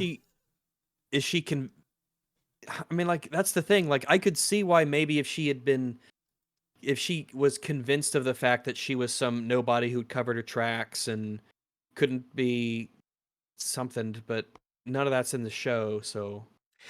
Yeah, she's really simple, and she's only in 2 scenes, which means we basically have nothing to work with. I think that she's going in bad. She's definitely not terrible, because there's enough to her to where she's not unbearably awful. It's just that she is dumb for sticking around after that happened. Because given the information that we know she has, she should be fearing for her life. It warrants an explanation. Yes. I think that's fair to put her in bad. It's not so bad, but it is bad. Yeah. It could have been explained, but they didn't. If you get rid of that, she's up here and mostly functional, but I think that I've got to put her in bad for that reason. I think you're right. Yeah, if that part hadn't been the case, then mostly functional. But okay. Otherwise, yeah, bad. Right. Next character is this guy, the fishman. His real name is Steb, which is never spoken in the show. Steb does not speak in the show. He is a member of Caitlyn's strike team. He is maybe a medic because we see him patching up Henot in episode 3. And then he takes part in the ground battle in the finale, and that's basically it. He is an enforcer. And how does it doesn't like a random screw get stuck in the bomb and he can't get it out? Yeah, what happens there is that Maddie sabotages the bomb because she can't allow, why is a completely different question, but she can't allow the bomb to go off and destroy the Victor egg. So she got her hand, well, that's more her, but I guess they didn't check any of this before they used it. She is seen tinkering with the bomb, and you can see her do this. It's just that at that point in time, you're not suspicious of her. So it is accounted for in the show, and I don't think it speaks to Steb as being a dum-dum for not seeing that. Okay.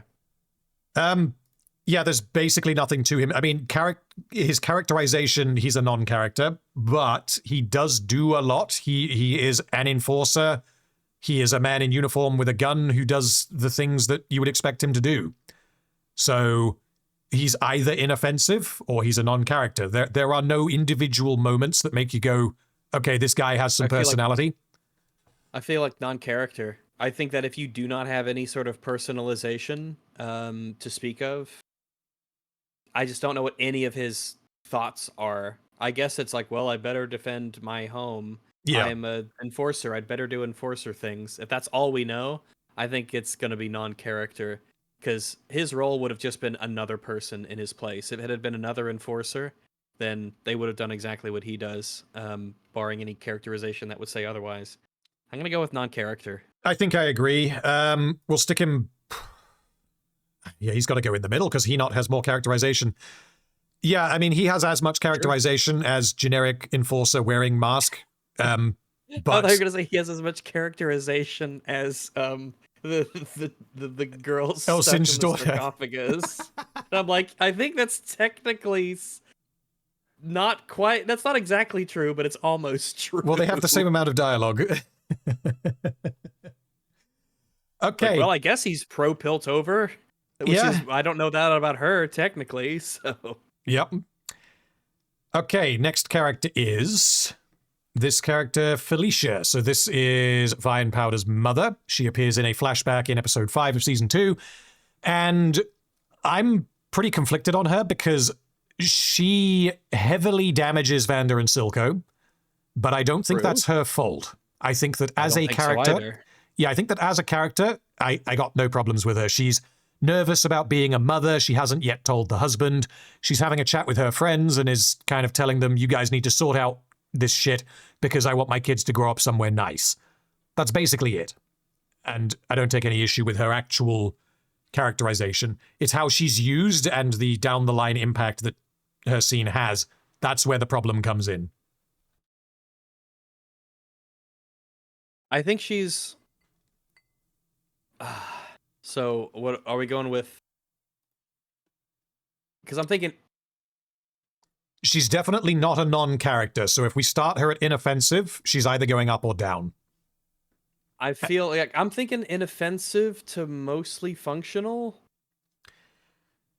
I think inoffensive is probably where I'm sticking her, because if we start getting into the functionality aspect, well, what is her function? Oh, no. But what she says makes sense for her character to say. Yeah, so just to be clear, because chat is disagreeing, chat is majority saying that she breaks the show. I agree that scene, we can say that breaks the show because it seriously damages Silco and Vander. But that is because of...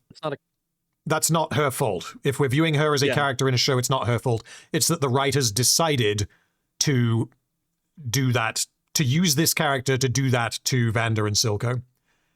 There is nothing that Felicia says or does to where you're like, you shouldn't have done that. That's out of character. Yep, I think it... I think that makes a lot of sense. I don't agree with Isha here. I think Isha has a particular special role in her impact on a protagonist's active actions, whereas the worst you could say about Felicia is that she retroactively damages other characters in a story that isn't actually this one. Yeah, chat also says that like she's a retcon, which they do use her as a retcon, but it doesn't contradict anything about her own character. I can believe that a person or that this person could end up dead on that bridge. That's the only connective tissue that she has to connect to. This is making me think that maybe she should be in mostly functional, but she's somewhere around here, because if we're just isolating this to her personality and characterization, then she serves a function. It's just a terrible function. Yeah. But do you get credit for serving a terrible function when it's not character related? The damage that she does is not to herself. That's what's making me think that she should be in mostly functional. Because she, as a character, is entirely functional. She does what she's there to do. It's just that what she's there to do is... Yeah, there's no contradictions, no breaks. She doesn't act out of character. She doesn't do anything that is unintuitive that we would bat an eye at.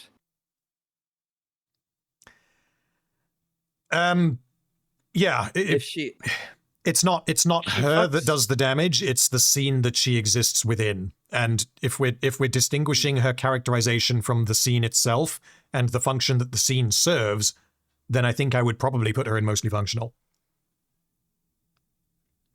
And yes, chat, the reason why I'm thinking that she's going up here, not down here, is because we are not factoring in the damage that she has done to Vander and Silco. The damage that she has done to Vander and Silco, we will see that when we rate Vander and Silco. She doesn't damage herself because she damaged them. Because that wasn't her fault, you know? Yeah, I think I'm fine with her being in mostly functional. Okay.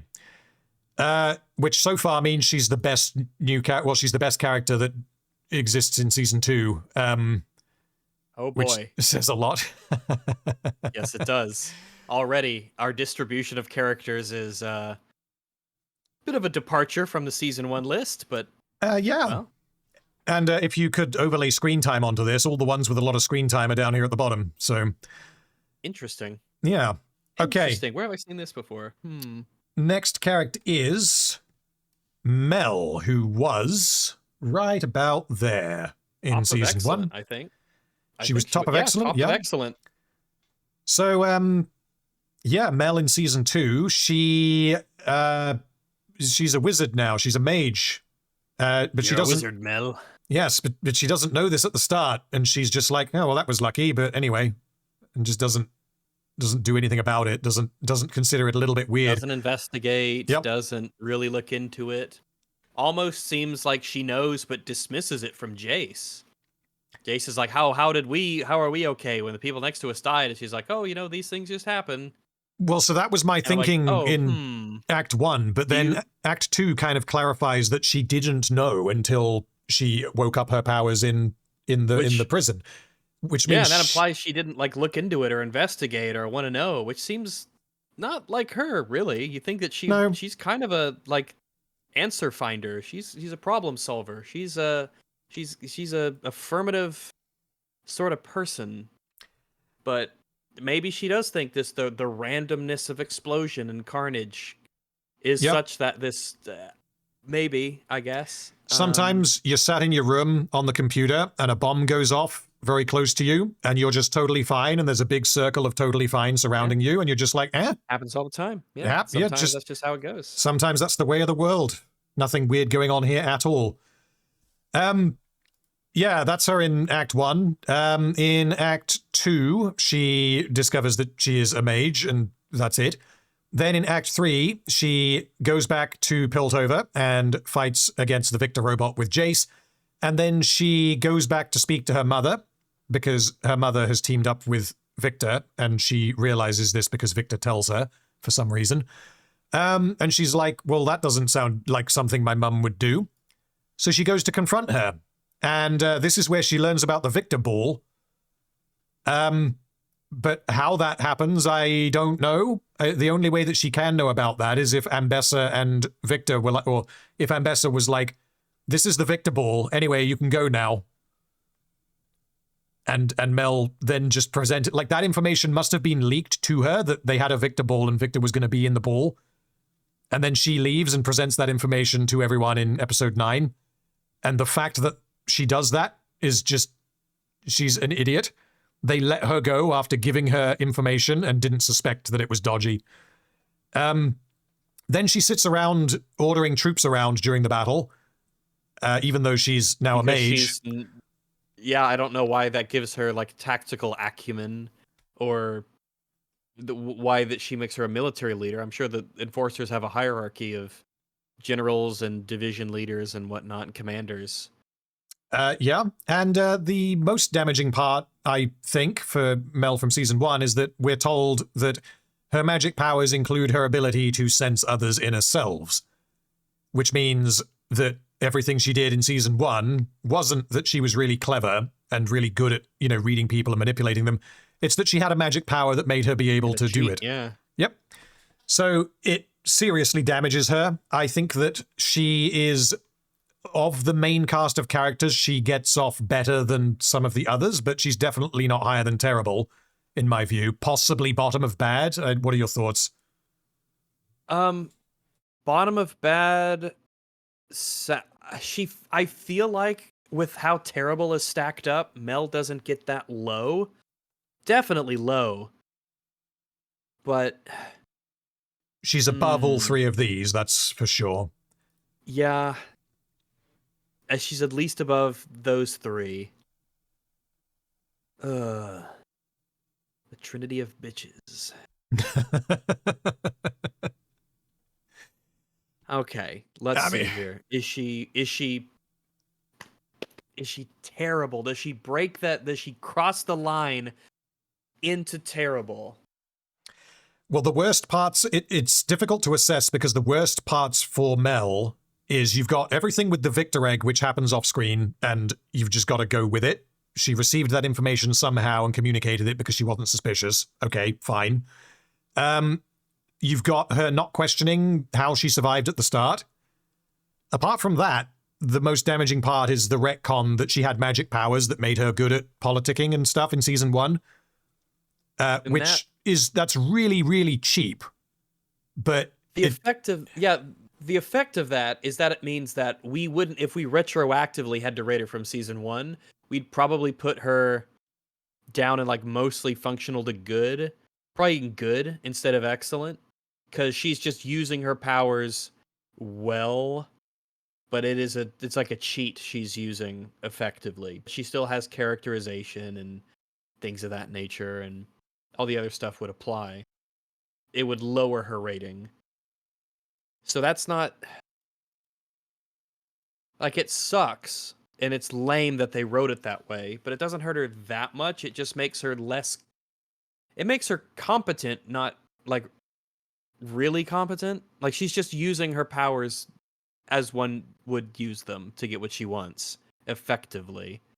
Which is not nearly as impressive as not having the powers and doing that. Yes. I feel like it's worthwhile to not put her in the same tier as Ambessa, Caitlyn, and Vi, because they're special in how bad they are. She's bad. To clarify here, for some confusion in chat, or either that or I'm confused. We'll find out. Mel did not ever trust LeBlanc. She pretended to, and then revealed at the end. She basically came up with this plan to trap her mother somehow by pretending to go along with the plan, and then ambushing LeBlanc and defeating LeBlanc instead. I don't know if Mel intended for her mum to die as a result of that. It's unclear. But all of that relies upon Mel having, like, pretty clear understanding of the limitations of her powers that she repeatedly says that she doesn't understand.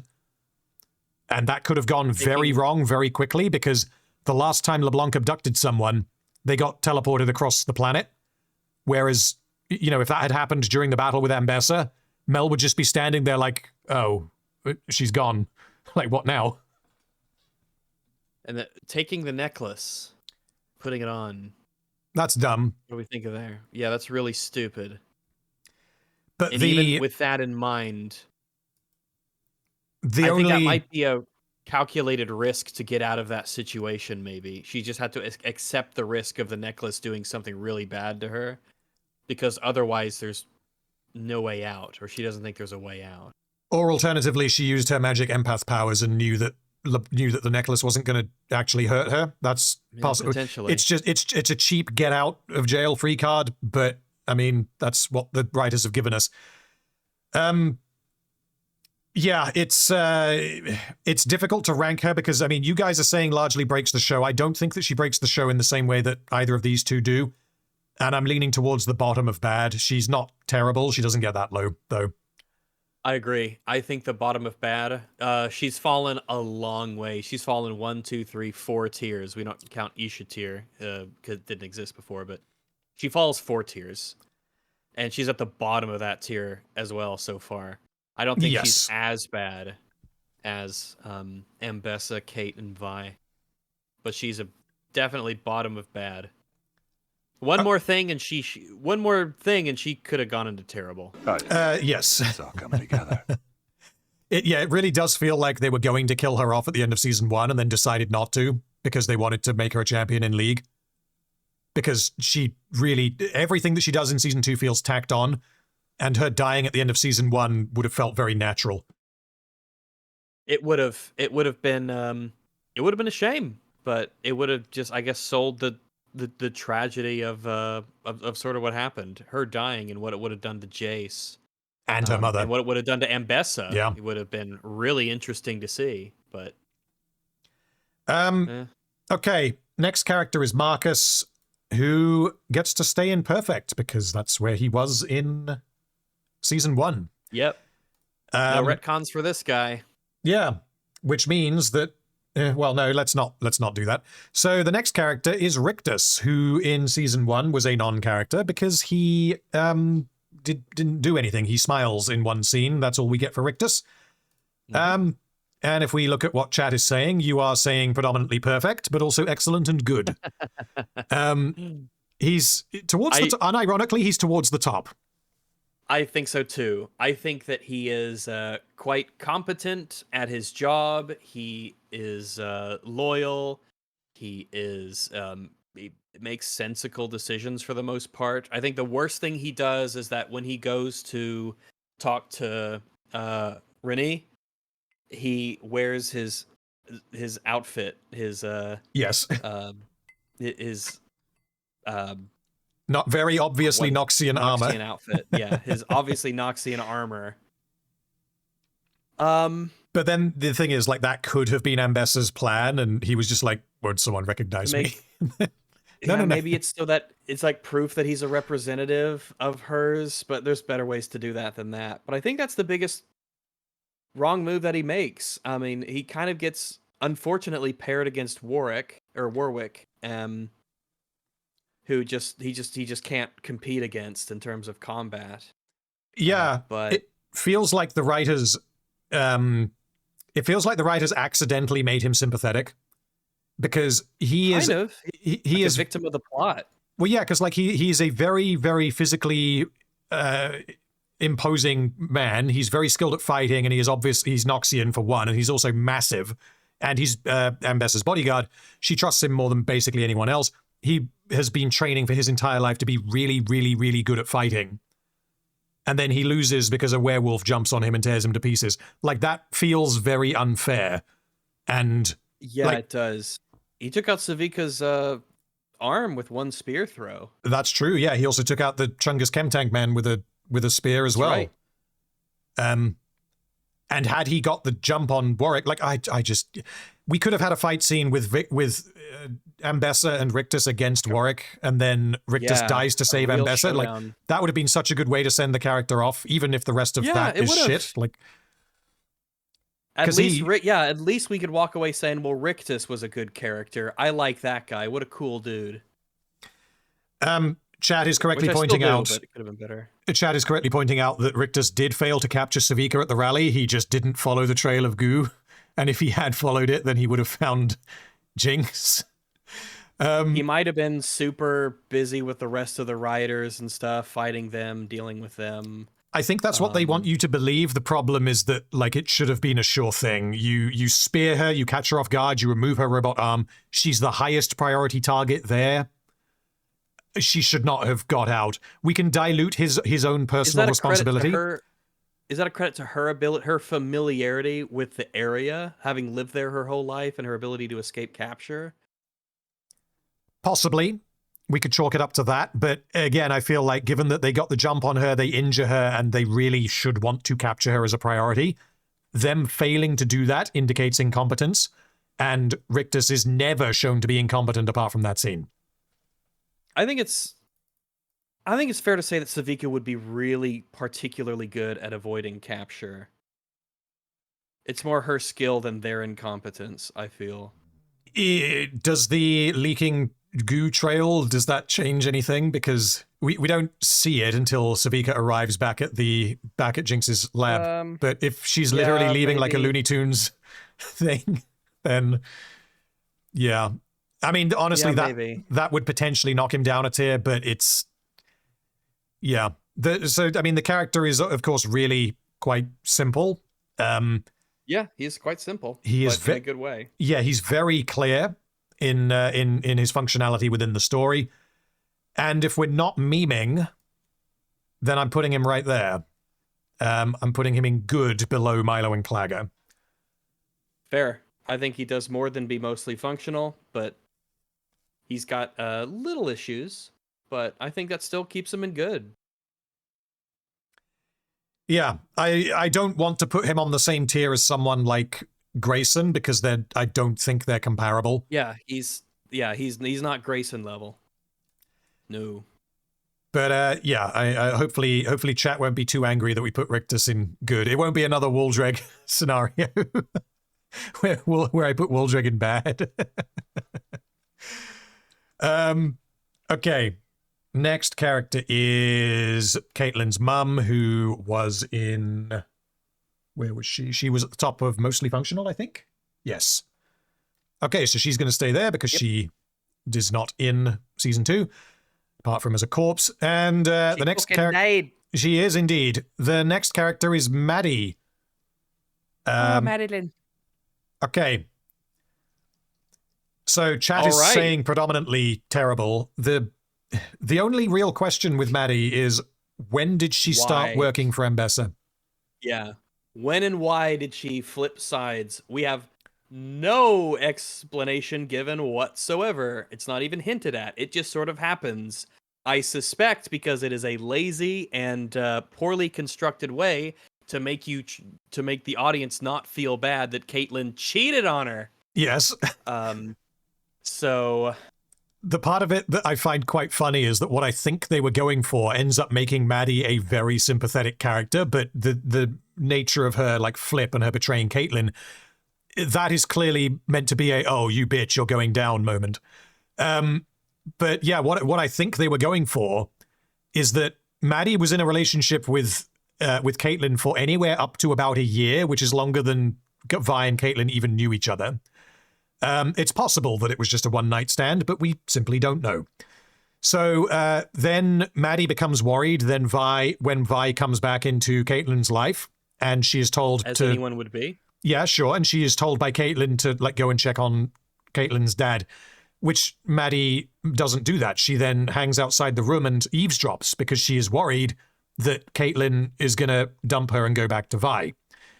Which is fair. Which is fair. So then I don't know if it's reasonable to assume that Maddie knew that they banged in the jail cell, but at some point she then went and spoke to Ambessa. She must have gone down into the Noxian camp where the commune used to be and spoke with Ambessa and said, Caitlyn has betrayed me just like she betrayed you. Also, who are all of those robots? And then Ambessa will have said, oh, don't worry about the robots, dear. Now, go back. This is our plan. It's a weird world. I mean, that's assuming that Ambessa hadn't already influenced Maddie before then. Even before... Because remember when Caitlyn was essentially declared the Supreme Führer or whatever, Madeline was smiling when she was beating her chest. She was happy that this was going on. Yeah. So... Because that's the thing, all of the information that we need to determine whether or not this character is potentially really good or really terrible, we do not have. Yeah, and chat also quite correctly points out that Maddie was introduced as a massive fangirl of Vi, and we just don't explore what that means. Oh, pardon me, I'll be right back just a second. Yeah, no problem. Yeah, it's difficult to rate this character because you guys are saying terrible. I'm definitely thinking that she's somewhere in between bad and terrible, but she's also similar to an Isha in that she is really very one note and very simple. And she is not, neither of these characters are complex enough. They're definitely not complex enough to go and breaks the show. I don't know if there is enough to her for me to put her in terrible. Alternatively, is there anything else to her that I've missed? She's introduced as a Vi fangirl. She helps fighting. She joins Caitlyn's strike team. They start banging after Caitlyn dumps Vi. I mean, yeah, that's basically it. I think bad, and honestly, I think towards the top of bad. That's what I'm thinking. She honestly really does remind me of Isha in that the character herself, if I'm correct about my interpretation, or if what Rag says is right, and like it's possible that Ambessa corrupted her from the very beginning. Potentially she came from Noxus. Like we don't know that wasn't the case and that she was planted there as an enforcer. We just don't know. So I don't think there is enough to the character for us to knock her any lower than that, even though, as with Isha, every time I see her, I'm just like, fuck off, go away, what are we doing? Sainto says in chat, she's terrible because the writers had to specify post-show that she was Noxian the whole time. Is that confirmed? Because, I mean, it's not confirmed in the show, so to some degree I don't care what the writers have to say about it, but if the writers do think that that's what happened, then, yeah, that's telling, because that's definitely not the vibe that I got from her. Amanda Overton said that. Okay. Interesting. So Amanda Overton is responsible for the Vi-Caitlyn romance, so she probably is also responsible for the Maddie character, and didn't want her to be sympathetic so that way the audience wouldn't question the Vi-Caitlyn romance, and therefore tried to make her unsympathetic and accidentally made her quite sympathetic because she didn't want to lose Caitlyn. That's quite funny. I will have a quick drink and then we will continue. Okay. The next character is Deckard, who is going to remain in mostly functional, and he's going to go right about there because that's where he was last time. The next character is Shula, who was a non-character. What do you guys think about Shula? Honestly, I think she's still a non-character. She really only has one scene where she does anything, which is the initial council meeting in episode 1. She does a tiny bit in the second one, but the purpose of the second one is for Caitlyn to roll up and be like, fuck you, I'm in charge now. So in the first one, she does disagree with Mel, and she's like, we're not leaving things to chance. I'm with Salo. We do need to go in and apprehend Jinx. So that shows that she has opinions about things, but it's barely more than a non-character. So, I mean, you guys are going to be saying non-character to inoffensive. Yeah. She's somewhere in between the two. One of the things about Shula that just confuses me is if you look at who they had on the council in season 1, why did they have her survive? Like, what did they do with her? They didn't do anything with her. They do things with Salo, and I don't like what they did with Salo, but they do things with him. There was a reason why they had him survive, because he was the sort of vindictive, ignorant councilman who loses his legs and then falls into a spiral of alcoholism after after his planned coup with Ambessa falls through. But Shula, we've got very little to work with. If she is not a non-character, then I'm thinking that she's probably almost Isha tier. She's almost inoffensive.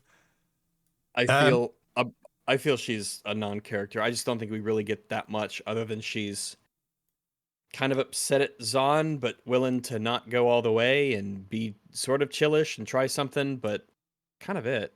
Yeah, we get more for her than we do in season 1. That's all I can really say about her. But it's not saying much even then. It really is not. She has one scene in season 1 to do things, and she just doesn't really. I do agree with Maddie being in bad tier, though. Yeah. Okay. Cool. I think that's where she belongs. Yeah.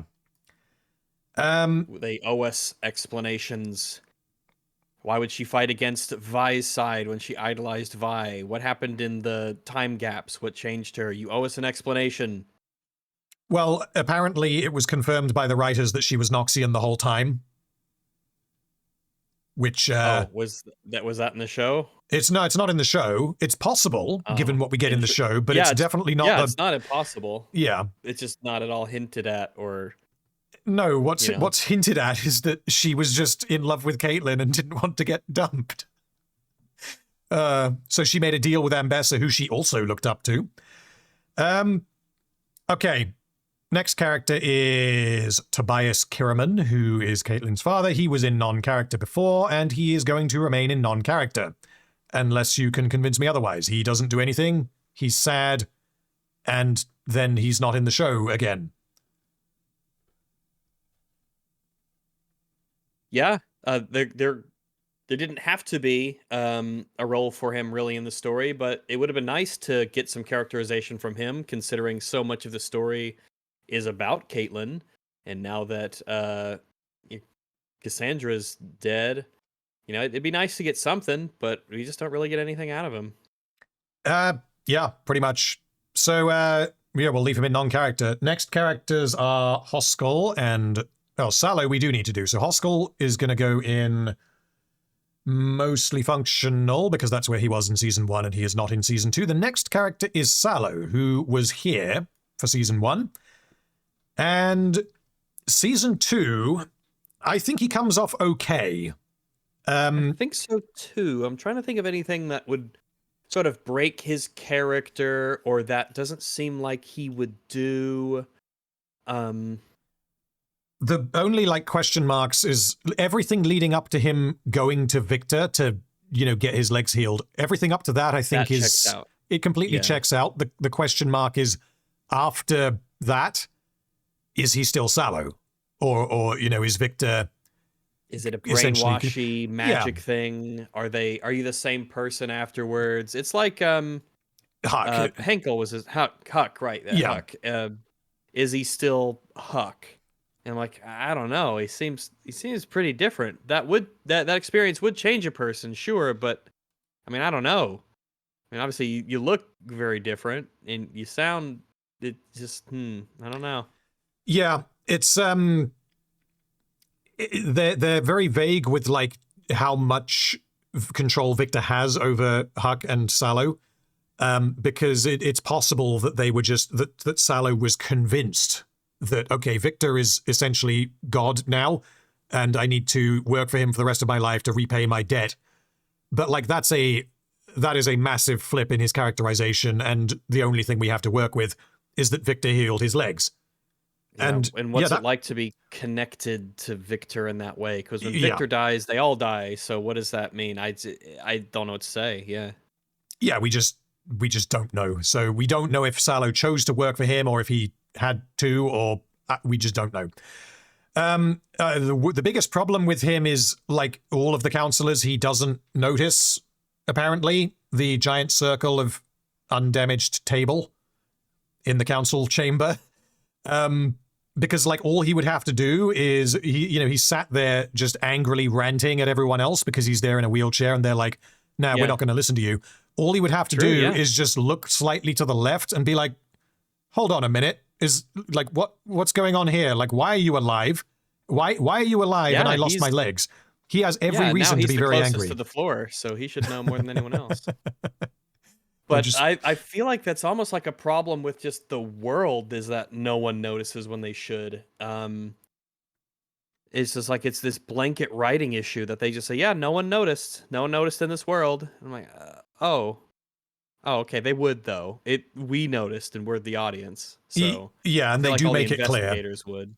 Yeah. I mean, the fact it is going to damage multiple characters. It already has. So I think with that in mind, he is worse than he was in Season 1, because there's more to him, and what there is hit and miss. So I would say he probably goes down to inoffensive, but I don't think that I would say that he's bad. He's not. No, I don't think he's bad. Most of all the chunk after he meets Victor is a question mark. We don't know his state of mind. Something's happened, clearly. What is it? Not sure.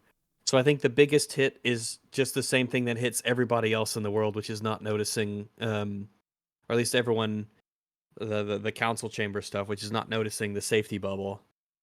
Which, I think he takes a hit for that. Is it enough to bump him down a tier?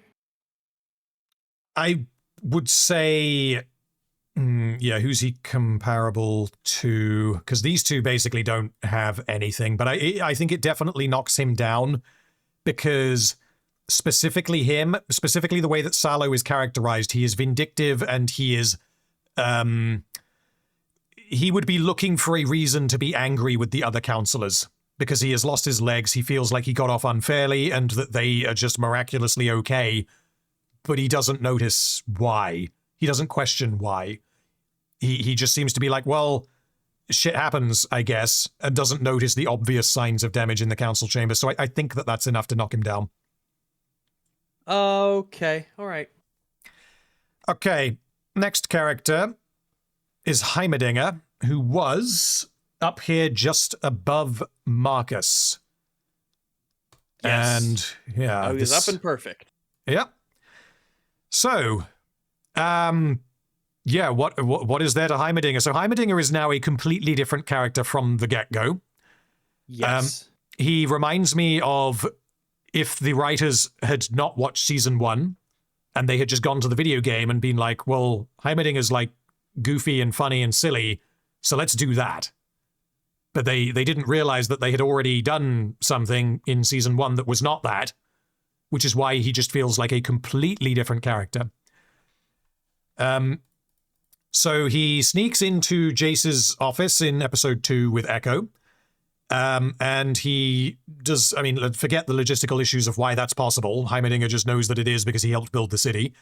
And he encounters Jace pointing a weaponized Hextech hammer in his face and doesn't question Jace making Hextech weapons. Even though the last time Jace saw Heimerdinger saw Jace, he was booted from the council because he was trying to stop Jace from fucking around with the Hex Core, because he was, terrified by the potential for harm. But Jace has weaponized it, and Heimerdinger just doesn't care. We don't even know, because it's just never acknowledged whether he knows about what happened with Jinx's attack on the council. He never questions if his colleagues are alive, or we don't know if he knows if... He doesn't show up at the memorial. Yep. We don't know if he knew that was going on. I don't know why. I totally would. Everyone would know about enough to You where would the think, Zonites yes. knew about it to fucking launch an attack on it and plan everything out. Yep. He doesn't notice that there's a giant Victor-shaped hole in the wall while he sits there and drinks tea for a very long time. Tomb. Yeah. Yep. He doesn't notice the Goon Tomb. And then Jace explains off screen to him what happened, and Heimerdinger is not horrified. Like, we have to assume that Heimerdinger knows that Victor survived because Jace combined him with the Hex Core, and he just does not address this ever. Nope. Yep. Then he goes down into the Hex Gates. They find the anomaly, and he gets zapped into the other universe, where he possesses the body of alternate Heimerdinger for 4 years, becomes a street musician, and sings songs about how nothing matters, and is convinced by Echo to help him make Hextech because Echo asked him nicely, even though he didn't help Victor in season 1 when Victor asked him nicely. Yeah. And then he vaporizes alternate Heimerdinger's body without his consent because he didn't plug the machine in properly, in order to send Echo back to his original timeline. And then he's never mentioned again. That's what they do to Heimerdinger. They completely destroy him. Honestly, the damage done to Heimerdinger, I think, is more than, cumulatively, I think it's more than any other character. I think I agree. I think it's indefensible. I think that, like, the individual thing with, like, the sexing with Vi, I think that is worse than any individual component of Heimerdinger, but there are defenses I have seen people try to make of that. I do not know how you could possibly defend what they do with Heimerdinger. He has turned into a completely different character, mocked and then discarded. Yes, the writers just did not care about him at all. And yeah, he's just now a silly goofball who needs to die. He's in terrible. I don't think he breaks the show. He doesn't break the show. His characterization does allow Echo to get back to the first universe, which allows him to save the universe. And he does all of this out of character, though. There's no reason for Heimerdinger to have helped Echo and do all this stuff with the Hex Core knowing him. Well, there's So also I guess there's also arguably no reason for Heimerdinger to still be in that universe because he was there for 4 years and all he needed to do is get out is find the shards of Hex Crystal and do it himself. Which, I mean, would yes. he do it himself? Well, I think you could argue that he would, given that he obviously knows that this is not his universe. He would know by his change in appearance that he is possessing the other Heimerdinger.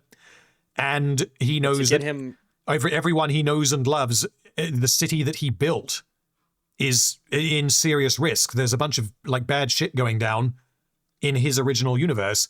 Would he compromise on his values and create Hextech to go home? I think he quite possibly would, yeah. I think you could work to getting him to do that. I think you definitely have to. You'd have to work for it, but I think it's possible. Yeah. Whereas I what wouldn't assume it is the default. Well, what they end up doing in season 2 is they just establish that there is no way he is going to do that, period. And then he does it when Echo says please. Oh, so how could I say no to you? Yeah, how could I... what is it? How could I turn down like a brilliant young lad in need? And I'm just thinking of Victor sitting there with cancer. Like am I a joke to you? Also, you think this might end the universe or whatever. You think Hextech might destroy the world, but true. How could you say no to a young guy in need? Oh, yeah. It certainly hits the hardest in terms of the destruction. You know, obviously it's bad to see all the other characters destroyed, but there's something about the way that Heimerdinger is destroyed and then discarded so casually and never mentioned again. It feels malicious in a way that some of the others don't. It's like they want to... I mean, the potential for the stuff you could have done with him and how little time he got. I mean, I think he's got more lines in his fucking song than he does of actual dialogue. You're probably right, yes. I think bottom of terrible just because I think that it's more offensive than the other 3 in terrible.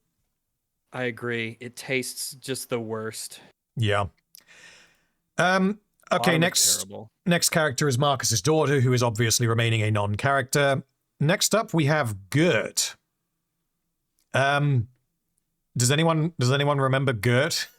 Yeah, you remember Gert? Yeah, it's Gert, everyone. Come on, you know Gert. So I find it quite funny that Gert has no dialogue, but alternate Gert does. The alternate version of Gert has more dialogue than the original Gert. Because the alternate version of the story is better, and it's a nod to that. Yeah. So this character is like the leader of the Jinxoids. Jinxonauts, yeah. That's it. She decides to fight alongside Piltover. What we get in episode 8 is that she tries to leave, like she starts evacuating, like fuck this. Then she changes her mind and commits to fighting against Victor and Ambessa, and then she dies off screen before the battle starts, and we see her corpse. That's it. That's all there is to Gert. Is there any argument for anything? On screen. I thought she does die on screen. Well, sure. So she breathes her last breath on screen. Shots? She breathes her last breath on screen, but what happened to cause her death is off screen. The battle begins with Vi carrying her to safety, and then she dies. Okay, I gotcha. Yeah. Non-character. We don't know anything about her. Why she does anything. Yeah, we got nothing. Yeah. Okay. Next character is Mr. Silco, who in season 1 was right there. Now he's at the top of our list, the highest tier of perfect, best character in season 1. Now, this is going to get tricky because we have to account for both seasons together. We're not just accounting for the damage done with season 2. Chat is saying predominantly bad, and that is what I'm thinking because I think that the damage to Silco means that he is now a bad character, but I don't think he's terrible. If everything else about his characterization stays the same except for the retcon, how low does that take him? I guess the question is for me it's between bad and inoffensive to me. Is that one thing enough to bring such a stellar character? How low does that one aspect bring him?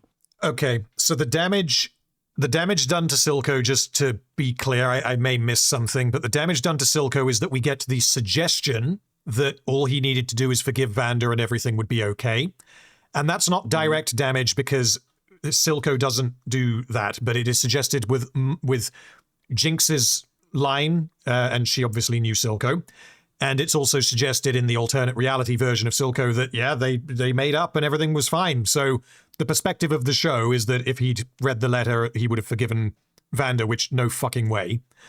Although that is a different version of Silco making that decision, and we don't know what the different version of Silco's life and everything would have been necessarily. That there's too much of an unknown. The show is making that implication, which is retarded, but we don't actually know from the show itself how closely the two Silcos are to make that decision.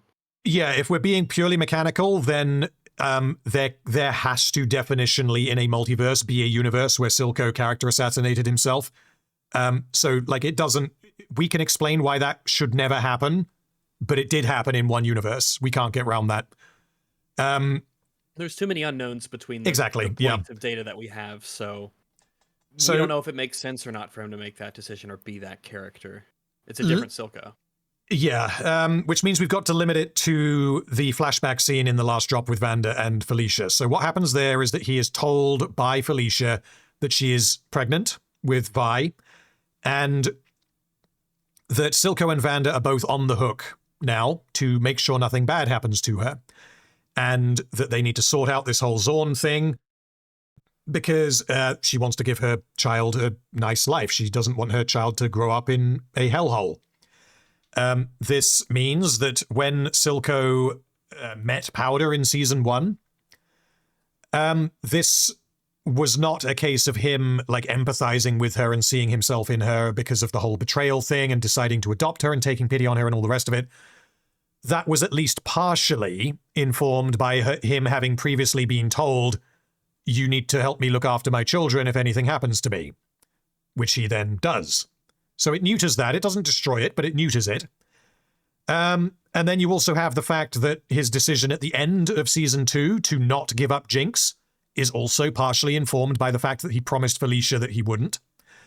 But then probably the most damaging bit is that in episode 3 of season 1, Silco doesn't know who those kids are, and he doesn't care. He just knows that they are Vander's kids, and that removing them is necessary in getting rid of Vander and, you know, creating his cover-up story so that way he can then do what he wants to do in getting independence for Zorn. See, so he was willing to kill kids that he didn't care about, essentially. Season 2 then says that actually he had a very good reason to care about them, and he definitely knew who they were, and he chose to kill them anyway, despite the fact that loyalty is kind of Silco's thing, which is made explicit in episode 9. There is no way that Silco... If Silco was betrayed by Vander, there is no fucking way that that would ever cause him to back down on a promise that he made to Felicia. There is no way.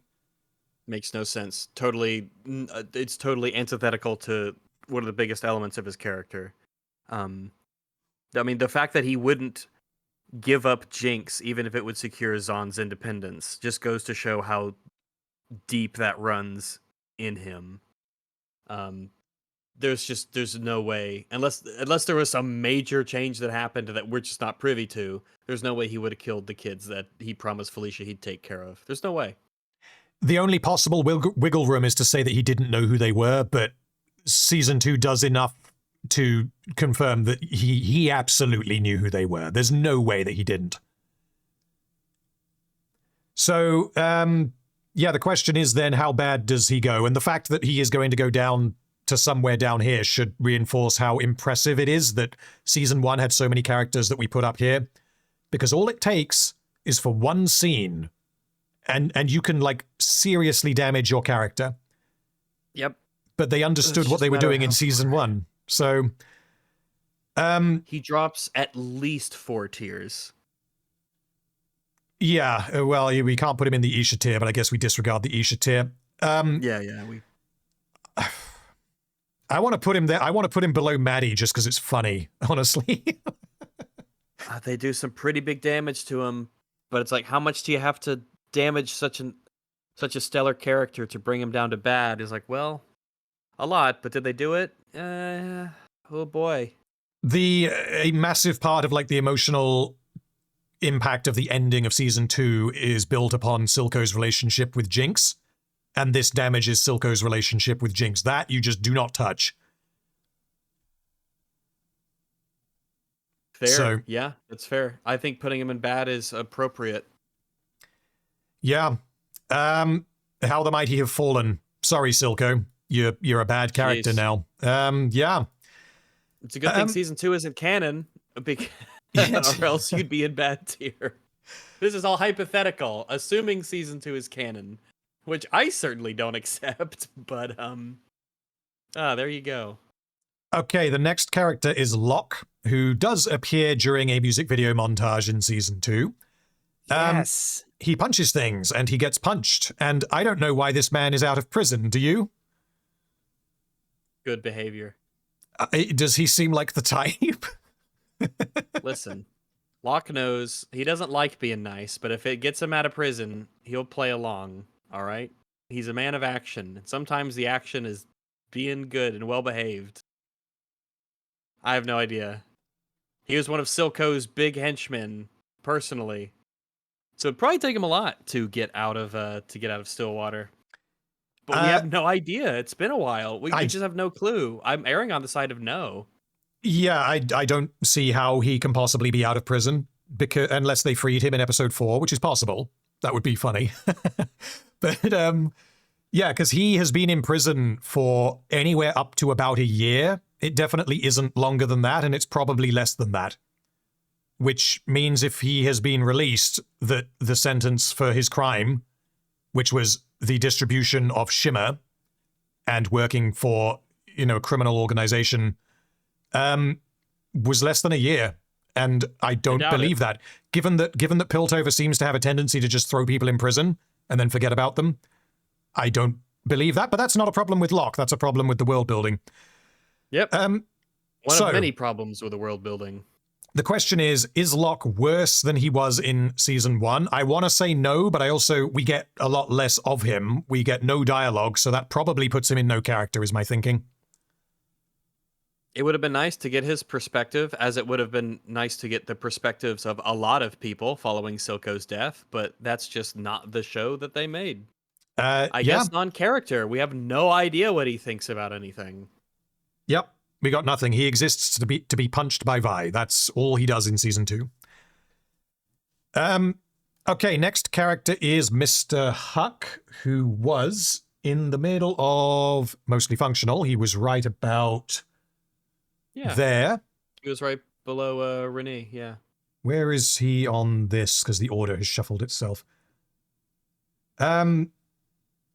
Yeah, so Huck, there he is. We get the Salo problem as well. We don't know most of his characterization, if he's a different person or what the effects of being linked to Victor is. Yeah. Before that, I think he's A-okay. I think that's a natural result of his addiction and desperation. Yeah, it's a continuation, into the depths of...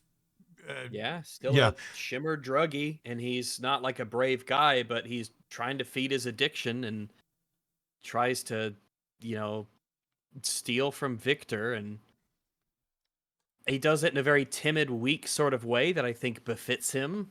Yeah, and he says, I believe his dialogue is that, like, please don't, I think he calls Victor friend, and he's like, we're just here for the gear, friend, don't do anything stupid, and he, like, stutters as he says it. He doesn't want to be doing that. He's not the man to be doing that, but he's hooked on a drug, so he is going to do that. Fantasy psycho drug, yeah. I think that's totally in character. Yeah. And I don't know what to think about everything after he gets flumed by, he gets cured by Victor, if we can call it a cure. Yeah, because the question is, like, he is if he is in his right mind when he does this in episode 6, he is very dedicated to making sure that no weapons enter the commune, because he tells career criminals, psychopaths, and a fucking army. An army. Yeah.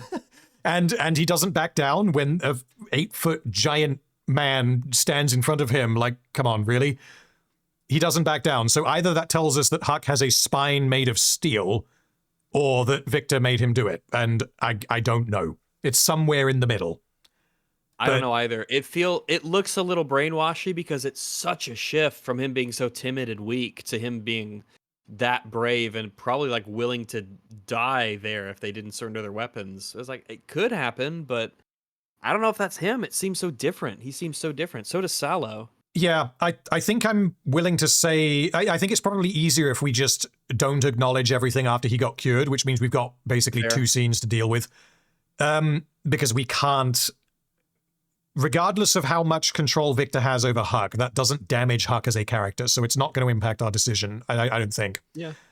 I think he remains where I think he is, stays where he is, mostly yeah. functional. Yeah. I don't think that anything changes. He remains in character, but we don't get enough of him to elevate him into good, so he remains mostly functional. He does exactly what you would expect a drug addict in a spiral to do. Yep. And then his life is turned around, not for the better, by Victor. So yeah, I think he stays where he is. Bulbuck is next. Bulbuck is not in season 2, so he remains a non-character. Next up is Victor. And Victor was number 3. He was yeah. number 3 in Perfect, number 3 in Arcane. 86% of chat say that he breaks the show. Oh my God. Is there an argument can you possibly make an argument otherwise? The only argument I could possibly make is that the show picks and chooses how much control Victor has over his actions. How much of it is him being convinced by the Hex Core or Sky to do what he ends up doing, and how much of it is the Hex Core, literally adjusting his brain to make him do it, as if it's like piloting him like a computer. We just don't know. I don't know if Victor has any critical thinking skills in season 2. I think that the writers. Yeah. I think that the only fair way to analyze this and to put him somewhere on this tier list is to assume that everything Victor does is something that he wanted to do. Because otherwise he goes in non-character because Victor doesn't appear in season 2. So I'm not going to do that. I'm just going to assume that everything he did is what he wanted to do. From the moment he wakes up from the Goon Tomb, is essentially his involvement. So yeah, essentially what he does is he wakes up from the Goon Tomb and he's not happy that Jace has resurrected him. And then he leaves because I guess he's like, they share a frighteningly short conversation, and then Jace allows him to leave. Yep. And he wanders off with the Hex Core inside him. That's another problem, actually, with Jace that we didn't mention, is that Jace lets Victor leave with the Hex Core inside him. But yeah, so Victor leaves because he's done doing science with Jace. He thinks that he's been betrayed and he doesn't know what to do now. He doesn't understand what he is. He needs to do some self-reflection and try and find that out. He is guided into Zorn by the Hex Core because we see him like hallucinate footprints. And that leads to him crossing paths with Huck, and he then realizes he has magic powers and zaps him and cures him and makes his first servant or cult member. And then a whole bunch of bullshit happens off screen for the next 4 episodes, and the next time we see Victor, he is a hive mind with a commune filled with cultists. And he has decided to, what he's doing is morally ambiguous because it appears from the outside looking in to very obviously be creepy, like what he's doing with, body snatching Salo and communicating with Jace. But his motive seems to be to just make the world a better place. He's just going about it in a way that is a little bit creepy. But at that point, he's definitely not evil. He's not in world domination mode. Yeah, this is weird, but, I mean, you're curing people of their horrific, terrible addictions and fixing their ailments. So, you're doing some good for the world. You just, really bad vibes, and I've seen this movie before, and, I'm kind of waiting for the bad part to hit, but it hasn't hit, so it's okay, it's weird. Yeah, and bad. He tries to cure Warwick, and he to some degree succeeds. We don't know what would have happened had he been allowed to continue. Then Jace shows up and shoots him for some reason, and Victor won't have understood why, or at least the show thinks that he won't have understood why. Because if you recall in episode 5, he is in Sallow, and he notices that there is something wrong with Jace. Jace is adamant that he needs to stop Victor, and that he can't let Sallow leave, and Victor knows that Jace murdered Sallow, and he doesn't, and then he just forgets that Jace is on the warpath and probably wants to kill him too, doesn't question why, and then allows himself to get shot. But I don't know if that was just Victor being forgetful, or if the Hex Core made him forget because it wanted to go to stage 3 and evolve into a transcendent energy being. But if we're not attributing the Hex Core... Jace, right? Well, you would think, yes. So, yeah, especially if the Hex Core knows that it can do that, because all the Hex Core needed to do that was Warwick Goo from Singed. So it just needed to convince Victor to say yes to Singed's idea that he presents in episode 6, but he doesn't do that. So plan B is to get shot by Jace, I guess.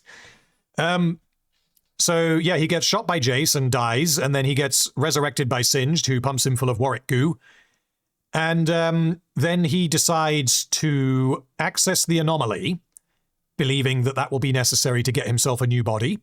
And he tells Ambessa that it will also allow him to evolve her soldiers. And he teams up with Ambessa because he really, really wants to get to the anomaly because it will give him a new body.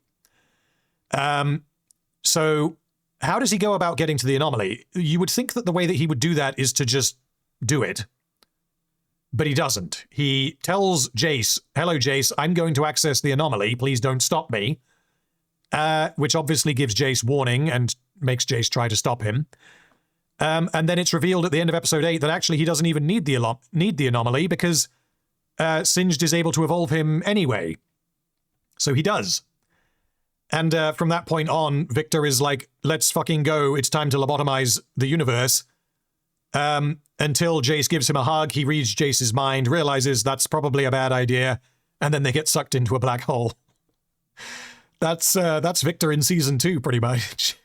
You know, my mind just like blanked for almost all of that. I'm like, what the fuck? Like, yeah, I see all the scenes in my head. I remember a lot of the lines and everything, but then like just to hear it be stated out is like, yeah, that is what happened. That's where Victor's story leads from season 1 to season 2. That's where it goes. And there's a complicating factor which I don't want to get into now because it will take ages to try and go through it, but I am 99% certain that the future Victor that we see is not this same Victor. It's a different universe's version of Victor, which means that there is no continuity of characterization of his consciousness, which means Victor, the character from Arcane, dies at the end of season 2, and a different Victor is involved in the time loop with Jace, where he gives him the different runes and tries to avert the apocalypse. I don't think that that is the same Victor, because, I mean, predominantly because he doesn't look anything like the evolved Victor. And also because if that is the same Victor, then it means that he would have known what he did in his own past, but didn't tell Jace of a better way to stop him, other than just shoot him. But that, you know, you could attribute that to bad writing, so that's why it's unclear, and I can't say definitively, but I'm pretty certain that it's not the same Victor. Which means Victor's story ends at the end of season 2. He gets zapped into a black hole, and after realizing that he was wrong to try and lobotomize the universe. Yeah, I mean, Victor breaks the show. I don't think that's up for debate here, right? I think he's the king of breaking the show in this season. I don't know how anyone else could even really compare to his level of multiversal, time-traveling, magic floomp, cult stuff. He's on another level. I would not have guessed in a million years after seeing season 1 Victor that this is where he would end up, and this is the plot line that they would put him through. What a wild ride through nonsense. It's a complete mess. And I also find it very funny that the writers crunched however many seasons they were going to do into one season. And they were like, fucking hell, we've only got one episode left. What do we do? Quick, turn Victor into a raid boss. Because, like, Victor isn't an antagonist until the end, or until about halfway through episode 8 of 9. And he's the big bad of the season. Like, it was very clearly meant to be Ambessa, and then they were like, actually, let's do Victor as well. Yep, you're right. It shows. It feels like a weird shift kind of happens in the story, and we pivot to something else. Okay, next character is Benzo, who died in season 1, so he's going to stay where he was, which was in good. He was above Clagger, so we'll stick him there. Next character is Elora, who actually does exist in season 2. She barely does anything. She was in Inoffensive. I mean, I think she probably stays put, because there's nothing wrong with her. And given that we put her there for season 1, I think the same argument could be made for season 2. She exists as Mel's assistant and then dies. Yeah, she's another character I feel bad about. She's just like, she's around, then she gets killed in a way that absolutely did not have to happen. And then it's just like, all right, she's done. I'm like, oh, okay. Well, fine. Never mentioned again. Okay. That was a person, but okay, well... Yeah, I mean, there's not really much to say about her. We'll leave her in Inoffensive because that's where she was before. Some of you guys are saying non-character. I think I'm happy to say Inoffensive for the same reasons as season 1. Okay, the next character is going to be Harold. Also, yeah, Mel doesn't ask about her, I guess, afterwards, which is like, yep, that sucks. That is true, indeed. Okay, so Harold remains a guard in the Academy of Science. He also goes into Zorn and eats at Jericho's little bar thing, restaurant thing, eatery. That's it. He's a non-character. That's it, right? Yeah, he doesn't seem to be very good at his job, but I guess, could he stop Vi? Probably not. No, but... unless he has a gun, arguably, but I don't think he does. And to be honest, it's the second... I find it quite funny that we see him in season 1 and in season 2. Basically, all he does is fail to guard things in the Academy of Science. So he's not very good at his job, but he's the guy that you just keep around because he's been there for 40 years or something. Yeah, maybe he's retired and he's just...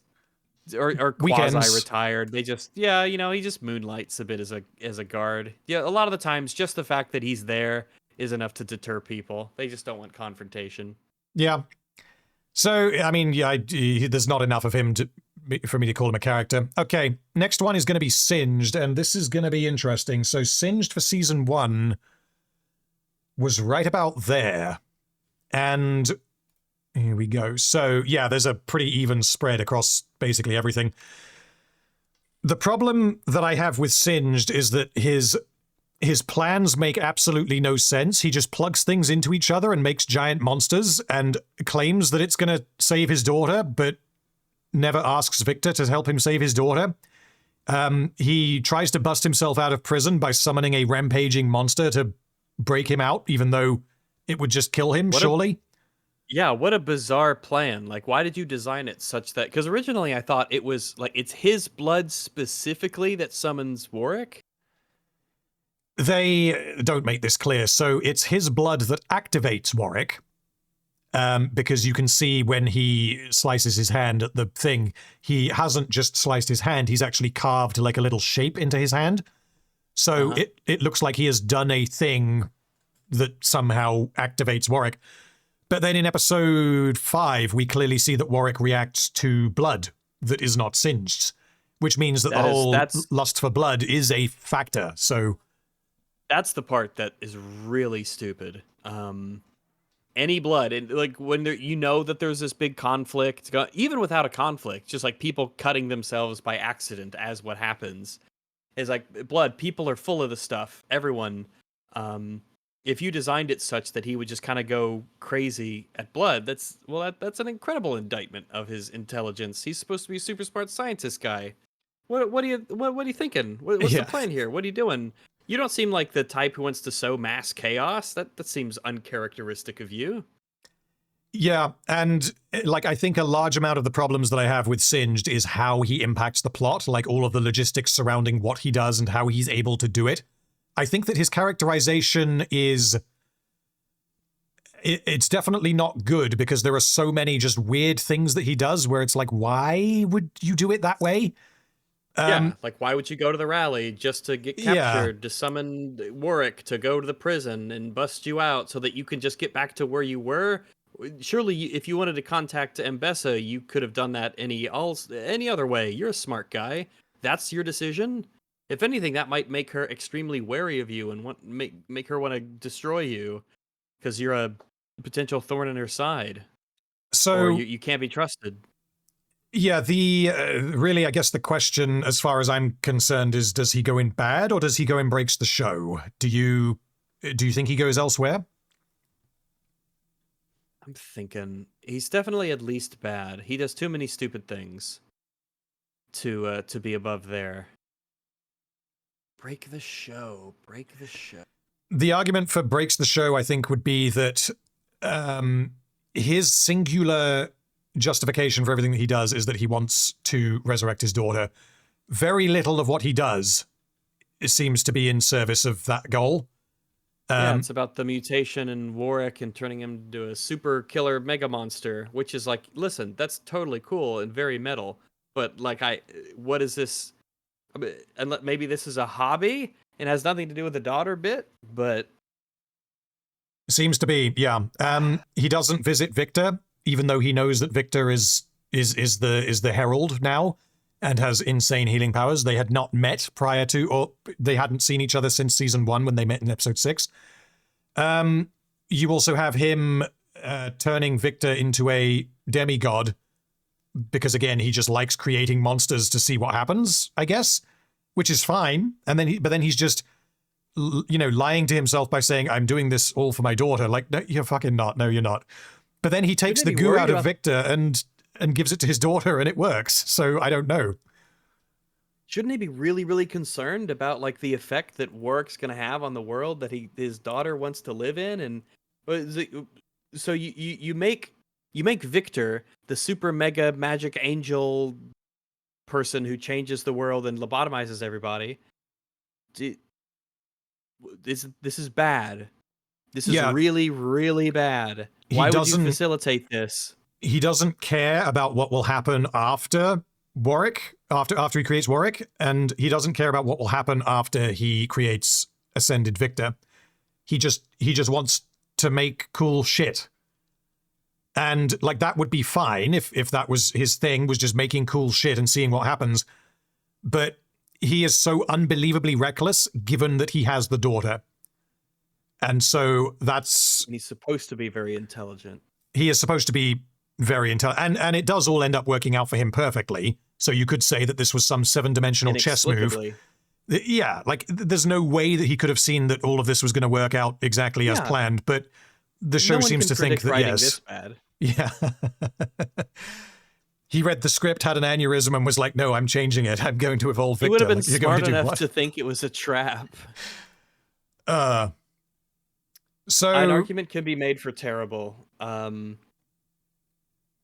I think bottom of bad is pretty bad.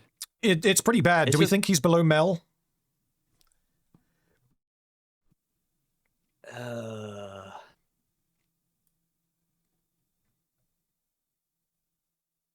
I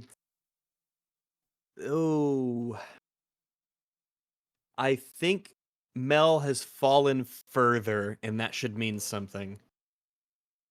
She has fallen further. She was at the top of excellent, and now she's at the bottom of bad. And he goes from the middle of, or the low middle of good. So he's taken a hit too. Just not as... I'd put him right above Mel. Okay. We'll keep him there for now, and we may end up adjusting people once we get through to the end. So... Sure. The next character is Vanda. And, Vanda is in Season 2 in the flashback with Silco. The damage done to him is not anywhere near as bad as the damage done to Silco. But essentially, he did not just decide to adopt... excuse me, that's my dog. He's dreaming. I don't know if you can hear him, but yes. A little bit. Yeah, so he did not just decide to adopt Vi and Powder because he realized the consequences of his actions, and he gave up violence and decided to adopt them and abandon his fight for independence. There was also the added factor that their mum had said, please look after my kids. So the fact that he then got that woman killed and was then looking at the kids that he knew intimately because he was Uncle Vander. He was very important in their childhood. He knew exactly who they were, and for some reason didn't make sure that they don't walk onto a battlefield. And that doesn't remove the meaning of the opening scene from season 1, but it simplifies it and I think definitely damages it. It doesn't make him a bad character. It just makes him less of a good one. It offers recontextualization that's certainly less interesting, less meaningful. I think one of the things that worries me, though, about one of the flashbacks is how he specifically is training Vi to fight. And then he trains Vi to fight knowing who, like, Vi is, which makes me wonder what he had in mind for Vi, if this is pre-season 1 Vander teaching his daughter how to fight. Did he expect her to be a combatant in this battle to fight against Zahn? Is that what he was trying to do here? Or that, because this is, again, pre-season 1 Vander, so that before was his change. Yeah, that was originally kind of my thinking on it as well, but like on reflection, there are suggestions in season 1 that Vander was not completely against the idea of Vi engaging in violence, like to protect herself. Because I can believe that. Yeah, he would know the importance of it more than anyone. Sure. So you could argue that it would be irresponsible for Vander to not teach Vi how to fight. But yeah, we don't have enough information to say conclusively either way, I guess, in season 2. The other factor that I need to mention, Jack of Blades in chat says that gay little note he wrote, though, makes him look so stupid. That is we have to remember that. Like, yes. Just forgive. Yeah, hey Silco, sorry, my bad, whoops. And he just thought everything was gonna be okay. Why would it be okay? And that letter doesn't fit with season 1 because he describes Silco as there are worse creatures than enforcers out there. There are worse things than enforcers. Why would you say that about the man you were forgiving? It just doesn't fit at all. And also, yes, chat, we are discounting Warwick here. Because Warwick is not Vander. Warwick is a giant rage monster that sometimes hugs people. So I'm not going to count that as damaging the character of Vander.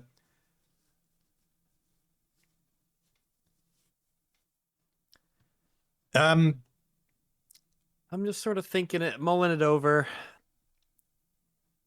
It's about how far does it sink him a bit? I'm thinking inoffensive or top of bad is where I'm considering putting him. Because he is no longer... I mean, I guess you could argue that he is mostly functional, actually, because for the most part, yeah. It's just that you have the whole... It damages his relationship with Vi, or specifically Vi, and it also damages his relationship with Silco. And those are the 2 core parts of his character in season 1. So I don't think I'm willing to put him in mostly functional. Yeah, I don't think he's that high. Does he go from perfect to bad, though? Does it just, instead of lowering him, I mean, what would be the biggest argument that it doesn't... man, I'm torn on it. Like, I don't... To minimize the damage, you mean? Bring him... I mean, I think sort of. Like, he's still, like, is there something to be said about the idea he's still a good person? It's just, it lowers the impressiveness and the elements of his character that made him so well written. And it just kind of shifts him into, like, yeah, I guess, that's a good thing he did. Partly. Being good on his promise.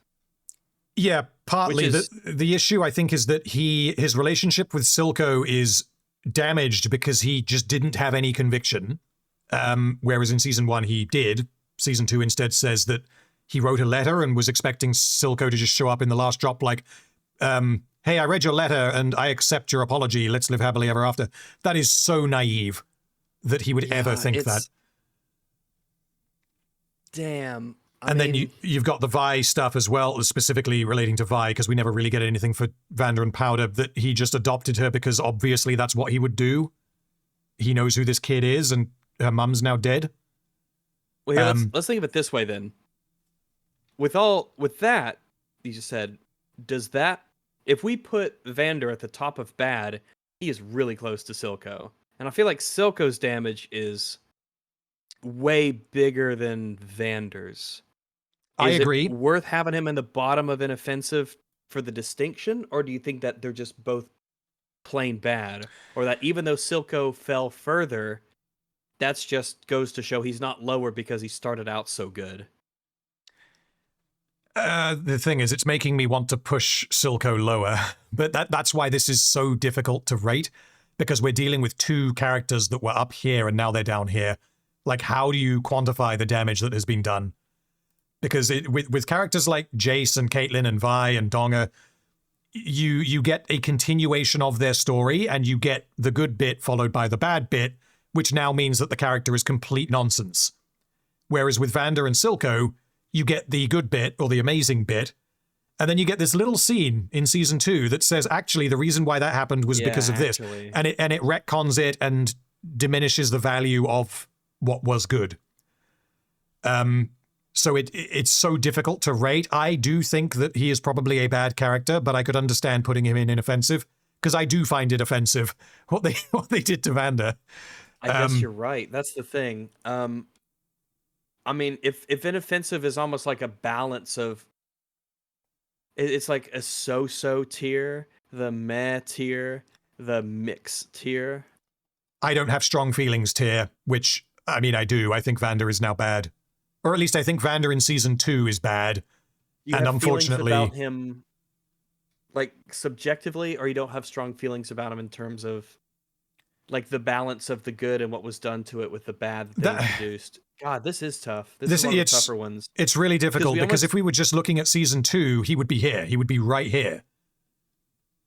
Because there's no way he would be in terrible if you were just looking at season 2. So given that we're counting both of them, it's not season 2 alone. It's the letter, I think, that does more damage than anything else by showing that kind of naivety, because you wouldn't have the context of what was ruined if we're only taking season 2 into account. If we didn't know who this was and then they were introduced in this way.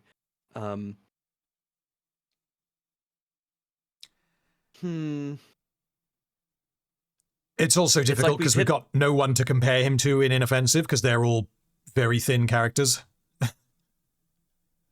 Yeah, I mean, by just the sheer company that he keeps in the tiers, it does feel like he belongs in bad as opposed to the inoffensive. Because the inoffensive ones, either we have basically nothing, or yeah, or I think for now, then let's stick him in bad.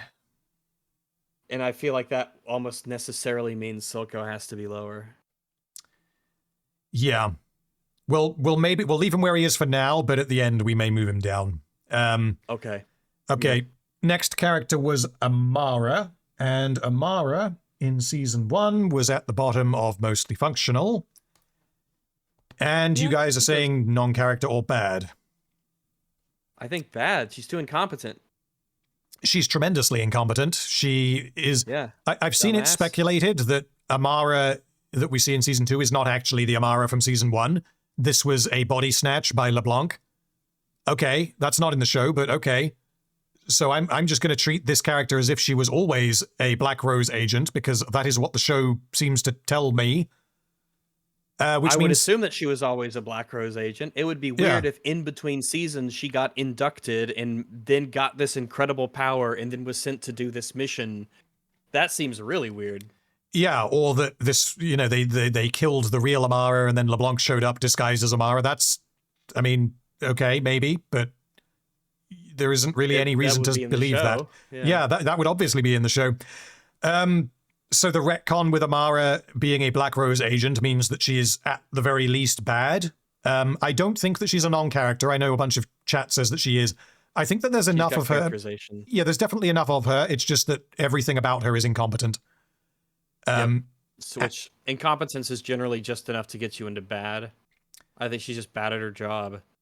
Very bad at her job. But similar to Rennie, I guess. Kind of. I think she fucks it up worse than Rennie, though. Yeah. Rennie can be somewhat excused by being very personally, as you mentioned, she's personally invested in maybe even drawing it out, making Jace feel terror before she kills him. But with Amara, it's like, do you feel that strongly that you need to like monologue and try and gloat and stuff before you kill Ambessa when you know that you're taking risks and you should know that, there's these runes nearby that can... I mean, she knew about the runes. It's one of the first things she did was to try and disable the runes. Yeah. She didn't attack when Ambessa was not with Rictus, which happens multiple times. I counted, there are 9 separate occasions in Season 2 when Ambessa is not with Rictus, where either Amara... Fight him when the bodyguard's there? Exactly, even if not for the runes. Why would you do that? Yeah, I mean, we'll stick her in bad, I guess. There's not a huge amount to her. I agree. I guess below bad. Renee, above, Cat Girl. Okay. Right, next character is Finn, who died in Season 1, which means he gets to remain in good. Stay in good. Yeah. Next character is Theorem/Chuck. So he actually does appear for about 2 seconds in Season 2 because he joins Savika in Episode 9. When you get that one shot of, like, her leading all the idiots into the middle of Piltover that they got there for some reason. He's one of them. He throws, like, a Molotov cocktail, and that's it. Non-character. There's no... We get nothing. Yeah, don't know. Okay, next one is Scar. This is Echo's number 2, and he was a non-character in Season 1. He is a character in Season 2. And he's a bad one. Because he's an idiot. So he seems to believe that Silco has been replaced by someone just as bad as Silco, even though he hasn't, because no one has replaced Silco. And this would be common knowledge that nobody has replaced Silco. If anything, this should be the basis for why there is a gang war that happens. Yep. Because there is not anyone under which to unify. And even though it is essentially all resolved in a stupid music video, this is still knowledge in the universe that he would be aware of. It wouldn't be a secret. And he then, after Echo gets blapped out of existence, he paints a picture of Echo on the tree and then decides to attend a rally held by Savika, with, who he hates, who has probably killed a bunch of his friends. Maybe he's just there to see what's going on, to get intel, to find out what is being organized there. It would make sense that he would want to know. Possibly. But by the end of the episode, right? Well, yeah, sure. I mean, we can say that he wasn't there to earnestly be like, "Yay, I'm on Team Jinx now." But by the end of that episode, he seems to be, because he gives Savika like a respectful nod, like, "Thank you for busting me out of prison. I respect you now. We're on the same side." Like, that's bad. You hate her, you know. You remember who this character is. Yeah, the Firelights hate Silco. And so all the people who worked for him, Savika more than most, what might be the number 2 person that they hate. Yeah, pretty much. So I think for that reason, he's in bad. I think he has enough characterization to say that he is a character, but that's about it. Yes, I think that he's above Maddie. Maddie we don't know enough about, but she's still bad. We need explanations. He just seems to be downright contradictive. Yes. Okay, next character is the Warden, who was right about there in Season 1. The Warden gets one brief scene in Season 2. All we learn about him is that he is incompetent, which you could say that he was in Season 1. But he basically just doesn't notice that Jinx is disguised as an enforcer and has apprehended Savika, whom blue hair, ill-fitting uniform. Very dangerous. Savika is very dangerous and has been caught by one enforcer. And he's just like, "Oh, cool, you got her. Well done." Oh, I never got the news. No one radioed us and told us about it. Interesting that you just show up with her. So, I mean, I think he's worse than season 1 for that reason, but not by much. So I think he probably stays in inoffensive. I'd just lower his ranking. I'd lower him I'd put him at the bottom of inoffensive. Okay. Yeah, chat's saying I don't bad. think the I'm others do anything. not sure I want to lower him that low because the issue is incompetence versus comic levels of incompetence. Because in season 1, he is not a guy that should have that job. He was abusive and careless.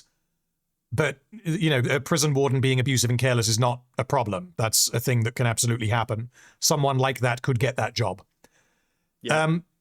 So yeah, the suggestion in season 2 is that he is also just so careless that he doesn't notice this obviously suspicious individual claiming to have captured Jinx. So it damages him, but given that he was already shown to be careless and a bit dense, I think I'm happy to keep him in inoffensive. I agree. I feel like putting him in bad is a bit too far. Stupid, Okay. but almost fittingly stupid. Now maybe. it's time for another glow up. We got Smeech. Smeech. So Smeech was a non-character in season 1 because he did nothing. Smeech only appears in episode 2 of season 2. And he is probably the reason why I would say episode 2 is my favorite episode of season 2. Yeah, he's one of the few likable parts of the entirety of season 2. Yeah. And that's despite episode 2 being the one that destroys Heimerdinger, as well as episode 7. Okay, so Smeech is, I mean, the voice actor is fantastic. I love it. His absolutely fits the character perfectly. His whole demeanor is great. He doesn't care about the numbers, and he just wants to, he wants to do what he thinks Silco did, which is grab hold of Zorn with his bare teeth. But he's just not smart enough to do what Silco was able to do.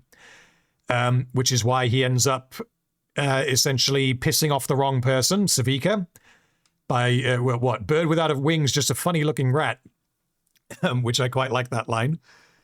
And Savika's just pissed off with him and then eventually gets the chance to beat him in a battle because Jinx gave her a random bullshit arm and then he dies.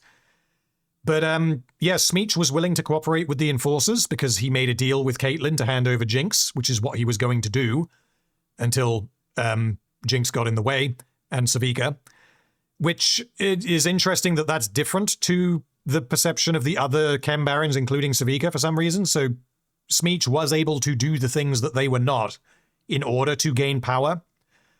Yeah, I mean, what else is there to say about him? The whole coked up cyborg is such a cool aesthetic. I just really like it. I think the fact that he doesn't tell Savika that, well, I guess this gets into, shouldn't he tell Savika that Jinx is responsible for Silco's death? Yes. That's the biggest problem with him because he learns that and then the fight happens and he can't really communicate that during a fight. But then there's a nice low point in the fight where he says wait, we can make a deal. It would have been entirely reasonable for him to say, what is wrong with you, Savika? That Jinx killed Silco. Why are you working with her? Because why he doesn't say that is, I have no clue why not. I have no idea because it should seem so nonsensical to him because he knows who Jinx is and he knows who Savika is, and the fact that they're working together should be why on earth? That would be like revealing that Silco was working with fucking Victor or something, in season 1 Victor. It just doesn't make any sense, so he just doesn't question he it. has extra reason to save his skin with that information. Yes, it would have saved his life almost certainly. Unfortunately, that's a really dumb move. I really like Smeech and I love the memes. Yeah. It's making me lean towards mostly functional because I think for the most part he is. You've got that as a slight on his character. Yeah, it's a spot on him. But otherwise he seems to act in character and be fairly consistent. It's very easy to imagine what he would do in scenarios, and he's characterized well. Yep. Does that drop him down to inoffensive? I would say... I feel like that would have a lot of plot repercussions if he did. Oh, it's very impactful, the fact that he doesn't. I think that's enough to drop him to inoffensive. Yeah. I feel like he has all of the reasons to say it, especially reasons that fit within his character, like to save himself, to cut a deal with her. And it has a lot of, like I said, it has a lot of plot repercussions that he doesn't.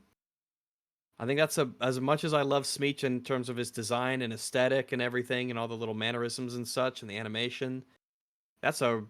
He doesn't have enough strengths to balance out that mistake. Yeah, and I think a big part of it is the animation, the voice acting it's great, and he is the most memorable character from season 2 for me. Even though he doesn't really do very much. So no, yeah, he doesn't. Okay, we will leave Smeech there for now. So the next character is Mr. Jericho. Again, memes, he will probably, maybe 55% say that he's up top. Yeah. So he's still, Jericho still runs his little eatery in Zorn. Alternate Jericho does the same. And he shows up in the battle at the end because he listened to Savika and decided to fight for in this existential battle against a god, because obviously that's what you would do. Listen, if evil Victor God takes over, then he can't run his stand and chop up his fish and make soup. Yep. All right, he's got to do it for the love of the craft. So yeah, we'll stick him at the top of non-character because I like him. Yeah. Next character, new character, is Mr. Loris, the Shieldman. Ha, Shieldman. So, I mean, what do we say about him? He's a guy with a shield, and he's not Braum from League of Legends. He is a non-character. Kind of non-character. Like, what does he do that's characterful? He claims... I don't know why he does anything. No. I mean, he's an enforcer. Like, he is similar to the Fishman. He is an enforcer, and he generally does what you would think that he would do. The difference between him and Steb, the Fishman, is that he has a little bit of extra, I don't want to say complexity, but he has the extra layer of the fact that he turns away. Character. Yeah, he turns away from being an enforcer because he disagrees with Caitlyn's dictator thing. He also gets drunk in a ditch because he apparently lost someone in Jinx's attack. How that works, I don't know, but he apparently did, so he gets drunk while wearing the uniform of an enforcer, which, I mean, okay, that's character information. Yeah, because you might be led to believe if he's sad about that, then he would want Caitlyn to be tough on the Zonites. Potentially. Possibly. But we don't know. We have no clue what his character is. It can go either way. Yep. And then in Act 3, he gets mistaken for Vander, which is funny. And then he pilots the railgun thing and gets shot. Oh, yeah. That's it. That's all this guy does. That's it. I am leaning towards non-character, honestly, with all that in mind, because why does he do anything? He's a non-character. Yeah, can't tell you why he does anything. What he does makes sense, I guess. It's just that we don't know why he does any of it, so those are character things. Yep. Absent of character things means non-character. Okay, next character is, again, the Hordle, and I think she was in Mostly Functional, somewhere in the middle of Mostly Functional last time. So in season 2, she doesn't do anything. She attends the rally, gets arrested, and gets busted out. We don't see her taking part in the final battle, because that would have been very funny. But yeah. I wouldn't put it past this show. Jericho just swinging her around his head. I guess she remains where she is. Nothing about anything that happens in season 2. I guess it makes sense that she's in those scenarios. So yeah, I can understand her doing that. She wants Zorn to get better and go back to, well, not even go back to the way it was. I guess go back to the way it was under Vander, and she maybe thinks that, well, everyone's worshipping Jinx. Savika seems okay now, so let's see what happens. Yeah, I can accept her being there, I think. Let me just make sure that is exactly where she was, if she is going to stay there. No, last time we had her above Deckard and below Huck. Yes, she remains. Yeah. Okay, we got 4 more characters to do. All right. Who's Jinx. Next is Jinx. Oh my god. All right. Jinx.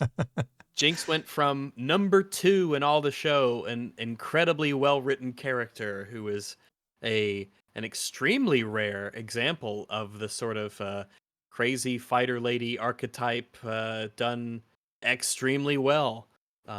Complicated and impressive writing to keep her so consistent and well written throughout the show, to give reasons for all of her changes that doesn't rely on just her saying, ooh, she's crazy, so she does whatever we need her or want her to do, because, ooh, she's crazy, she's kooky, she's crazy in the coconut. Then season 2 happens. Yeah. Season 2, she gets out of Act 1 pretty okay. But then Act 2 is when we do the whole Isha thing, and yeah, she basically falls off a cliff during the time jump, because we're expected to believe that she was able to harness her not explosive potential. We'll get to that later. She was able to harness her deep, like, defining mental trauma and instability and channel it for good and use it to bust people out of prison. And this is because she has decided that she is a hero, and she successfully busts everyone out of prison, becomes convinced by them that she is a hero because everyone has just decided that Jinx is the hero now. Even though she they should think the opposite. Yes, they because should hate her. Yes, she is the reason why Zorn has invaded and is oppressing them in the way that they are. And depending on what is known about Silco, they might even say, because we don't really know, which is another failure of the world building, but they might be like, well, a lot of people didn't like her when she was still around with Silco. Now that Silco's not around to protect her, well, she's probably made a lot of enemies. It's clear that not a lot of people like her. She's unstable. So the idea that she becomes this, savior figure is really wild. She's the cause of all their suffering. And she's the one who basically ruined the peace deal. And there's no way that wouldn't get out. Surely, like, to have Jace make that offer and tell absolutely no one except literally Silco is wild. Well, the rest of the council knew about it. He tells the rest of the council in season 1. So that information is getting out there. So if the council knows, then that means that the people should know that this offer was made. It is only in the advantage of Piltover to say, yeah, we made an offer. It was a generous offer. It's all you Zonites, and guess what happened? Jinx fucked it all up. It's her fault. She's the one who ruined it. She killed Silco. We were the one who made the generous deal. Of course he was going to say yes, and she ruined it all. Piltover has all the reason in the world to spread that news far and wide.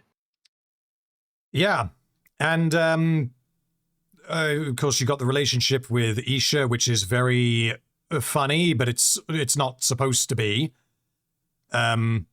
Where she basically inspires this child to go and blow herself up and behave like her and act like a deranged lunatic. And then she gets really sad and decides that, yeah, I mean, I can't be happy. And she decides to kill herself, is convinced by Echo to not kill herself, and is then convinced off-screen to fight for Piltover against Victor because I guess Savika explained that. And then somehow, for some reason, Jinx and Echo decided, well, yeah, okay, that makes sense, let's fight, even though Savika had decided not to. So I don't know, because they're hearing the information that Jace delivered through Savika, who didn't buy into it. So I don't quite know how that works. And then during the battle, she shows up, and then she sacrifices, they do some fighting, and then she sacrifices herself to save Vi, and then escapes and flies off into the sunset to live happily ever after. Because she essentially convinces herself, she has the hallucination scene with Silco in the prison, where he says that, like, I think the cycle of violence only ends when you find the will to walk away. And when you see that, it's a misinterpretation or a misunderstanding of what that means, because there's two ways you can go with it. One is that she is convincing herself. Well, before I get into that, there is no way that Silco believed that, because Silco did not do that, so there's no way that that was a representation of an actual conversation that these two had in season 1, which means she is imagining Silco delivering that information to her because she wants to, like, psych herself up to walk away as in blow herself up and end her own life.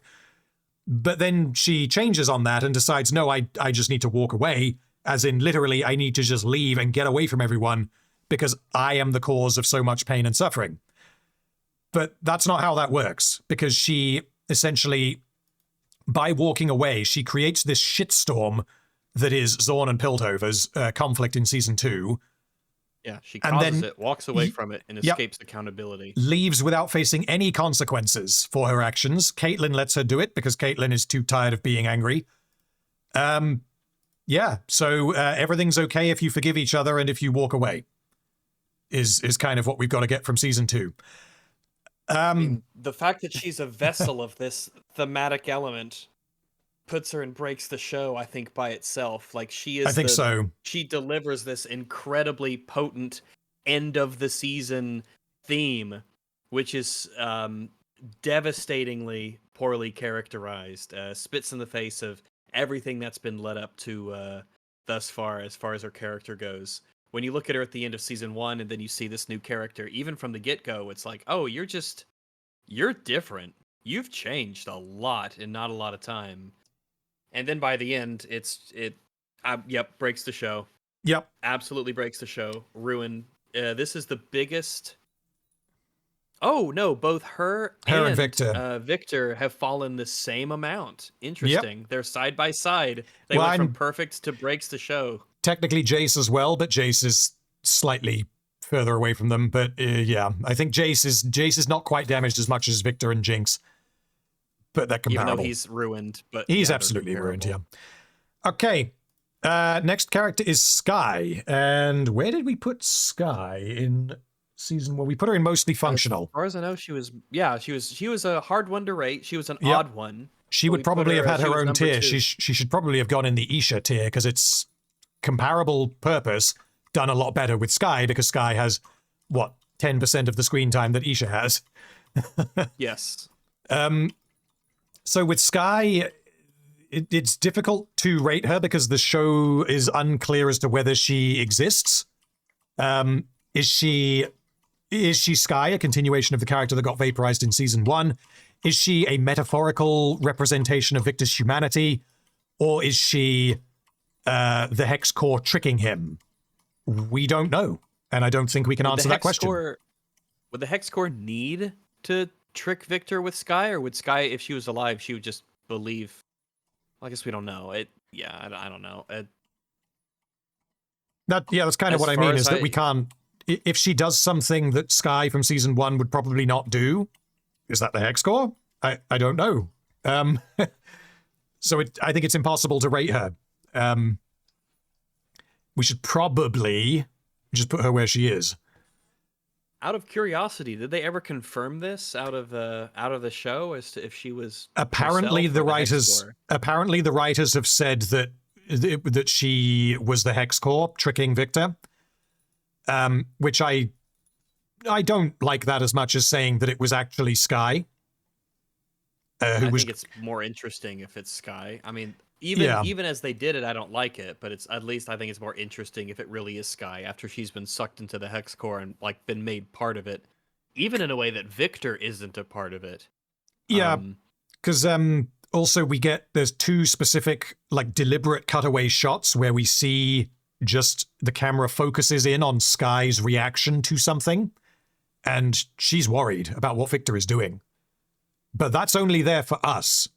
So if she is a manifestation from the Hex Core, exactly, it would be, if anything, it would be doing an evil grin. It would be doing the Sauron, the tipping his head forwards and doing the evil smile thing. It would be doing that because Victor's not looking. But yeah, the show depicts it as if she is Skye, and then pretends that actually no, she wasn't. So I think we just leave her where she is. The idea of this relatively unimportant character in the grand scheme of things being sucked into the Hex Core could potentially be used as a way to say, oh, well, the literal nature of what the Hex Core is changes because it's been fused with the human mind that has its own human concerns, foibles, and virtues. Could be very, very interesting. It literally changes the nature of what the Hex Core wants to do because it's partially human now.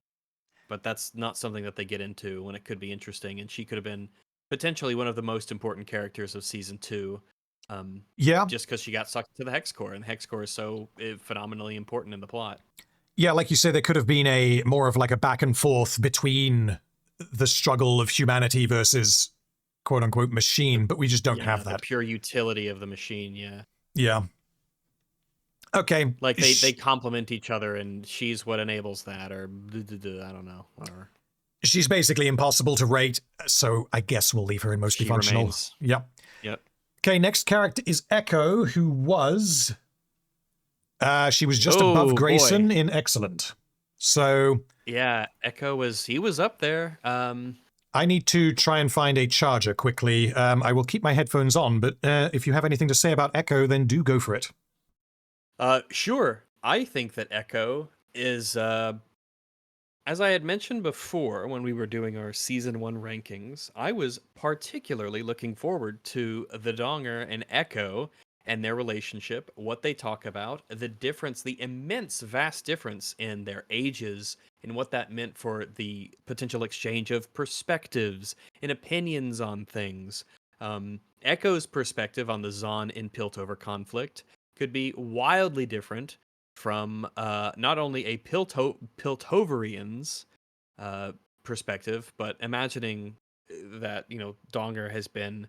I think he's the oldest person in Piltover. He's been on the council for ages. He's 300 years old. We don't see any other Yordles in Piltover, so he could well be.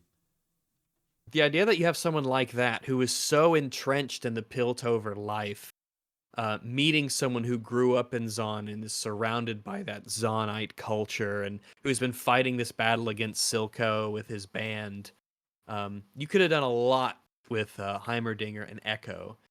And instead we get virtually nothing, and what little we get is contradictory or horrifically damaging.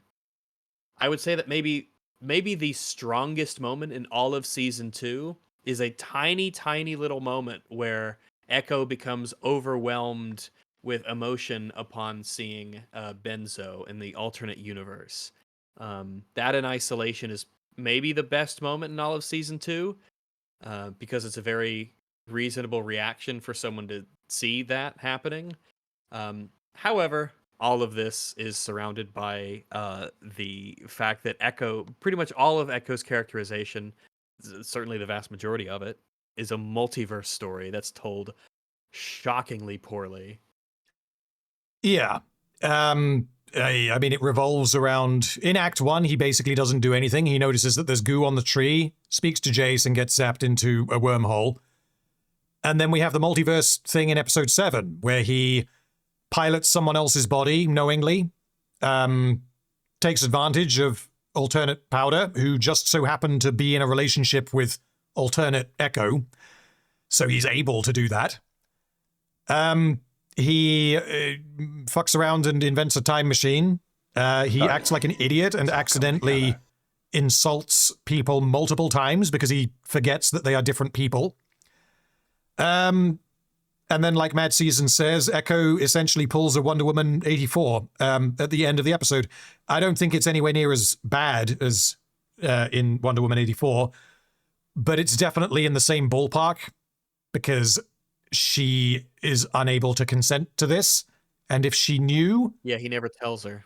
Yeah, the way the scene goes, it seems to be suggesting that he might, because she leans in to kiss him because she thinks he is her boyfriend. And then he pulls back because he's uncomfortable, because obviously he would be. And you'd think like, oh, okay, good. Like, that's what Echo would do. Like, is he now going to explain what's really going on? And then he says, can we pretend like it's the first time? And they make out. So I guess not. Yeah, Echo he is very selfish. He doesn't have any morals. He believes that he gave up on Zorn, even though he did not. Like, that's the opposite of what he did. You got sucked into another dimension, man. That's not your fault. I don't even know how the fuck that happened. I don't know if anyone knows. It just sort of happened. That's what happens when you mess around with the wild rune down there, I guess. I think that Victor sent him there, future Victor sent him there so that he would make the Z drive. Otherwise, like, if it's not that, then it's just, well, wasn't that lucky? You're in the happy universe. All right, so Victor has the power to send people to different dimensions in order to orchestrate changes in the Yes. original dimensions. Okay. Can't think of a better way that he could have used that power. No. Maybe sending Victor to that. Yeah, never mind. Sending Victor to the Apocalypse universe would have done it. But yeah, I mean, is there anything else to echo? What does he do in the final episode? He rescues Jinx because he has decided that he is in love with Jinx, even though the last time he saw her, she tried to kill him. The time travel suicide thing that they Yep. play as a joke is really weird. Yep, that happens. He convinces her not to kill herself. They both get convinced to fight against Victor. And he does, and he... rather amusingly, like, Echo has no context for any of what's going on because he's been gone from the story since episode 3. So Yeah, he shows up. back up. Yeah. Like, what the fuck? He shows up, and Ambessa, an army of Noxians, an army of robots, and Victor, who is like a space wizard now, are assaulting Piltover. And he just has no context for why any of this is happening. He joins the fight and ultimately decides to throw his time machine at Victor, which explodes for some reason. And all time machines explode when you throw them. This is common knowledge. I mean, I guess so, apparently. And I mean, that's what saves the day, because Echo doing that is what allows Jace to make his emotional appeal to Victor and prevent the apocalypse. So, yeah. I like how the time machine enables the power of friendship. The time machine's explosive potential enables the power of friendship. Because going boom is fine as long as you go boom in the right place. That's what season 2 taught me. Yeah, where are we putting Echo? He's obviously not staying in excellent. I would say that the damage done to him is not as severe as some of these other characters, but he is in the region of bad and terrible, is kind of my thinking. He is certainly becomes either a morally bad person or a moral coward. Yeah, definitely. Which is not what he was in season 1. Yeah, he was a very upstanding, very brave person who was willing to take risks and willing to, take in people to his, hideaway in Zon, even knowing the risks of it, because that's the kind of character that he is. He'll take those risks to help people. And how low does that sink him? Unfortunately, I feel like he was even though he was up in excellent. There is a lot that we were left wanting to know about what he would do next, like I said before, particularly with Heimerdinger. I almost want to feel like the sheer opportunity cost that was lost by not having him essentially be in the show much at all it makes me upset, both for him and the Donger. Yep. Oh, is he in bad or terrible? I just feel like this completely does him. It seems so uncharacteristic of him. I guess the argument for him not being in terrible would be that he doesn't... The problems with him are separate from the impact that he has on the plot. Everything relating to the Z drive is mechanical, logistical bullshit that doesn't make sense, but fine, he saves the day with the Z drive. The character problems are the things relating to alternate powder, and how the writers just copy and paste that onto Jinx. Like, I could accept that potentially if they had done enough work, but they don't. So I don't think that he is as bad as someone like Ambessa, who just does... She does the opposite of what she was established to do, and that is what causes the climax of season 2 to happen. It's very, very important. Whereas a lot of his flaws are isolated to his own character in this alternate universe. Yeah. So, I mean, I'm thinking towards the bottom of bad. I would probably put him between Singed and Mel. I was about to ask if you think he's better or worse than Mel, is just to kind of start us off. I would probably say better, but when you get to Singed, there's enough wiggle room to where I would say that Echo is conclusively bad. I think so. Singed isn't so much contradictory as much as he just does things that are really, really stupid. but this seems to be going against what we understand about Echo and the things that he's done. Yeah. So I'm fine with having him be below Singed in front of Mel. And yeah, just to be clear, so the whole like ethical problem with him taking advantage of alternate powder, like that is of course a very bad thing to do, but we're not grading Echo's ethics, we're grading how well written the character is. And this is something that a character could do. The bad writing comes in because the show does not acknowledge that it's a bad thing to do, essentially. Yeah, remember, we put Silco as the top of the list, and he's a bastard, so... Yes. Yeah, Silco kills children. He's not a nice person. Jinx is a mass murderer, and she was number 2, so that's, not grading morality. Okay. All right. So we got one more, and then we will see if we want to rearrange anyone, and then I will look at super chats. So sure. The next character is Savika, who was right there. Chat is saying terrible to bad. I would be leaning towards terrible, because the thing with Savika is she doesn't suspect that Jinx is possibly involved in Silco's mysterious absence, and the Savika from season 1 would be jumping at the opportunity to pin this on Jinx. It doesn't matter how likely it is. It just so happens that it's quite likely that it was Jinx. Savika would just be like, was this you? You always cause problems. What have you done? Where is he? And that's not a conversation that ever happens. And had that conversation even begun, then we would have got more information about what actually happened after the end of season 1, as would Savika, which means the plot of season 2 just can't happen. And then obviously the writers just completely forget about her after the end of episode 4. And she essentially does... That I particularly really hate, how she just disappears from the plot essentially after... I mean, she's essentially gone in the second act. She's just around, she does a fight, and then she gets broken out of prison, and that's it. Done. Yeah. She exists to follow Jinx around and to facilitate her character development. I don't know what she thinks of Isha. Well, yeah, we don't get much between them when they've been hanging out a while. The fact that Savika was kind of set up to be the number 2 in charge of Zon, who I think would be capable of doing it, who would have the toughness to do it, project the strength necessary to do it, and would have a great invested interest in wanting to emulate Silco in achieving his goals, which were also her goals all the time.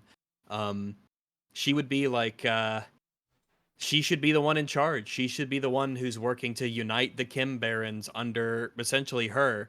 And I think that she's competent enough to be able to pull that off. And I don't even think that they would have necessarily a reason at all to not think that she could do it. What a huge loss. But she's another victim of the fact that the entire Zon Piltover plot is just essentially dropped in the second season. It barely even pops up at all. And she would be central to that. Yeah. And the idea of her having a council seat at the end of the second season is something that would be very interesting to see how we got there. But it just sort of happens at the end. So that's a payoff that just has no work or effort done towards it whatsoever. Yeah. Where she is at the end of season 1 is that she's, again, struggling to light a cigar. She's struggling to assume the role of Silco. She doesn't know if she's going to do it, presumably.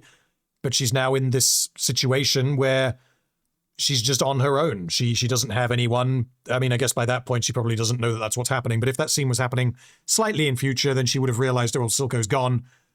What now? And then at the end of season 2, Savika is on the council now. Like, how did that happen? I don't know. The writers deleted everyone else from Zorn, which means that you now only have one character from Zorn, so obviously she's on the council. All right. Yeah, I guess she represents Zon now. Okay. Yeah, I don't believe that would ever happen. And I think that if you wanted to do that, you would have to do so much development with the character. Because her whole thing was that she just hated everything about Piltover. Just, yeah. They could wish her a happy birthday and she'd give them a middle finger. Like, she just does not like them. She doesn't want anything to do with them. And the events of season... that it was... That it was good for something that she Zorn. could do. Yeah, and she could potentially facilitate that. She would be like, maybe, just maybe this will be worth my time. I'll go there. I'll at least listen to him. But she'd be leaning back in the chair with her feet up on the table. She'd be listening and seeing if they were trying to fuck her over. She wouldn't trust anything they have to say. She would assume that they'd be trying to minimize her vote or saying any politics whatsoever. But I think she could be convinced to give it a try. And that should have been a job of season 2. Yep, get her to that like point. I said, that plot line just ends. It just doesn't exist. Yep. I mean, apart from that, we've got generic idiocy, such as organizing a rally in the daytime in the very obviously occupied Zorn and expecting that no one will notice. Yeah, and then, I mean, we've got the whole idiot plan. We didn't even mention this earlier because of all the other Jinx problems, but we've got the idiot plan with busting everyone out of Stillwater where they pretend that she's got arrested. And they have to dress Jinx up as an enforcer and all of that. The enforcer's not recognizing Jinx. It's just so fucking dumb. Mm. But then after that episode, you get nothing for Savika. So, I mean, she's somewhere down. She doesn't break the show. She's not that bad. No, it's a matter of. I think it's bad. You don't think terrible? Terrible is. It may be. She's so absent for so much of it, though. Yeah. The main problem with her is that I think that the first half of episode 2, which is the first episode she appears in, pretty thoroughly just destroys everything about her from season 1. Yeah, I think so. And it's because the writers just force her clumsily into this relationship with Jinx to where she is able to just facilitate Jinx's actions. They get rid of that conflict entirely from season 1. And then they obviously delete the other Chem Barons, so that's gone as well. Oh, bad or terrible, bad or terrible. So, well, is she worse than Mel? I would argue yes, because her actions are I think so. more damaging to her supposed intelligence and her values than Mel's. And they're agree. She's worse than Mel. They're also more clear in how bad they are, whereas with Mel, it's that, well, a conversation happened off screen that can't have made any sense. Whereas with Savika, it's that, no, you are directly doing the opposite of what you would do. I might say, yeah, because I was really looking forward to seeing her in season 2, and because we got such a flip on her character and her plot line was essentially deleted from the show. Yeah. To put her at the top of terrible, I wouldn't feel bad if she was at the top of terrible. She's definitely worse than Mel. So yeah. She's somewhere around Ambessa. I would say probably better than Ambessa, but we're splitting hairs at this point. So, but yeah, I think you're right. We are splitting hairs. As long as she's below Mel, I really, probably alongside Heimerdinger, these are the two that I was most upset about them ruining because of all of the potential that we had to, work with them and see what they would do and see what their roles in this new world would be. The idea of when Heimerdinger learns that Silco is dead, Saviko is taking charge, and feels like the best thing that he could do is be almost like a liaison between the two. Could be so. I want a conversation with Heimerdinger and Saviko, where Saviko's like, "Here's what's going to happen," and Heimerdinger's like, "Well, actually, here's what we should probably do. That's more logical." That could be really cool. The foil between the character, like her strength and her own kind of conviction against his own, maybe more pragmatic and understanding his newness to Zahn and coming to terms with that and learning about it. What could have been, indeed. Yeah, what could have been, indeed. Yeah, stick her at the top of terrible.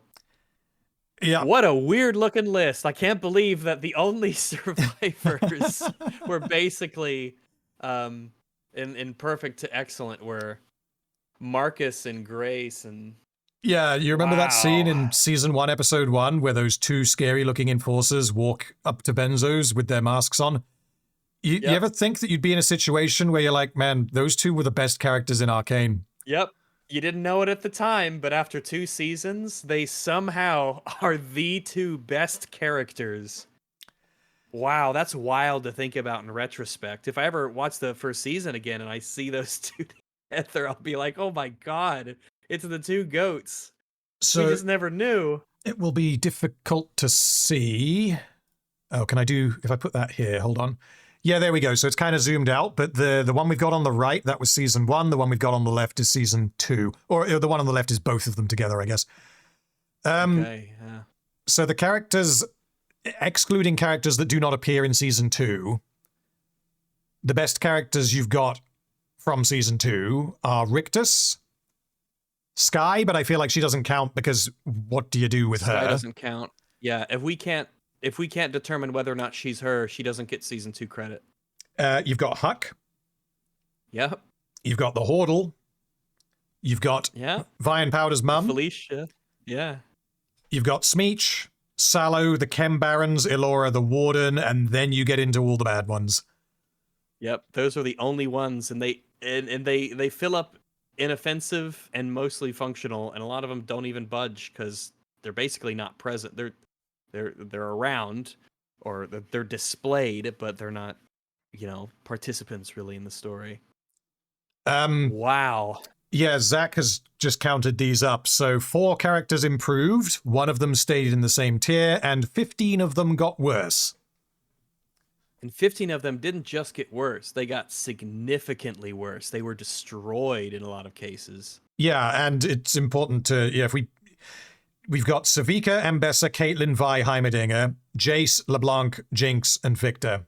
Exclude LeBlanc because she was not in season 1. All of those were major characters in season 1. Exactly. All the main characters are they just tanked. The main characters tanked. And they didn't even have to be alive. They retconned a couple of them. Yes, exactly. Not satisfied enough with allowing the survivors to be good. No. I don't understand how this can possibly happen. Like Game of Thrones, I understand how that can happen. This is a mystery. And a new process, a new group of writers that was smaller than the first, a different process that was made for creativity. I don't know, maybe they're getting high on the fumes of their own success, and oh boy. Possibly. I don't know. What a catastrophe. Like I said, it's the biggest drop off of anything that I've ever seen. Nothing is as complete a destruction in terms of the world building, the plot, and the characters as the gap of quality between season 1 and season 2 of Arcane. Yeah, I mean, I don't even know if I would be able to put a number on it, but season 1 is one of my favorite seasons of TV. Oh, yeah. Definitely, we're talking like top 5 probably. Easily. I think it is top 5, yeah. Season 2 is, I mean, it's nice to look at. It's sometimes fun to watch. Like if season 1 didn't exist and you were to just watch it, you'd be like, oh, that's pretty cool. There's a werewolf. All right. But as soon as there is just so much that they try to do that they just completely fail at. But honestly, like the biggest problem with season 2 is that they destroy the best thing about season 1, which is the characters. Yep. Characters are king, and many have been dethroned, destroyed. They've been murderized, assassin-related. This is a tragedy. This is a catastrophic. This is awful. I almost feel like this will be taught as a lesson. It needs to be. This needs to be taught as this is what happens when you change your amazing process and you don't repeat the methods for your success. Oh my god. This is, it's just looking at the tier list and the differences, how highly weighted the first season was, and how horrifically poorly weighted the second is, considering that so many of those who fill up bad, terrible, and breaks the show were among the best characters in the first season, and the fact that they're main characters as well. Wow. Okay, so I have a handful of super chats to read out, and then I think we will end the stream because we have been going. I was thinking this would take maybe 3 to 4 hours. We've been going for nearly 7. Oof. I never try to put a time frame on streams because they just last as long as they do. Yeah, it happens as it happens. Yeah. Yeah. And Well, it has been good fun. So it has. Let me use the loo real quick, and I'll be right back. yeah, go for it. Okay, let me just find where we were on the spooper chits.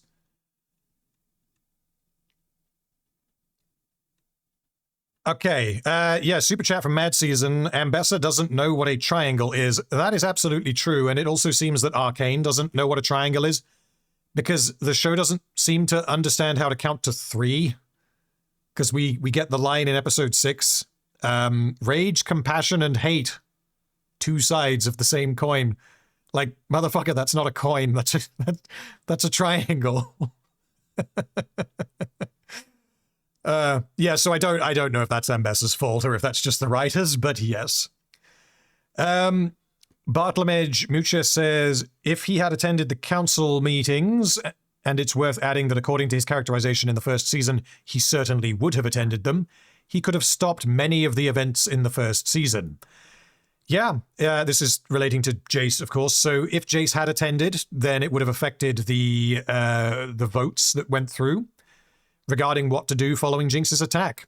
It is almost certain. I would say if we add to that, had he come clean about the reason for Rennie's attack, then he would have blocked, prevented Caitlyn from taking her enforcers into Zorn, which would have prevented Jinx's retaliatory attack, which would have then prevented the full-on military occupation with Ambessa, even if he did still get zapped into the Wild Rune. So yeah, it would have completely changed everything.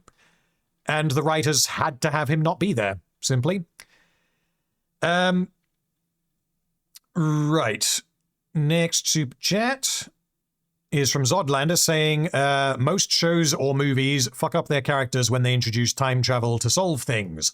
Star Trek screws it up. It's mostly bad writing, IMO. I'm trying to think of an example of, because with movies, we've got a handful, most obviously Marvel, when they introduce time travel, and then the multiverse, you just dilute the stakes of your story because you can't stick to your rules. But yeah, with TV shows doing that, it would be, I can't think of an example off the top of my head. But yeah, it's a trap because it is very, very difficult to deal with that kind of thing because of how like determinism works. You know, you can't tell a time travel or multiversal story without considering things like fate, determinism, free will, and most stories are just not equipped to deal with that. And most stories are not interested in dealing with that. Yeah, it's easy to. It's one of the reasons why. I mean, like, determinism isn't necessarily proven, but it's obviously a strong contender for being decently possible, or at least partially possible, or possible. It's certainly possibly. It is certainly partially the case. How can you? Yeah, the idea of like, why are any two universes different? If there's multiple universes, why are they not all exactly the same if everything began the same? And the only thing that determines things are other things, and they all started in the same way, There's ways to resolve it. There's ways to say that there's some element of particle randomness or whatever. And if you wanted to go into supernatural stuff, you could say, no, there truly is like libertarian free will in souls of agents and things, and magic and stuff like that. These sort of wild card elements that shake things up and keep things a bit, on their toes. But if you can't, maybe if you can't resolve those narratively, don't even mention them, and a lot of people won't even think of them. Not that should be used as like an excuse, but a lot of the times it's better to leave things unsaid than to say them terribly. Yeah, things like that, I find them very interesting, but they're also pretty high concept, which means most media is not going to touch them because they're interested in, the fight scene and the explosion. But yeah, when it's done right, it can be done really quite well. One example would be Primer. Another example would be Everything Everywhere All at Once. Another example would be Dark, the TV show. Yeah, so it exists, but as soon as you start factoring in those extra layers, it becomes so much harder to keep it coherent.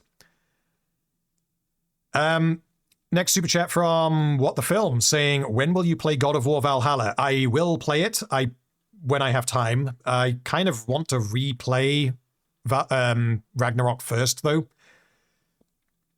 because it's been a little while since I played Ragnarok, and I think I would like to experience it without streaming it, having streamed it the first time, just to make sure that I fully get everything. But yeah, I definitely will play it. I can't put a date on it, though, I'm afraid. Next super chat from Mad Season. The biggest sin of Season 2 was when they had French be a language in the Arcane universe. Well, they also did that with Spanish, and arguably Italian as well, which is very... And Greek plays, depending on how canonical you want to make the credits, which I don't like myself, but... yeah. Hold on, let me... Yeah, so this... I don't like the references to like the real world languages and the implication that the English that we hear is just a device that all of our brains just accept as a way to have characters in a fictional world communicate with us as an audience. Such a commonplace thing that we don't even consider that to be something that's an issue. Just sort of a necessary thing that needs to be done. Yeah, I'll briefly read this. So in episode 9, there's a song in Spanish that sings when it's the like techno music when Jinx arrives in the battle. And the Google translated version of the lyrics is very funny. So you've lived it up if you didn't believe in me. We're here with the combo ready to cause a breakdown. Careful, I have a short fuse and your gum might explode. I'll light a fire and burn all your merchandise. All right. Yeah, that's a really good lyric. It's no Jeff Lynne, but you know. Yeah. Right. Next super chat was from Mad Season again. Thank you. LeBlanc should have tried to what? Sesbian Lex Mel. LeBlanc should have fucked Mel. Would that have changed? Would that have improved Season 2? Yes. I mean, LeBlanc is a shapeshifter, so that can really go any direction we want. You bet your ass it can. Yeah, indeed. Yeah, thank you for the super chat. Absolutely would have improved it. Turkey Showcase says, love your videos and coverage. I saw your videos for Season 1 come out and wasn't interested in Arcane until your video on Act 3 came out. Bought the 4K, watched it and all your videos, and now I'm sad at how they messed up Season 2. Well, aren't we all? And these tier lists, I think, thoroughly demonstrate how bad Season 2 is. I've seen a lot of people in the comments of my Season 2 videos just be like, well, yeah, it's not as good, but you're exaggerating. You know, you're being hyperbolic. Nah. Yeah, but no, if you separate the actual writing, the things that are said and the things that are done from the vibes and the animation and maybe your optimistic energy about the show, it is catastrophically bad. Yeah. Super chat from DLXX, thank you. Also random, I'm not sure if you know, but the leaked version of Season 2 showed that the people coming into the Firelight Sanctuary were meant to be coughing from the grey. So that happened during Caitlyn's assault. Why would it be the grey? Well, it would mean that Caitlyn had already started gassing everyone at that point. Oh, okay, yeah. That happens in episode 2. Yeah, so to be completely honest, from memory, the way, if that's true, that Echo was taking in like refugees who were being hit in the crossfire from Caitlyn's attack, then that makes the timeline function better. But the reason why they will have removed that is presumably because they didn't want to show like real consequences for the average Joe in Zorn suffocating as a result of Caitlyn's actions. That is my guess as to why they changed that. Super chat from Bathroom Toaster says, counterpoint, there wouldn't be a show without Victor. I mean, sure, but like Victor is a large part of why Season 1 is really good, and he's also a large part of why Season 1 is really bad. So, yeah, he's pretty integral. I will grant you that. Mad Season says, bacon and banana pizza, what do you think? Negative. I don't like bananas. Yeah, I'll have bacon on a pizza.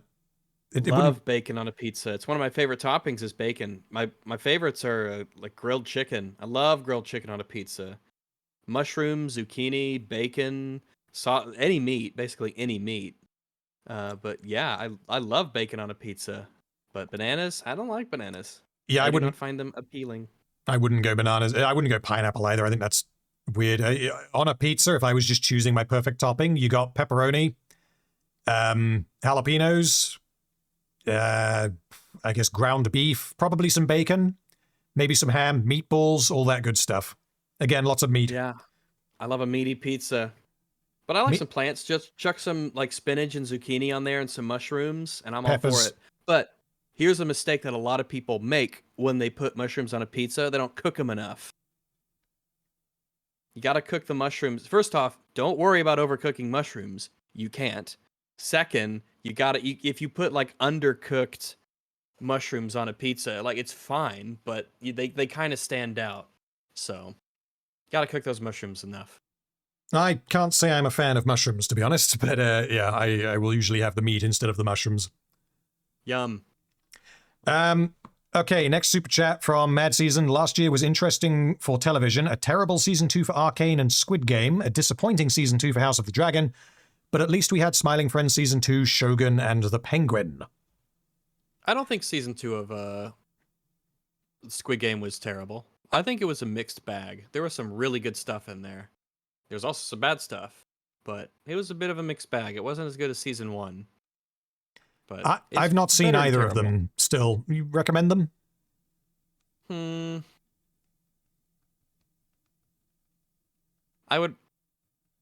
I think I'd recommend season 1. It's got Floomp in it. It has like an entire like plot line that's kind of worthless and pointless, but when it's good, boy, it's really good. I think it's worth seeing. Yeah, it's worth seeing the season 1. Okay. Yeah, it's been on my list for a while. I just never got around to it. Where are we? Super chat from, again, Mad Season. Thank you. Loris is budget Vander, who was clearly designed to look like Vander so that Vi can confuse him for Vander in that one scene. I mean, pretty much. Like, what else is there to him? I thought that he was going to be like a League of Legends adjacent character. Or, well, if not a character in the show, like to be something taken from the games to remind people of the games, but no, he was made to look a bit like Vander. I mean, but the nickname Blander is one that I've seen that I find quite funny. But yeah, there's nothing to him. We got nothing. And super chat from Mad Season, Echo pulls a Wonder Woman 84. I read that one already, but that is quite funny how similar those are. And Lightning Stab, member for 1 month, says, writers don't recognize how deranged the relationship between Jinx and Girl is. Shows that the writers have been replaced with morally bankrupt Redditors. I assume that you're referring to Jinx and Isha. And yeah, it's pretty fucked up. And I'm not convinced that the show is interested in even acknowledging the, moral landmine of what that relationship is. It's completely fucked. It's abusive. It doesn't matter if Isha thinks that Jinx is the savior of Zorn and the best thing that ever happened to her. She's not. She's a child. She has no idea what she's doing. They think a lot of stupid shit. Yes. It's the responsibility of guardians and adults to shepherd their thoughts, for lack of a better term. Yes, Let them know that what they're thinking about is stupid, and they should fix that and improve. And Jinx does not do that as her parental figure / older sister. She does not do that. She allows Isha to behave in the way that she does, and very bad things happen as a result.